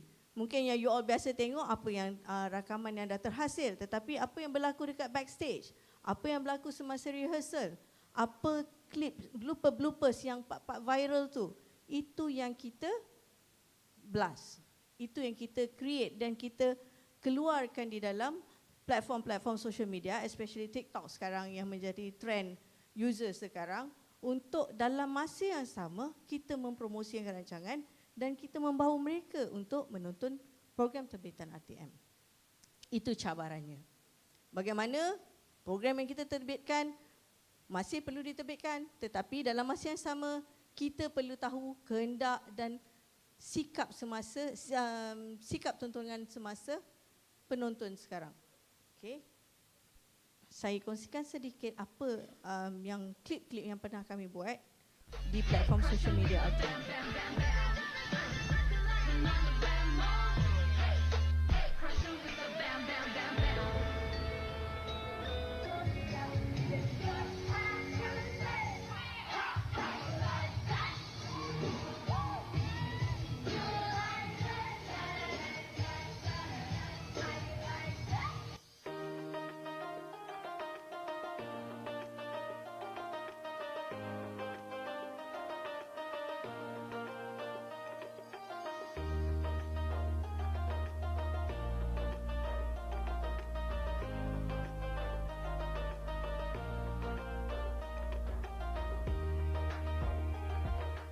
Adab dan adab.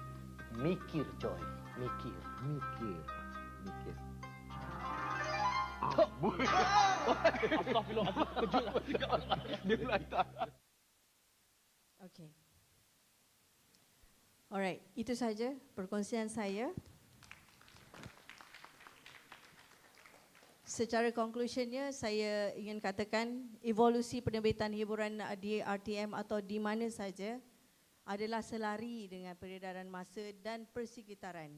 Dan sentiasa sebagai penerbit, mungkin ada di antara anda semua yang mungkin selepas ini graduate dan akan menjadi salah seorang producer.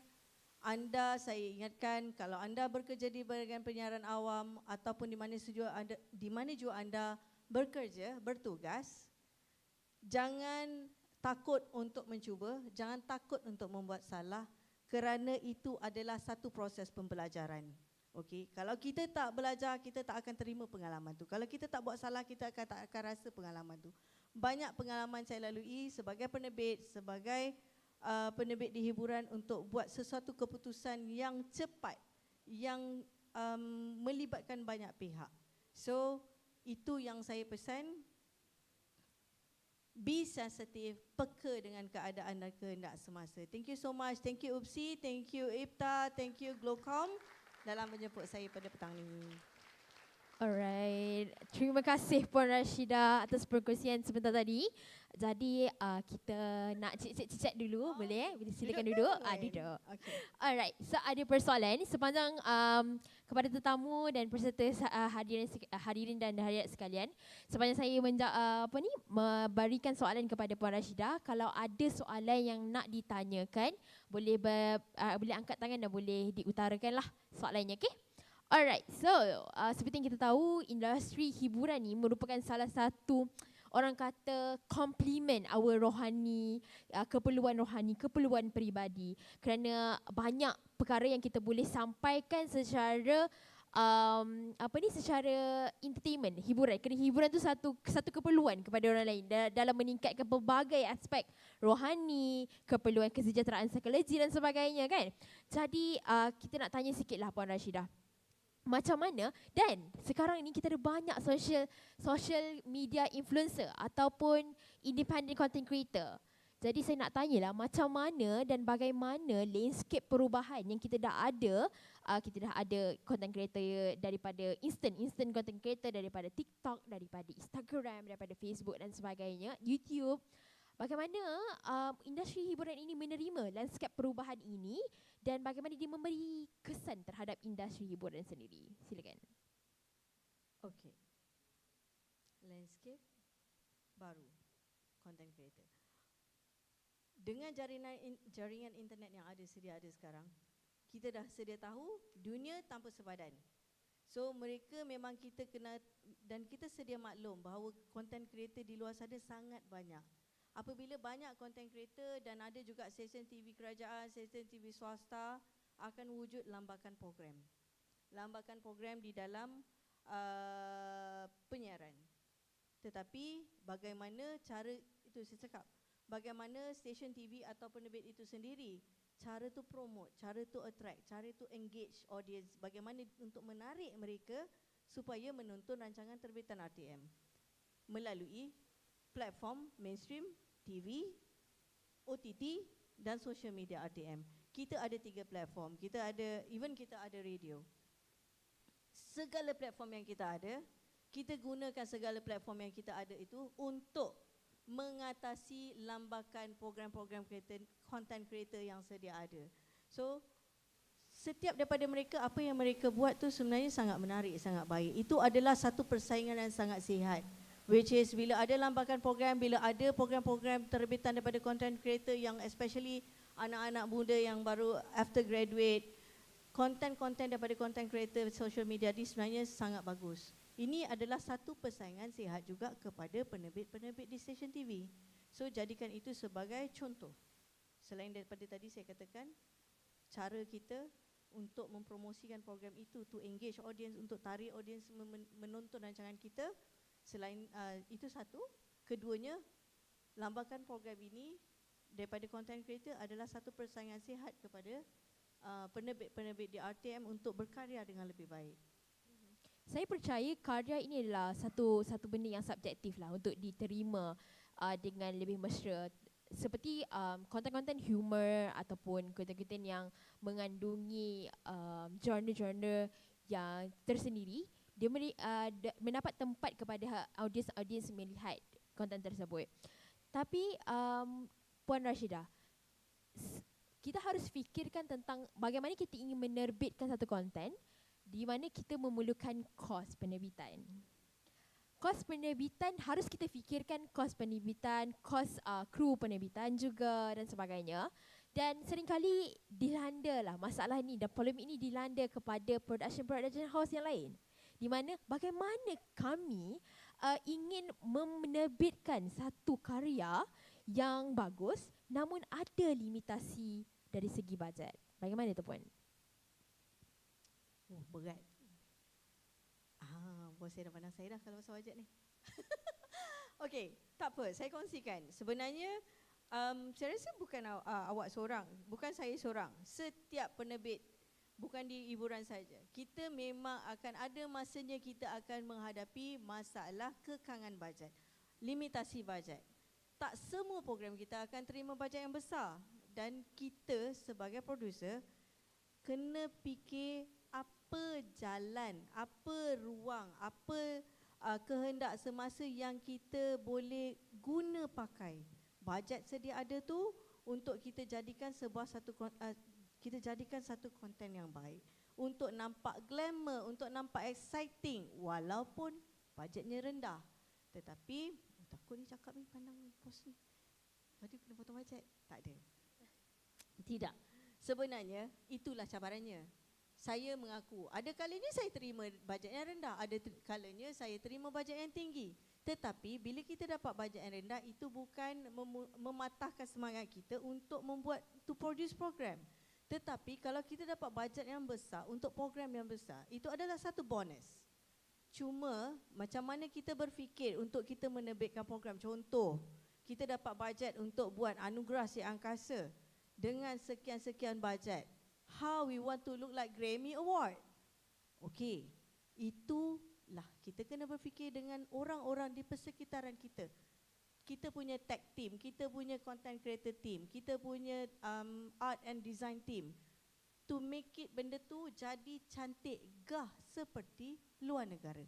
Ada yang tidak dapat dicapai, tak dapat dicapai. Itulah limitasinya. Dan kita tahu, dan saya rasa kita punya superior pun tahu limitasinya di mana. Tetapi jangan patah semangat dengan kekangan bajet.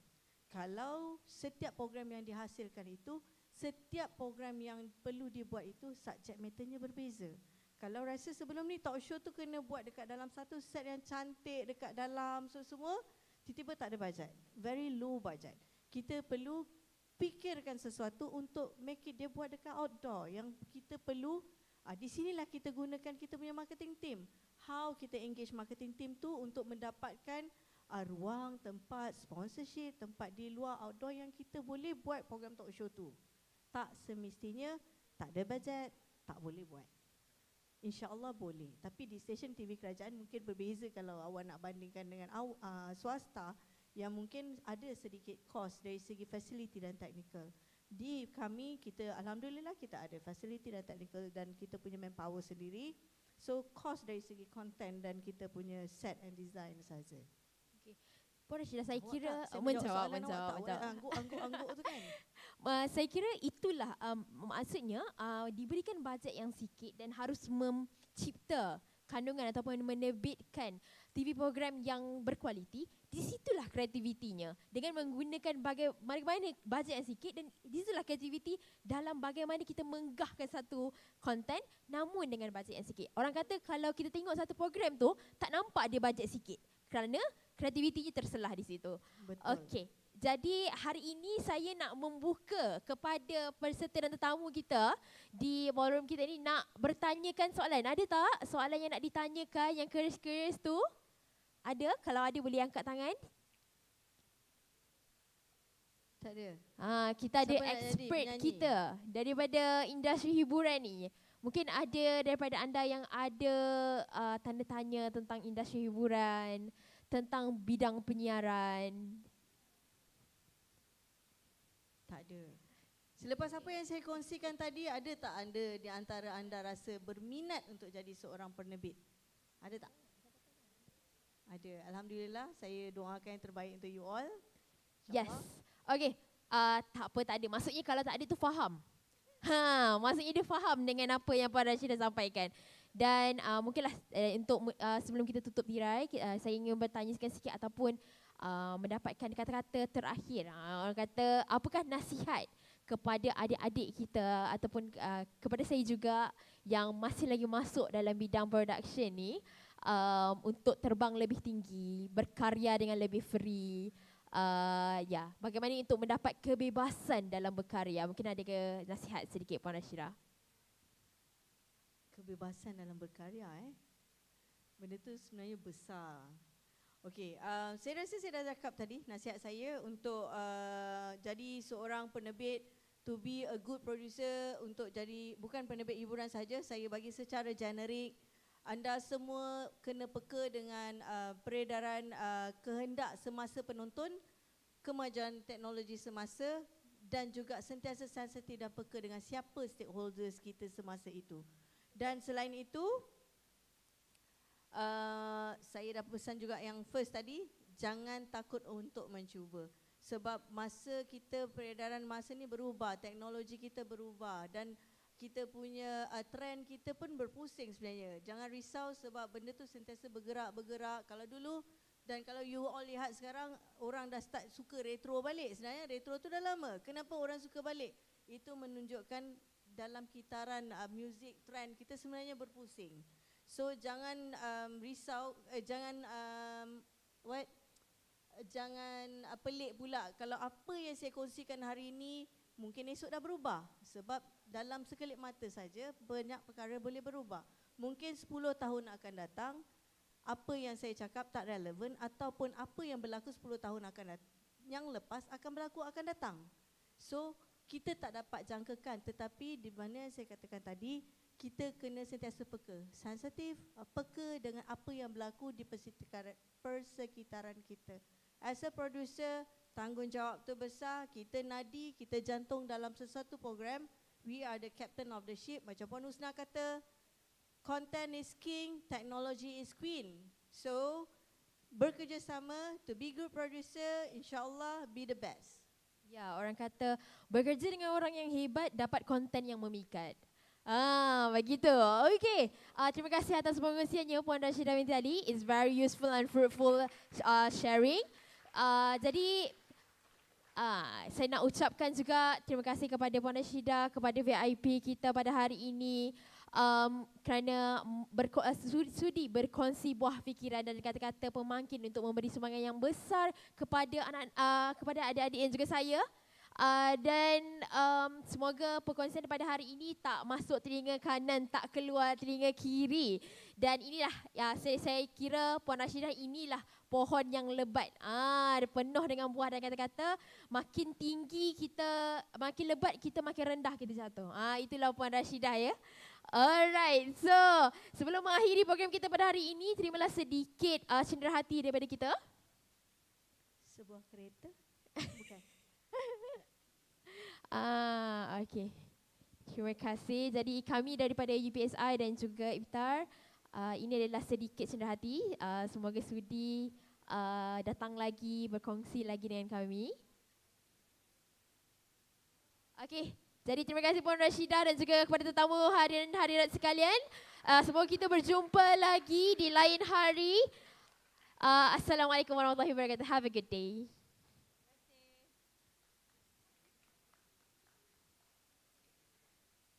Baiklah, terima kasih kepada Cik Asna Zukrina sebagai moderator dan Puan Rashidah binti Ali, penerbit rancangan unit hiburan TV atas kesudian berkongsi info dan pengalaman yang cukup menarik. Sekali lagi, majlis mengucapkan ribuan terima kasih kepada Puan Rashidah binti Ali dan teknologis Nurul Husna binti Muhammad Kara, jemari disusun maaf dipinta. Dengan ini, tamatlah majlis kita pada hari ini. Hadirin dijemput untuk ke bilik Cempaka dan Kazumi untuk sesi pembentangan kertas kerja daripada pembentang-pembentang persidangan. Sekian daripada saya, terima kasih, jumpa lagi.